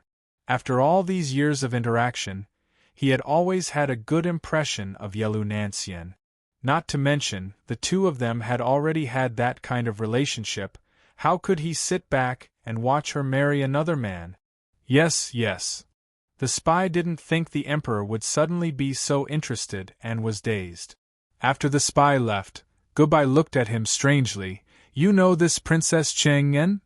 We've met a few times before. Seeing the women's playful looks, he quickly added, but not very well. What kind of joke was this? He had just brushed off the topic of Pu Cha Chiu Chao and now Yelu Nansien had come. Even the best-tempered woman would be angry. Gubai didn't pursue the matter and analyzed. We're in trouble now. If the marriage between Liao and Xixia succeeds, we'll be surrounded by enemies. How about I go to Liao and kill this Princess Chang'en? Without a bride, this marriage won't happen, Wan Yanping suggested. She had seen the strange expression on her brother-in-law's face and felt that he had a shady relationship with this Princess Chang'en. She said this on purpose. Song Qingshu jumped in fright. Kill her? What, you don't want to? Wan Yanping snorted. Song Qingshu smiled embarrassedly. I'm just worried about you. Yelu Nanxian's martial arts are very high. Even though she's not as good as the real top experts, but in the younger generation she's definitely one of the best. Although he didn't say anything, his meaning was clear enough. Wan Yanping's martial arts were not Yelu Nanxian's match. Wan Yanping was still a bit indignant, but Gubai said, All right, De Xing Fu can't leave you. Besides, even if you kill Cheng and Junju, Liao has so many other princesses and Junju. When the time comes, you can just change the marriage. How can you kill them all? Song Qingshu said, Leave it to me. I was planning to go to Liao anyway. It's on the way. Gubai frowned and said, It's too risky for you to go. You should know that your current identity is not ordinary. As the saying goes, a gentleman does not stand under a collapsing wall. Song Qingshu laughed. Don't worry. The people of Liao don't know of my relationship with the Jin. Besides, I won't be going there with great fanfare. With my martial arts, I'm afraid no one in the world can stop me. Seeing that Gubai was still hesitant, Song Qingshu continued, The southern Song dynasty is about to launch an expedition to the north. The Jin are not what they used to be. It will be difficult to deal with enemies from all directions. If I don't deal with Liao, it will be dangerous here. Who do you think is better than me to complete this task? Gubai thought hard for a while, and finally smiled helplessly. I don't think there is anyone. When do you plan to go? Tajtish had been living a very comfortable life these days. Living in the imperial palace was like living in heaven. All of this was given to her by the man in front of her. Now that she saw this young man who was half a year younger than her emotions became very complicated. I will leave first thing in the morning. Song Qingshu thought that letting Zhao Min wait at the inn was not a long-term plan. He was worried that she would leave impatiently. In such a hurry? Gubai opened her mouth but hesitated for a moment. After all, she was still Tang Quobian's wife in name. She could not bring herself to say it in front of others. However, Wan Yanping did not have such concerns. It was inevitable that she would feel a sense of loss if they were to separate again right after reuniting. The Southern Song dynasty will launch an expedition to the north at any time. They are probably waiting to communicate with the other powers before sending their troop. The diplomatic mission will soon arrive at Shangjing. Moreover, once the marriage between Liao and Xixia is completed, everything will be too late. I have to race against time. Song Qingshu explained. At the same time, he felt a little regret. He had spent too much time escorting Huang Rong back to Peach Blossom Island. However, when he thought of Huang Rong's charming appearance, he suddenly felt that it was all worth it. I love my country more than my beauty. I really need to change this bad habit of mine. Song Qingshu could not help but ridicule himself. After all, Wan Yanping was from the royal family. Although she was unwilling to part so quickly, she knew what was important. All right, take care. That's right, how did you manage to deceive those old men? Gubai suddenly recalled and asked. One must know that her heart was in her throat just a moment ago. That's right, that's right. My palms were all sweaty at that time. I was thinking that I might have to risk my life with my men. I don't even know how many people would die. Who knew that there would be such a turn of events? Actually, it's hard to say whether it's easy or difficult. Song Qingshu did not deliberately mystify her, and answered her directly. In order to verify whether I was an impostor or not, those elders stared at me with wide eyes the moment I entered. It would be embarrassing if I didn't hypnotize them. Thus, no matter what they saw or examined, their first reaction was that there was no problem. Standing beside him, Tadish was slightly moved. Although she had vaguely guessed what had happened, it was still rather shocking to hear confirmation from him. After all, silently hypnotizing a few people under the watchful eyes of so many people was indeed rather appalling. This person is like a demon god, causing one to be unable to muster the slightest bit of resistance. Tadish pondered inwardly. If she wanted to break free from his control in the future, wouldn't she be completely defenseless if he used the soul transfer technique on her? She couldn't help but feel incomparably worried. Brother-in-law's ability is truly incredible. As though she knew what Tadish was thinking, Wan Yanping asked directly. Then wouldn't you be able to make any woman in the world fall in love with you? Tell me honestly, have you secretly used it on me and big sister? Hearing her words, Gubai's expression instantly turned unnatural. Although she felt that her emotions were genuine, after witnessing everything, how could she be certain that he hadn't used it on her? Song Qingshu's face darkened. I'm not a god. How could I have such great abilities? If that's really the case, why would I need to painstakingly conquer the world?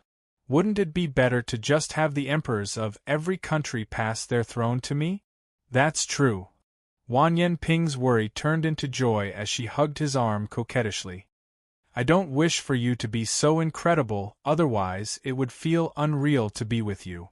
Don't worry, this ability will never be used on you. Song Qingshu stroked her hair as he solemnly promised. And Wan Yanping nodded obediently. Even Gubai's eyes were glistening, clearly extremely touched. After chatting for a while, Gubai and Wan Yanping had no choice but to leave. After all, Gubai had to handle Tang Quobian's matter, while Wan Yanping had to deal with the sea of intelligence in the laundry brothel. Qiu Qianren's raid on Pu Cha's house had some preliminary results, and related matters required them to handle. Because Song Qingshu hadn't been in the Jin kingdom for a long time, he was far less familiar with the political affairs here than Gubai. Moreover, he had to leave early the next morning, so he couldn't overstep his boundaries and instead became the most free person. Soon, only Song Qingshu and Tadish were left in the bedchamber. Hui Wushi tactfully excused herself. Looking at her back, Song Qingshu pondered to himself. I wonder how Tadish managed to subdue her. Are you interested in Yuer? Why don't I call her back to serve you in bed? Tadish asked with a smile that wasn't a smile. Song Qingshu was speechless. Am I such a despicable and shameless existence in your heart? Tadish smiled faintly. Aren't you? Recalling the things he did to her, Song Qingshu's breathing became stifled. He didn't have the confidence to refute her, and could only fiercely pull her into his embrace. With you, the former #1 beauty of the pugilistic world, here, why would I need any other woman to serve me in bed? Don't tell me Gubai and Wan Yanping don't want me? Tadish teasingly looked at him. Song Qingshu didn't expect himself to fall into a trap. Embarrassed, he said, they have important matters to attend to, they aren't free. So you came to find me. the former #1 beauty of the pugilistic world? Tadish purposely emphasized the word former.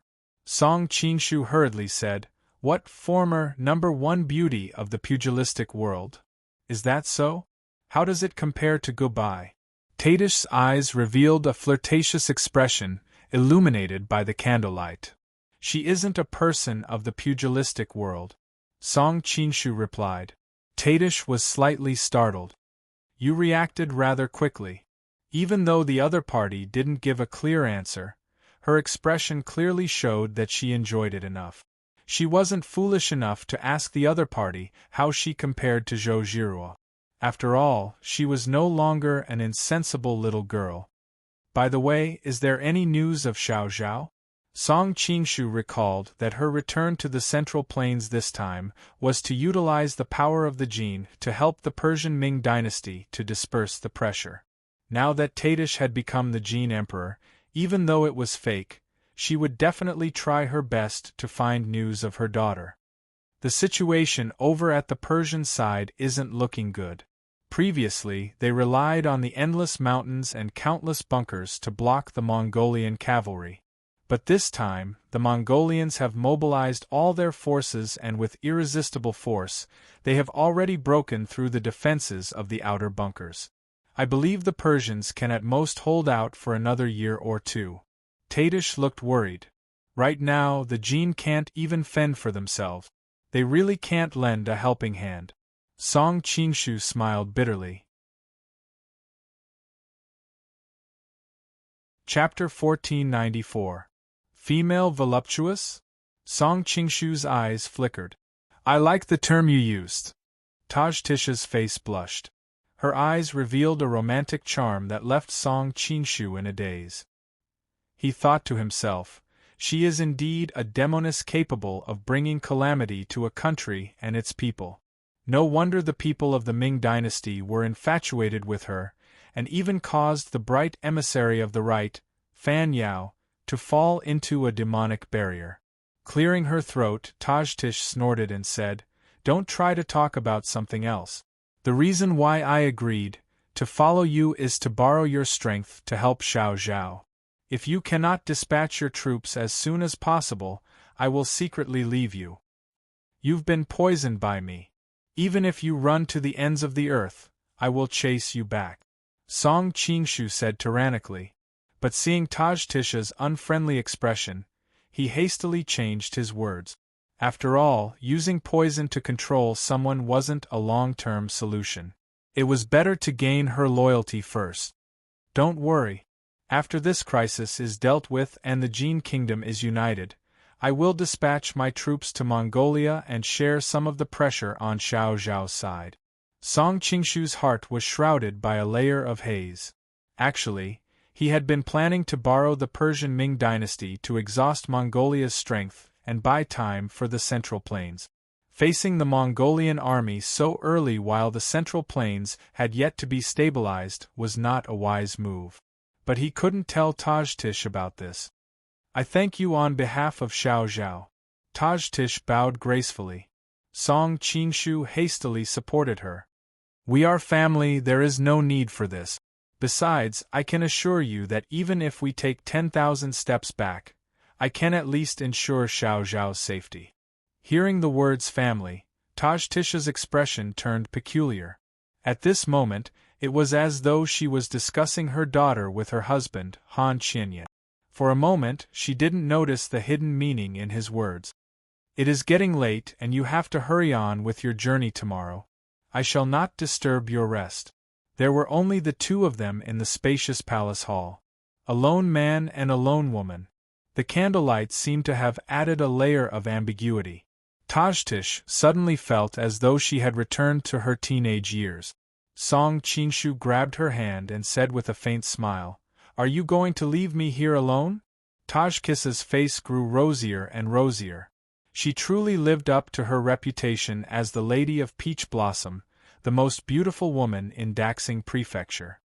"If you need me, I can call emissary Huiwe back to serve you. Or perhaps I can find a few of Wanyan Shui's concubines. They have always been waiting for the Emperor's blessing." Song Qingshu pulled her into his arms. You should know that I don't want them. Being embraced by him, Tajkis's mind couldn't help but recall the time when they went to Chongyang Palace together. Along the way, the charming and gentle scene, her body couldn't help but soften. Goodbye and Ping Air will be back soon. Song Qingshu hugged her on his thighs and felt the amazing elasticity of her body. He took a deep breath and smelled the faint fragrance on her body. He couldn't help but feel intoxicated. Don't worry, they have a lot of things to deal with. They won't be back for a while. Tatish's heart was beating wildly. She had always believed that she loved her deceased husband, and not this man in front of her. Yet for some unknown reason, this young man was able to ignite the flames in her body to the greatest degree. This was something that even her beloved husband couldn't compare to. Feeling her tender and soft body melting, Song Qingshu carried her and said ruefully, "The princes and grandsons of Daxing Prefecture address you as the Lady of Peach Blossom. I feel that another nickname suits you better." What nickname? Tajkis's body exuded a languid charm. Her usually cold voice had a hint of sweetness. "Lady Mian," Song Qingshu said with a smile. "What do you mean?" Tajkis couldn't react for a moment. Song Qingshu gently pinched her. "Because your body is softer than cotton. But other people can only look at you and can't touch you. So they only know your appearance as the Lady of Peach Blossom. They don't know your true identity." Tajkis was instantly embarrassed. She stretched out her fist and punched his chest. How can you be so indecent?" Song Qingshu said with a smile. "It's rare for a lady to have such a girlish attitude. Don't you realize that those who are with me look younger?" Tajkis snorted. She turned her face away and decided to ignore him. Song Qingshu didn't mind. He carried her to the dragon bed and placed her on it. He moved closer to her ear and said, "Didn't you just submit to me? Come now." Tajkis's heart skipped a beat. She instantly understood what he meant. She glared at him in anger. "Back then, even my husband didn't humiliate me like this." Song Qingshu shrugged. "That's because he doesn't know how to enjoy himself. Actually, when we were together, I noticed that even though you look mature and beautiful, you are like a little girl in the bedroom. I can only say that for Han Qinya to have such a femme fatale at home, it is truly a reckless waste of God's gift." "Don't talk about him." Hearing this man talk about her husband, Tajkis couldn't help but feel angry. Even so, she had to admit that what he said was reasonable. Back then, her husband had injured his lungs in the icy azure lake of Brightness Summit. Since then, he had been coughing incessantly. He had to take medicine to recuperate for many years. "I was being unkind." Song Qingshu didn't get angry at her attitude. Instead, he apologized. Tajkis was surprised. She didn't expect his tone to be so sincere. She couldn't continue to blame him. "All right, let's not talk about him. Let's get back to our matter. Didn't you say you want to submit?" Song Qingshu's next sentence was like a sprout. Tajkis unhappily rolled her eyes at him. She wanted to reject him, but unexpectedly she swallowed her words. Instead, her body involuntarily leaned down. "That's more like it." Observing the exaggerated and graceful curves of her waist and buttocks, Song Qingshu couldn't help but slap her perky buttocks. This caused Tajkis to turn around and glare at him. However, her eyes seemed to be covered with a layer of mist. Truly a peerless benefactor.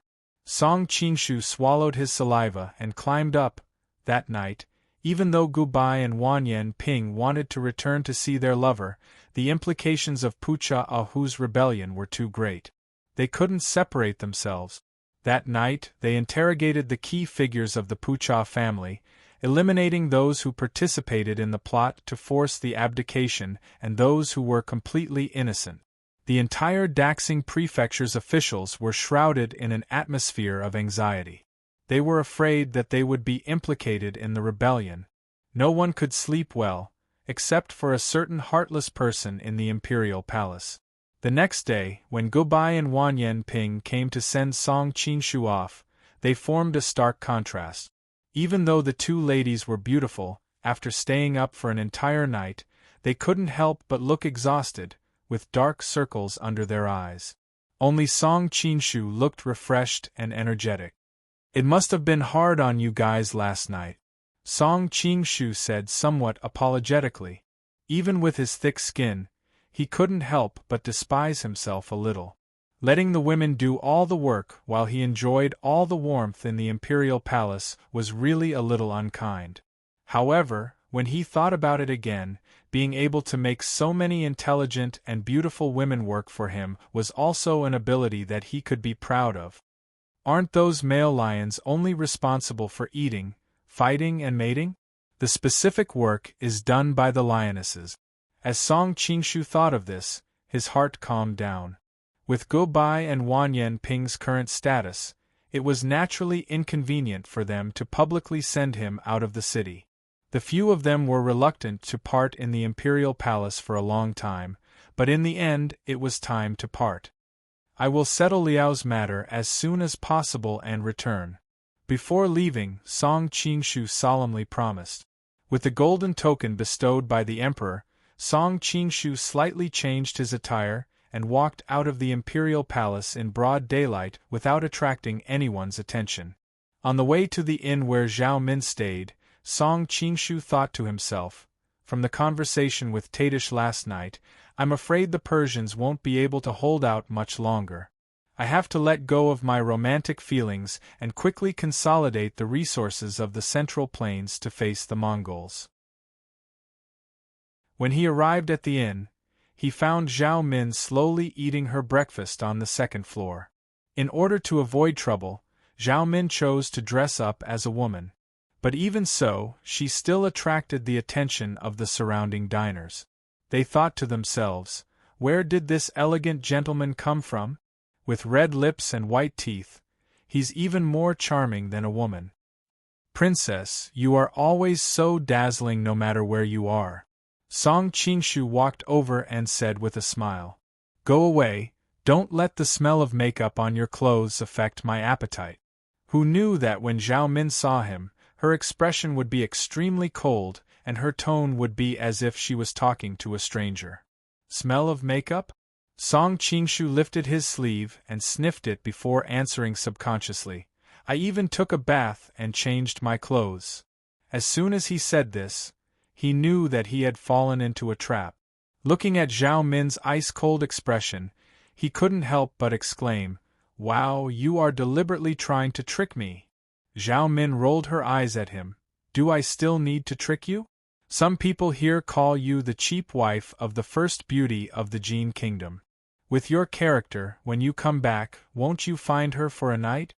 Song Qingshu hurriedly said, "Last night, nothing happened between me and Gubai. Because the one who accompanied him last night was Tadish." Of course, he was not stupid enough to say the latter part. Seeing that Zhao Min didn't seem to believe him at all, he hurriedly swore, "If anything happened between me and Gubai yesterday, let me. For a moment, he was at a loss for words, not knowing what kind of oath he should make. "Let you what? You have nothing to say, right?" Zhao Min said sarcastically. Song Qingshu suddenly had an idea. "Let me never marry you in this life." Zhao Min was startled, and her cheeks that were whiter than jade instantly turned red. She picked up the fan in her hand and smashed it into his chest. "You bastard, why did you drag me into this? You should believe me now, right?" Song Qingshu chuckled and moved closer. Although Zhao Min was angry in her heart, she really believed his oath. However, she refused to admit defeat. "I can't be bothered with you. Now that you have come to find me, does it mean that we can set off for Shangjing?" Chapter 1495. You just arrived yesterday and left early this morning. You haven't had time to greet your cheap little wife. Aren't you in a hurry?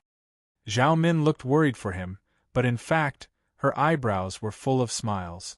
Song Qingshu was speechless. "What do you mean by cheap little wife? Song Bai and I now know each other well.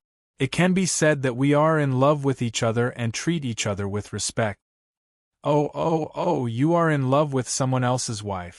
Zhao Min made a surprised expression, and the sarcasm was vivid on the paper. Song Qingshu's old face turned red. I'm too lazy to talk to you. I'm going to eat breakfast first. He knew that it was not a wise choice to quarrel with Zhao Min, so he hurriedly bowed his head and ate. Zhao Min wanted to continue taunting him, but she realized that she didn't have a chance to say anything. She had no choice but to let him do as he pleased, especially when she saw him choking on his food. She couldn't help but burst into laughter. Look at you, you are in a hurry. Drink some water and calm down. Zhao Min chuckled and handed the teacup over. Seeing the faint lipstick mark on the teacup, Song Qingshu was stunned. Zhao Min also realized that she had accidentally handed over the teacup.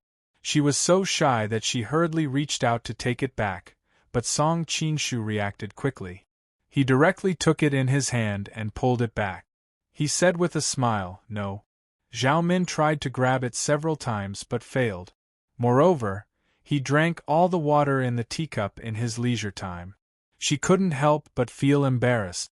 Well, it seems that even the water in the cup that your highness has drunk has become sweeter. Song Qingshu deliberately pretended to be intoxicated. I'm too lazy to talk to you. Zhao Min didn't expect that it would be her turn to say this so soon. She felt a little embarrassed and directly got up to leave. Song Qingshu smiled and continued to grab a few snacks in his hand. He chased after her. You haven't finished eating yet. Why are you in such a hurry to leave? Before Zhao Min could answer, she was stopped by the waiter. Hey, you haven't paid yet. Zhao Min was still in a fit of anger. She turned her head and gestured for Song Qingshu to give her the money. Song Qingshu reached into his pocket and his expression suddenly changed. Oh no, I changed my clothes. I don't have any money on me. This time, the waiter didn't hold back. Look at the two princesses' attire. How come you want to dine and dash? Song Qingshu explained with a bitter smile, we were just quarreling and forgot to pay the bill. Although he was highly skilled in martial arts and had a high status, he still maintained the kind heart of an ordinary person from his previous life. He was patient enough with an ordinary waiter. Quarrel? Unexpectedly, the waiter suddenly raised his voice. I don't know how many people like you who want to dine and dash by quarreling. Hurry up and pay. I don't want to leave if you don't pay. The surrounding people also began to point at them. How could Zhao Min stand it? She directly took out a silver ingot and threw it over. Then, she left with a cold face. Song Qingshu smiled bitterly and hurriedly chased after her. The waiter took the silver ingot but still couldn't help but complain. Two big men whispering to each other. Isn't it disgusting? No wonder you are so soft and tender. It turns out that you are a rabbit. Although his voice was low, Song Qingshu and Zhao Min were both martial arts people. Naturally, they heard it clearly with their sharp ears and eyes. Zhao Min stumbled and almost fell. She turned around angrily. Song Qingshu hurriedly pulled her away so that the waiter wouldn't suffer a big loss. Why are you pulling me? Until they walked to a quiet place, Zhao Min finally shook off Song Qingshu's hand. That waiter has a bad mouth. I have to teach him a lesson. Song Qingshu said with a smile. You are a dignified commandery princess. You should be magnanimous. Don't argue with this kind of person. Moreover, he didn't lie. You are really soft and tender. We did have some whispering to each other. Zhao Min's anger had almost dissipated. When she heard the last sentence, she couldn't help but frown. Who is whispering to each other? Seeing that she was showing signs of anger again, Song Qingshu hurriedly changed the topic. Commandery princess, I have a question to ask you. Seeing that she suddenly showed signs of anger, Song Qingshu hurriedly changed the topic. Commandery princess, I have a question to ask you.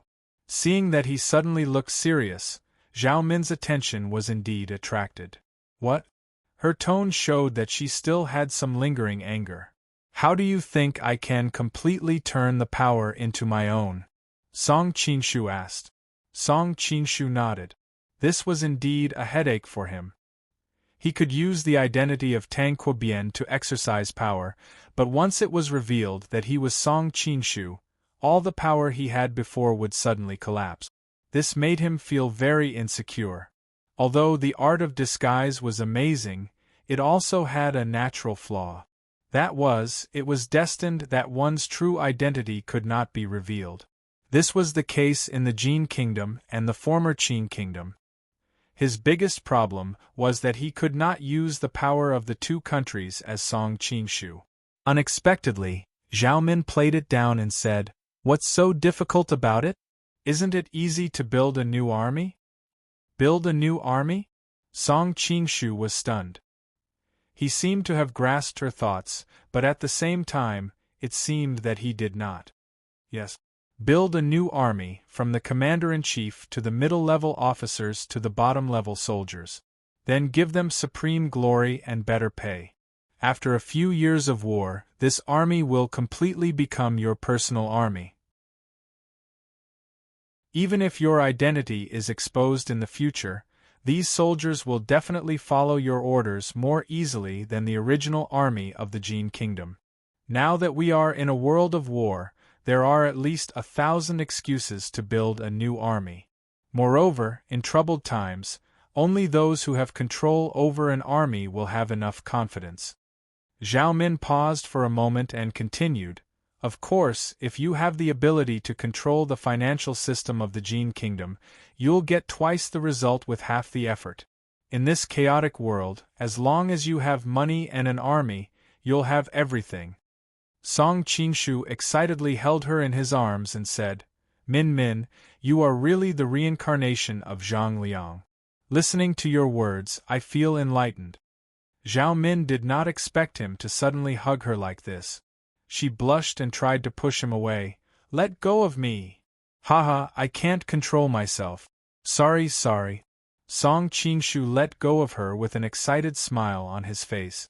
Seeing him so happy, Zhao Min could not help but smile. However, she suddenly thought of what if Song Qinshu became the enemy of Mongolia in the future. Her heart was suddenly covered with a layer of haze. "I am also helping Mongolia to weaken the Jin Kingdom. It's not a problem." Zhao Min secretly comforted herself. With her intelligence, how could she not see something? However, when she thought of that, she hurriedly stopped thinking about it. After a few days, the two of them had their own thoughts and finally arrived at Shangjing. Looking at the majestic city walls, Song Qinshu could not help but sigh. The terrain here is indeed dangerous, easy to defend and difficult to attack. No wonder Northern Han was able to defend against the later Zhou and Northern Song's several northern expeditions. With such a strong city, Liao will not have to worry about self-preservation in these troubled times. Zhao Min's tone had a hint of mockery. Liao has never been good at defending cities. Their custom has always been to hold alms bowls during the 4 seasons. The emperor would lead the civil and military officials and the army to hunt everywhere. When they came to places with abundant water and grass, they would hold alms bowls. That is the actual capital. Now that the Jin Kingdom has destroyed their country, they no longer have the conditions to hunt. They can only hide in this strong city. Presumably, the Khitans with the slightest bit of courage would not be proud of this strong city. Instead, they would feel that it is a kind of humiliation. That is true. Song Qinshu nodded in agreement. It is getting late. Let's quickly enter the city and find a place to stay. Zhao Min took the lead and walked in the direction of the city gate. Do you think that when we go to the inn later, there will be only one room left? Song Qinshu moved closer with a drooling face. That is not possible. Zhao Min coldly snorted. Song Qinshu smiled and said, Why not? You should know that my luck has always been very good. You wish. Zhao Min rolled her eyes at him, a hint of red flashing across her cheek. Who told you that we will stay in an inn? If not an inn, where will we stay? A thought suddenly appeared in Song Qinshu's mind. Could it be that in order to hide her identity, She wanted to hide in a brothel? So should he agree or pretend to refuse? I bought a leisure residence here before. When the time comes we will stay there, Zhao Min said nonchalantly. Song Qingshu was startled, but he quickly reacted. What leisure residence? It was clearly a secret stronghold that she had secretly set up. You really know how to be a crafty rabbit with 3 burrows. With your personality, you must have a similar residence in Daxing Prefecture. Then why didn't you stay there previously in Daxing Prefecture? Why did you stay in an inn? If I brought you there, would the laundry brothel confiscate your house?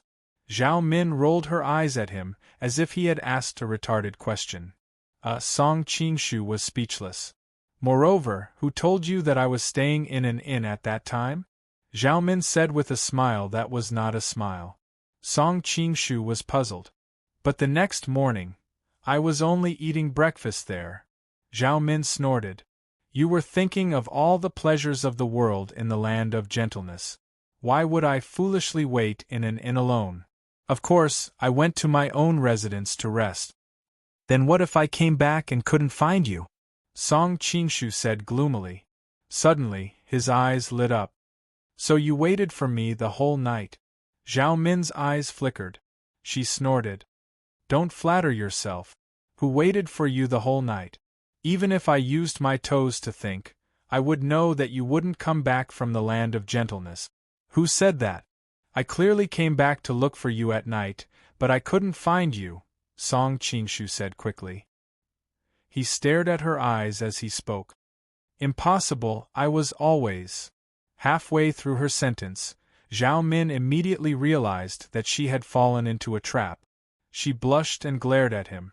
She felt that she couldn't face him, so she quickly turned around and left. Song Qingshu's eyes revealed a look of pleasant surprise. He hurriedly chased after her. Unfortunately, the other side's face was as cold as frost. She simply ignored him. Are your dog eyes blind? Can't you see where you're going? Just as the two people were entangled, suddenly a shrill sound pierced through the air. Song Qingshu's complexion changed. He pulled Zhao Min to the side and dodged. It turned out to be a long black whip. Because it struck empty air, it produced a sonic boom. Song Qingshu was furious. If an ordinary person couldn't dodge in time and was struck by this whip, a light injury would be lacerated. A heavy injury would be disfigurement and blindness. It was really too vicious. But before he had the time to react, the knight who struck the whip rushed to scold. Bold, unruly commoner, you dare to collide with Princess Qing An's imperial carriage. Chapter 1496. Princess Qing An? Hearing this name, Song Qingshu's anger suddenly disappeared without a trace. Looking behind him, he saw a group of cavalrymen escorting a luxurious carriage. Behind them were maids and servants, and further behind them was a group of armored soldiers. It was easy to see that each one of them was an astute and valiant soldier. Song Qingshu tried his best to look into the carriage, but no matter how skilled he was, he couldn't see through walls. He couldn't see if it was Yelu Nancian inside. Smelly brat, what are you looking at? Do you believe I won't gouge out your eyes? The cavalryman saw that Song Qingshu wasn't paying attention to him and was instead sneaking sneaky glances at the carriage. He couldn't help but be enraged. Song Qingshu was furious, but at this moment, a light voice came from the carriage. Forget it, let's go. Hearing this, Song Qingshu was overjoyed. He could tell that it was indeed Yelu Nancian's voice. However, what made him feel strange was that the previous Yelu Nancian's voice was soft and gentle, with an otherworldly temperament. Now, although her voice was still pleasant to the ear, it lacked the usual liveliness, with a trace of waning interest and melancholy. Unfortunately, after saying that one sentence, Yelu Nancian didn't speak again. Moreover, she didn't seem to have any intention of showing herself. Not even the slightest bit of the curtain was pulled up. Watching as the carriages entered the city, Song Qingshu was in a daze. Suddenly, Zhao Min came up to his side, rejoicing in his misfortune. TSK, the Grand Prince of Qi, one of the best martial artists in the world, was actually bullied by a lowly soldier. If a dog bites you, are you going to bite it back? Song Qingshu nonchalantly asked. Although I won't bite it back, at least I'll give it a good beating. Zhao Min harumphed, flicking a pebble at the cavalryman's horse's leg. Startled, the horse reared up and the cavalryman, caught off guard, fell to the ground, his mouth full of blood. "Ha!" Zhao Min let out a tinkling laugh. "Now I feel better." Repaying enmity with honesty, the princess is really a heroine. Song Qingshu couldn't help but give her a thumbs up. "I'm still mad at you. Didn't you already talk to me? Who told you that you won't be angry if you speak?" The two of them bickered all the way into the city, and before they knew it, they arrived at Zhao Min's private residence. He saw that the rocks in the garden were simple and unadorned, the stream was clear, there were not many rooms in the garden, but they were all very exquisite. Song Qingshu could not help but sigh. There is such an elegant place in the north. Junju is really an elegant person. Actually, this place is only SOSO. Zhao Min acted as if she was just narrating an ordinary thing. When Song Qingshu thought about how she could build a green willow heights in the desert, he felt that this manor in front of him was not a big deal. Zhao Min led Song Qingshu to settle down in the garden, and then she took him to the study, where a servant had already served tea. The tea was the top-grade Longjing tea from Jiangnan. Song Qingshu could not help but sigh that these top nobles really knew how to enjoy themselves. Zhao Min might not even come here once a year, but all the things prepared were of the best quality.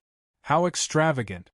As for the servants, Song Qingshu did not treat them as ordinary servants.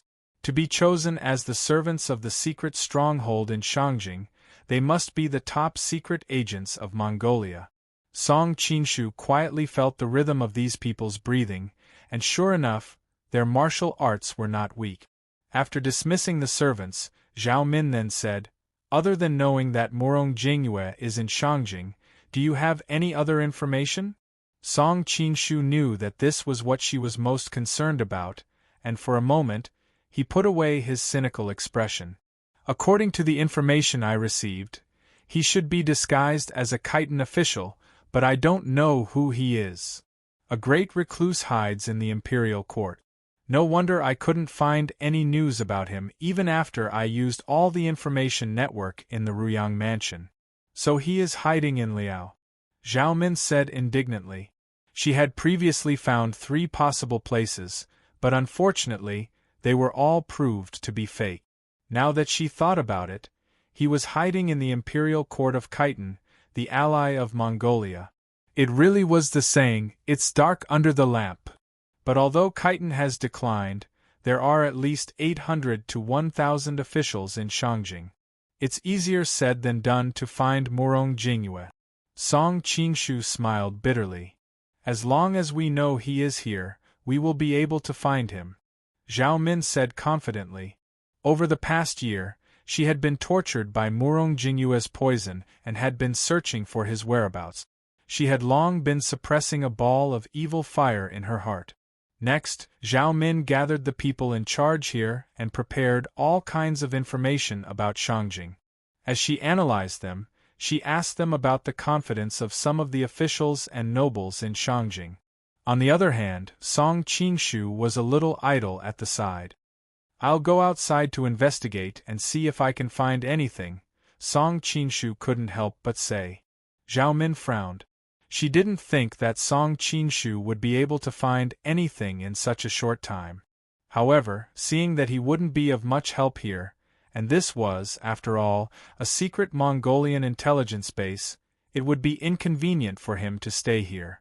Thus she agreed. Song Qingshu came out of the garden and wandered around Shangjing for a while. Other than understanding the local customs and practices, he really didn't find anything.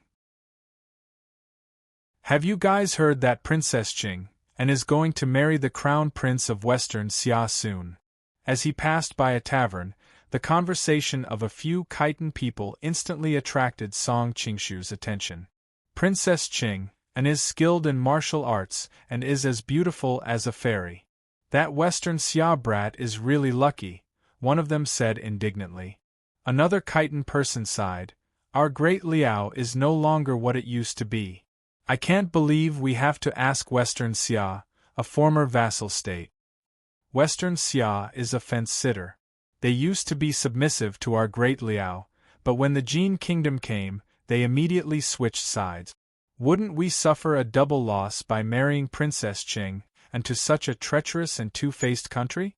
That Western Xia guy married Princess Qing and, if he doesn't fulfill his promise, I'll fight my way to Lingzhou City even if I have to risk my life. TCH, if you have the ability to do that, why don't you ask the Emperor to grant the princess to you? As he listened to their discussion, Song Qingshu recalled Yelu Nanxian's determination when she left. He thought about the despair in her voice at the city gate just now. For a moment, his heart was in turmoil, and he couldn't hold it in any longer. He asked for directions to the Wei Palace and hurried there. The Wei Palace occupied a large mansion in the Shangjing city, where every inch of land was worth its weight in gold. Yelu Isen's influence in Liao was evident. Although the Wei Palace was heavily guarded, with Song Qingshu's current level of martial arts, he could come and go as he pleased in the imperial palace. It was not difficult for him to sneak into the mansion under the cover of the night. Over the years, Song Qingshu had become an expert in the layout of buildings. He could roughly guess the location of the wife's residence after a quick glance. He searched along the way and finally found Yelu Nanxian's room. Why are there guards at the door? Song Qingshu couldn't help but be surprised when he saw the guards at the door. Normally, the inner and outer residences of an official's mansion were separated. The inner residence was where the women lived, and the guards were not allowed to enter. Could it be that something happened? Song Qingshu couldn't bear it any longer. He pushed his qin gong to the extreme and directly flew into the courtyard from midair. These imperial guards didn't expect that someone could fly over their heads without making a sound. They didn't even know what happened. After entering the courtyard, he saw Yelu Nanxian sitting on the window in a daze, staring at the bright moon in the sky. The cold night wind blew her clothes, making her look as if she would jump down at any time. Song Qingshu panicked and hurriedly flew over and threw her into the room through the window. Yelu Nanxian was also shocked by the sudden attack. She instinctively waved her hand and began to fight back.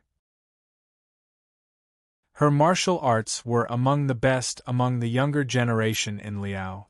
Unless she encountered some famous masters in Jianghu, she wouldn't have to worry about protecting herself.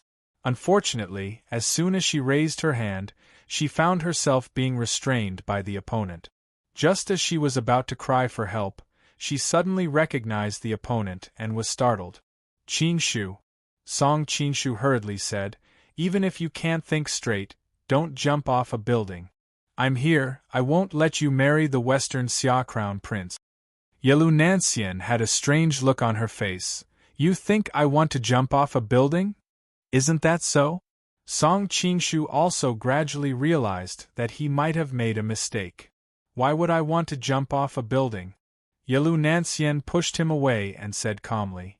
You were forced to marry the Western Xia Crown Prince, and you couldn't resist, so you couldn't think straight. Song Qingshu's voice became less and less confident. Yelu Nanxian looked at him and answered, I did it willingly. Song Qingshu immediately swallowed back the words he was about to say. He quickly reacted and said angrily, No, I can't let you marry another man. You're really overbearing. Yelu Nanxian frowned. I still haven't settled the score with you for bullying me last time, and you're still trying to arrange things for me. Song Qingshu held his breath, thinking of what happened last time in Yangzhou. He couldn't help but awkwardly say, I'm sorry about what happened last time, but it was really an accident. Yelu Nanxian interrupted him. It doesn't matter if it was an accident or on purpose, it's already happened anyway, there's no point in talking about it. That's true, Song Qingshu smiled bitterly. Sister Nancian, don't worry, I'll take responsibility. Yelu Nancian blushed and spat. Who wants you to take responsibility? That night, Song Qingshu had just opened his mouth when Yelu Nancian interrupted him. We women of the prairie don't have as many rules as you Han women. What happened that night is what happened. I don't need you to take responsibility. Don't think that I'll treat you like a Han woman. I'll treat myself as your woman. Of course not. Song Qingshu said seriously. He was a person from the future. How could he think that just because two people had sex, they must be together? In the future, one-night stands and dating were not too common. Alright, you can go now. Yelu Nancian stood by the window. The moonlight shone on her face like a layer of tranquil light. After all, I'm about to become the Western Xia Crown Prince's wife. I can't let others gossip about me. Seeing her calm eyes, Song Qingshu couldn't help but become angry. Have you seen that Western Xia Crown Prince? No. Yelu Nancian shook her head. You haven't even seen him. Why must you marry him? Song Qingshu said angrily. Chapter 1497. When Song Qingshu came out of King Wei's mansion, he felt lost. He knew that he and Yelu Nancian didn't have a solemn pledge of undying love, nor were they lovers. He had no reason to ask her to do this and that, but when he thought that she was about to become someone else's wife, he still felt suffocated. Especially her attitude. She looked at him as if he was an ordinary friend. No, even less than an ordinary friend. This made him feel even more hurt. But he also knew that she had her own thoughts and feelings. He couldn't force her. Just like that, he returned to Zhao Min's courtyard in a daze. Seeing him return, Zhao Min casually asked, "Did you find any clues?" No, Song Qingshu shook his head, obviously a little dispirited. Zhao Min looked at him strangely, but she was too excited to notice his abnormality. "Come here quickly, I have analyzed some clues here." Song Qingshu finally regained his spirit. It should be known that Murong Jingyue was not only related to the poison in Zhao Min's body, but also the murderer that Icy Snow had been searching for. As long as he was not eliminated, Icy Snow would be in danger. Murong Jingyue was hiding in the dark, like a venomous snake, waiting for an opportunity to strike. It would be hard to feel at ease if he was not eliminated. Zhao Min unrolled a roll of paper. It was densely packed with names. She pointed at the names and said, "This is the list of all the important officials in the Khitan Imperial Court." Looking at the neatly arranged names, not only the names, but also the official positions and some brief comments, Song Qingshu couldn't help but praise, "You are really efficient. Of course I will succeed in every endeavor." Zhao Min smiled proudly. "Let me briefly explain to you so that you won't be confused." Okay. Although Song Qingshu had heard about Liao's imperial court in the Jin Kingdom, he only knew a few famous people. As for the rest of the civil and military officials, he was completely ignorant. There's no need to introduce the Emperor of Liao, Yelu Hongji. I believe that Murong Jingyue doesn't have the ability to impersonate him. Zhao Min gave a simple evaluation, and Song Qingshu inwardly nodded. He was able to substitute for Murong Jingyue because he had the right time, place, and people. He didn't think that Murong Jingyue would be able to do the same. Zhao Min continued, "Although Liao has declined, there are still many concubines in the harem. However, there are only 3 important people: Empress Xiao Guanyin, Consort Wen Xiao Zhonghui, and Consort Yuan Xiao Yingying." Song Qingshu thought to himself, Su Quan also mentioned Liao, I wonder where she is now. Empress Xiao Guanyin is a national beauty, and is good at the 4 arts. She is the daughter of Prime Minister Xiao Pidi of the Northern Residence. She is now the most favored. Zhao Min pointed to a name and introduced. Song Qingshu felt that the name Xiao Guanyin sounded familiar. He suddenly remembered that she was the empress who died in an unjust case in history. He didn't know if she would still meet that tragic end in this world. Consort Wen Xiao Zhonghui is the cousin of Empress Xiao Guanyin. She is also the daughter of the imperial uncle's fifth branch. She is charming and lively, and has always been favored by the emperor. Zhao Min continued. Xiao Zhonghui? Song Qingshu frowned. This name felt very familiar. It seemed to be the name of a female protagonist in a certain book. He didn't know if it was the same person. Consort Yuan Xiao Yingying is the younger sister of the Southern Courtyard's Privy Commissioner Xiao Fengxian. Her maiden family is strong, and in addition to her extraordinary beauty, she is also favored by the emperor. Zhao Min commented. Song Qingshu had an impression of the name Xiao Fengxian. Firstly, he was an important official of Liao. Secondly, it was easy to associate him with Lu Fengxian of the Three Kingdoms. Therefore, he had a deep impression of him. According to the intelligence of the Huan Yi Yard, this person appeared to be a loyal and filial son, but in reality, he was an ambitious person. The princes are still young, let's not talk about them. However, the two princesses are already married. The princess of Zhao's son-in-law is Xiao Huandu, the current Payin Langjun. Seeing Song Qingshu's confusion, Zhao Min explained, the Payin Langjun is similar to a secretary. He stays by the emperor's side to help with some paperwork. Seeing that Song Qingshu understood, Zhao Min continued, the princess of Wei's son-in-law is Commandant Xiao Shimao. This person is my main target of observation. I suspect that he is very likely to be Murong Jingyue. Why? Song Qingshu asked curiously. Out of so many officials, why did Zhao Min pick him? Because this Xiao Xiamao was previously unknown.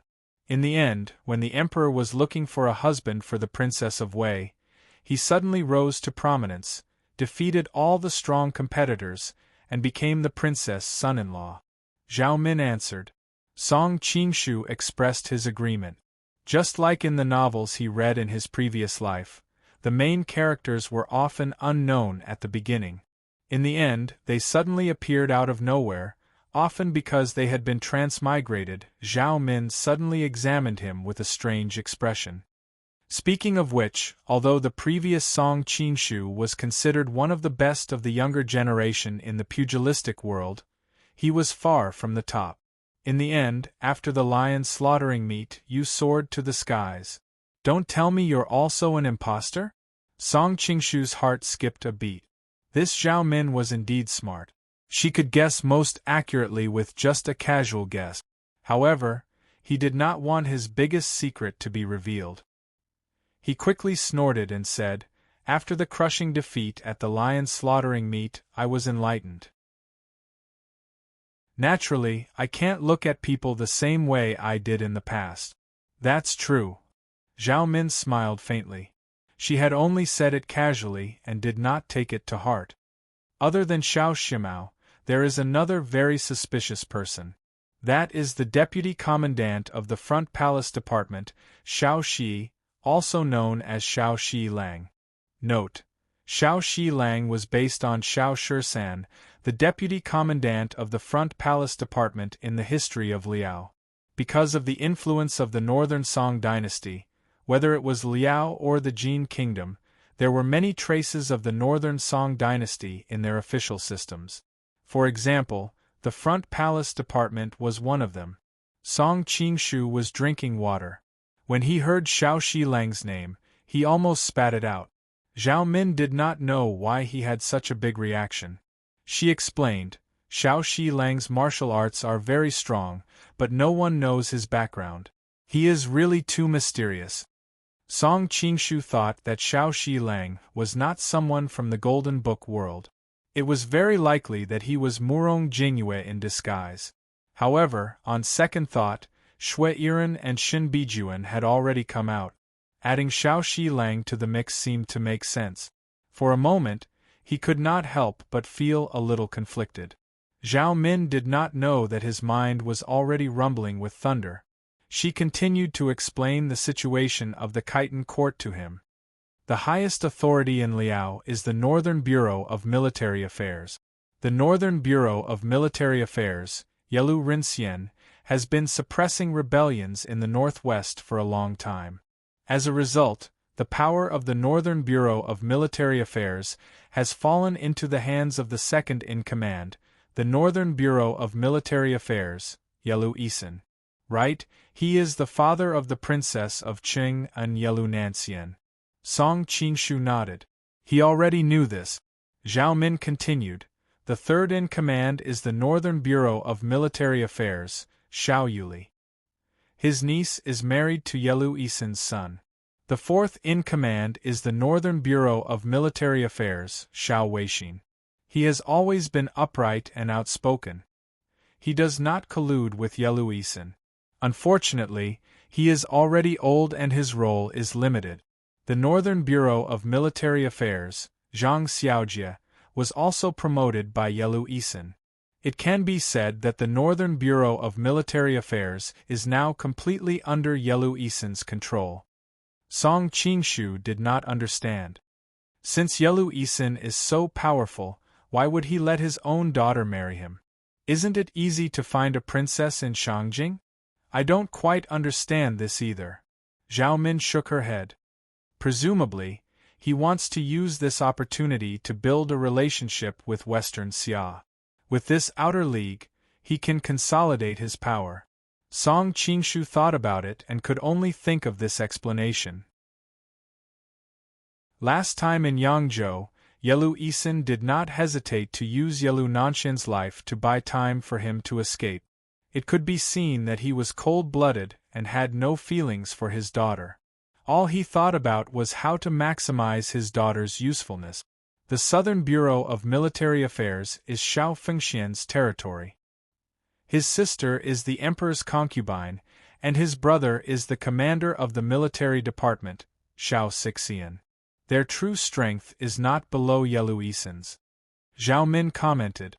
Song Qingshu previously learned from the intelligence of the Jin Kingdom that there were three most important military forces in Liao's Shangjing. The first was the Front Palace Department, which was similar to the imperial army of the Han dynasty and guarded the imperial palace. The second was the Palace Deployment Department, which was in charge of the Palace Division and was the most elite force directly loyal to the emperor.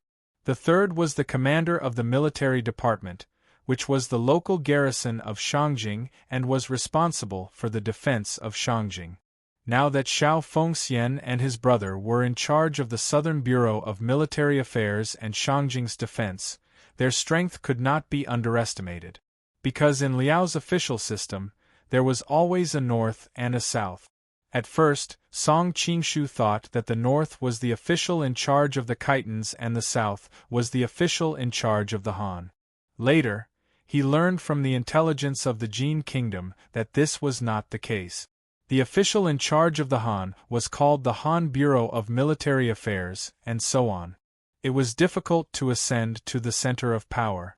Whether it was the Southern Bureau of Military Affairs or the Southern Prime Minister's office, they were still in charge of the Khitans and had nothing to do with the Han. The reason why there was a North and a South Bureau of Military Affairs was that the Northern Bureau of Military Affairs was in charge of military affairs, while the Southern Bureau of Military Affairs was in charge of the ordinary civil affairs. The reason why there was a Northern and Southern Bureau of Military Affairs was because there were many Khitans. When the country was founded, there were 20 tribes, which expanded to 34 in the middle period and even 48 in the later period. The Northern Prime Minister's office was in charge of the military affairs of the 5 departments, 6 departments, Wulan, Nira, Tulu, and so on. The Southern Prime Minister's office was in charge of the military affairs of the Yishur, Chu, Tuju, and Pin. The famous king of the Northern Bureau of Military Affairs and king of the Southern Bureau of Military Affairs were, in fact, another name for the 5 departments and 6 departments. The king of the Northern Bureau of Military Affairs was in charge of the military affairs of the 5 departments, while the king of the Southern Bureau of Military Affairs was in charge of the military affairs of the 6 departments. Because the 5 departments and the 6 departments were the largest Khitan tribes, they had much more power than the leaders of the other tribes. Zhao Min suddenly stood up and said, Liao's intelligence on the court is more or less the same as what you've told me. Let's start with the prince consort, Xiao Shima. Let's see if he's Murong Jingyue in disguise. Puzzled, Song Qinshu asked, why not start with Xiao 11 Lang? Compared to Xiao Shimao, he felt that there were more suspicious points about Xiao 11 Lang. Zhao Min waved a secret letter in her hand. I've received news that Xiao Shima didn't return to the prince consort's residence after leaving the imperial palace. Instead, he was sneaking towards the outskirts of the city, which is very suspicious. Since we've bumped into him, we'll start with him. Seems like it's all fate. Let's start with him. Song Qinshu, on the other hand, was secretly shocked. The intelligence network that Zhao Min had planted in Liao was really powerful. There were actually people paying attention to the whereabouts of the emperor's son-in-law. Thank you, book friend, for shining like a diamond. Janny the Moon, Chuanjin Zhao Zhijing, Eating Skewers is the Truth, Blackfin and Whitefin, Dapeng 1987, Mo Gubumu, Wang Yixing, and other book friends support and monthly tickets. Chapter 1498. Song Qinshu and Zhao Min arrived at a small courtyard in the southern part of the city. A person was already waiting for them there. Are you sure that Xiao Xia entered this place? Zhao Min asked calmly. At this moment, Princess Zhao Min's elegance was on full display. The person replied, this subordinate followed him all the way here. It is definitely him. How long has he been in there? Zhao Min asked. About the time it takes for a stick of incense to burn, the person replied. Zhao Min waved her hand. You can go back first. Leave this place to us. The person revealed a hesitant expression. Princess, Xiao Xia's martial arts are quite high. You alone, Zhao Min pointed at Song Qinshu. I have him. Song Qinshu cooperated and puffed out his chest, appearing particularly spirited. The person glanced at Song Qinshu. Although he didn't recognize him and looked like a hedonistic young master, he didn't say anything. Instead, he trusted his master's judgment and silently retreated. You're quite strict with your subordinate. Song Qinshu sighed thoughtfully. They only need to strictly follow my orders, Zhao Min replied calmly. Then, she beckoned him to walk into the courtyard. Song Qinshu chased after them and warned, be careful of an ambush. Zhao Min stopped and agreed with his judgment. Bring me in. She had seen Song Qinshu's qinggong before and knew that with him leading them, no one would be able to find them even if they were in a dragon's lair or a tiger's den. Song Qinshu nodded. Holding her soft waist, they silently snuck into the small courtyard. It wasn't anything new for the two of them to cuddle. They had done more intimate actions before, so the two of them didn't notice anything wrong when they hugged each other. However, as soon as they entered the courtyard, Song Qinshu discovered that he was worrying too much. There wasn't any ambush here. There weren't even any guards. The entire courtyard was completely dark except for a faint light coming from one of the rooms. Song Qinshu flew to the house with Zhao Min, poked a hole in the window, and looked inside. Ah! A woman's coquettish voice suddenly came from inside, scaring Song Qinshu so much that his hand trembled, and he almost hit the window. Zhao Min was also shocked. What's that sound? Song Qinshu had a vague guess in his heart, but he still needed to confirm it. He made a shushing gesture to Zhao Min, and then looked in through the window. The light inside was dim and yellow, the bed was turned red, and a burly man could be seen doing something indescribable to a woman. The woman's white legs were kicking wildly, and it was obvious that she was also very aroused. That sound just now was involuntary. What happened inside? Noticing that Song Qinshu's expression was getting weirder and weirder with a playful smile on his face, Zhao Min hurriedly asked. Nothing. Song Qinshu didn't know how to explain, but he couldn't help but evaluate in his heart. Although he couldn't see the woman's face, her skin was quite white. Zhao Min couldn't hold back her curiosity and tried to push him away to see for herself, but Song Qingshu didn't move an inch. "You better not look. You'll regret it." "What are you trying to do?" The more Song Qingshu said like this, the more curious Zhao Min became. Seeing that she couldn't push him away, she simply opened a hole in the window and lowered her head to look. Zhao Min cried out in surprise. She instantly shrank back as if she was scalded, and her face was already red with embarrassment. Song Qingshu spread out his hands. "I already told you not to look. Who told you not to believe me?" Zhao Min was instantly annoyed. She directly punched him. "You bastard, you deliberately set a trap for me to pick. You deliberately wanted to see me make a fool of myself. I clearly told you not to look." The smile on Song Qingshu's face suddenly froze. He instantly pressed down on Zhao Min's hand and pushed her to the side of the shadow. Zhao Min was shocked. Her first reaction was that Song Qingshu's qi and blood were in turmoil because of the scene inside. His bestial instincts were aroused and he wanted to do those dirty things to her. However, she quickly realized that he was not such a person.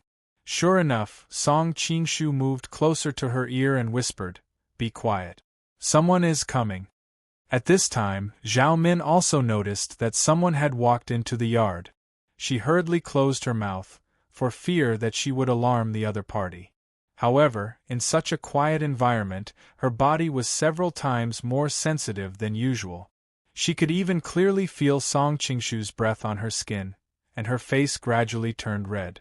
In order to divert her attention, she hurriedly looked in the direction of the courtyard gate. She saw a middle-aged man with a pair of malicious eyes walking in. Beside him was a big man with a face full of stubble that was slovenly and unkempt. However, he looked open-minded and at ease. "Who the hell is this man?" Song Qingshu and Zhao Min had the same suspicion at the same time. They recognized the malicious middle-aged man.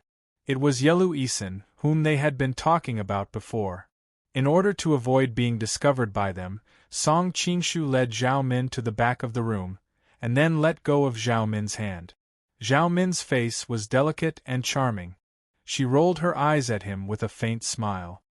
It turns out that the romantic child Song uses these means to take advantage of other girls.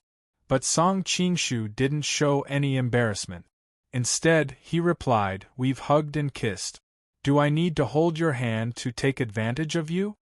Hearing this, Zhao Min frowned. Song Qingshu hurriedly pulled her to the window. They went in. In the end, curiosity won out. Zhao Min glared at him and then leaned against the window to watch. The door was kicked open. The two people on the bed were clearly shocked. Xiao Shimu pulled the blanket over the woman while he got up and fastened his belt. Seeing this, Zhao Min spat and hurriedly turned her head away. "Which bastard?" Xiao Shimu was halfway through cursing when he suddenly recognized Yelu Isin. He swallowed the rest of his words. Although he was the emperor's son-in-law, Yelu Isin's power was overwhelming. He didn't dare to offend him. The emperor's son-in-law sure is carefree. Yelu Isin glanced at the woman on the bed and said with a smile that didn't reach his eyes. As soon as he finished speaking, the burly man beside him rushed to the side of the bed. The woman fell on the bed, and the burly man returned to his original position as if he hadn't moved at all. What a fast movement technique! Song Qingshu secretly praised. Although it couldn't compare to his and Dongfang Mushue's, it was still a top-notch movement technique in the pugilistic world. Seeing the woman lying on the bed, Xiao Shimu was shocked and angry. "Xiao Shilang, what are you doing?" "Xiao Shilang." Hearing his words, the two people outside were shocked. Even the shy Zhao Min looked into the room again. So he's Xiao Shilang. Looking at this unkempt burly man, Song Qingshu nodded inwardly. He had a carefree and uninhibited air, which was quite in line with Xiao Shilang's character. "Don't worry, she's fine. She's just unconscious." Xiao Shilang shrugged, a devilish smile on his lips. What does Prince Wei mean? Although he was wary of Yelu Isin, Xiao Shimu was still angry. He looked coldly at Yelu Isin. "Nothing much.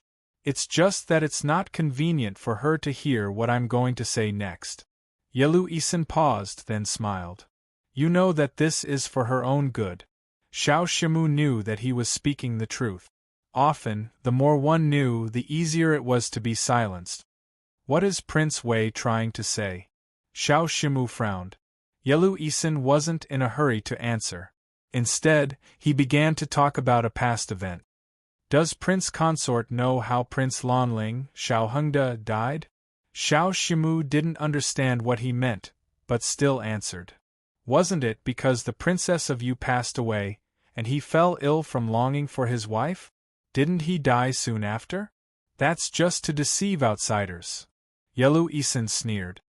Back then, Prince Lanling had an affair with a palace maid, causing his wife, the Princess of Yu, to die of grief and anger.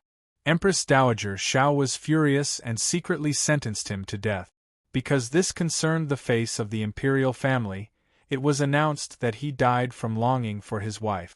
Xiao Shimu's expression changed slightly. Why are you telling me this? Yelu Isin sighed. Some people just don't learn from history. Prince Consort's current situation is so similar to Prince Lanling's. As he spoke, he glanced at the woman on the bed. Prince Consort, don't tell me this woman is the princess? Xiao Shimu snorted. You already know the answer. Yelu Isin continued. Back then, when Xiao Hengde was the Prince of Lanling, Empress Dowager Xiao ordered him to die. Now, you are just a commandant of the Emperor's son-in-law. Do you think the Empress Dowager will show mercy? Xiao Shimu's expression changed drastically. Are you threatening me? It's not a threat. I'm just analyzing the facts for you. Yelu Isin smiled faintly. Xiao Shimu said, What do you want me to do? He wasn't stupid. He knew that Yelu Isin deliberately came here without reporting. He must have taken the opportunity to blackmail him to do something for him. Prince Consort is really a smart person. Yelu Isin smiled. Prince Consort must have recently heard that the imperial bodyguard Yelu Chula reported that Yelu Qi was trying to support Prince Jin in a rebellion. Song Qingshu was shocked. First, he was surprised that Yelu Qi could hold such an important position at such a young age. Second, he was surprised that he was in a crisis of rebellion. It should be known that for the emperors of all dynasties, rebellion was the most dreaded thing. If the person involved didn't die, he would at least lose a layer of skin. Isn't it because there is no evidence? Xiao Shimu snorted. Anyone with a discerning eye can see that this is a false accusation. Prince Jin is still in infancy. Did Yelu Qi lose his mind and support him? Sometimes it doesn't matter whether you are wronged or not, and what the truth is. Yelu Isin's eyes flickered like a poisonous snake choosing its prey. If Prince Consort comes forward and accuses himself of being his accomplice and accuses him of rebellion, won't there be evidence? With the seed he planted earlier, the Emperor will definitely not tolerate him. Xiao Shimu was so angry that he laughed. Are you crazy or do you think I'm stupid? If I have an affair with another woman, I'll just die. But if I'm involved in a case of rebellion, it's a big crime. You see this person first. Yelu Isin clapped his hands, and soon the door was opened from the outside. A woman slowly walked in. At this moment, everyone in the room not only stopped moving, but also almost stopped breathing. They had never seen such a beautiful person in their lives. Thanks to Bingo Big Ice Fruit, by Hai Lang, Wei Mo, Old Lie to Me, ABCPPP, Northern Hemisphere, that you're tuning in to the Phoenix Nights YouTube channel. Don't forget to subscribe and join us on this journey to catch the most captivating stories.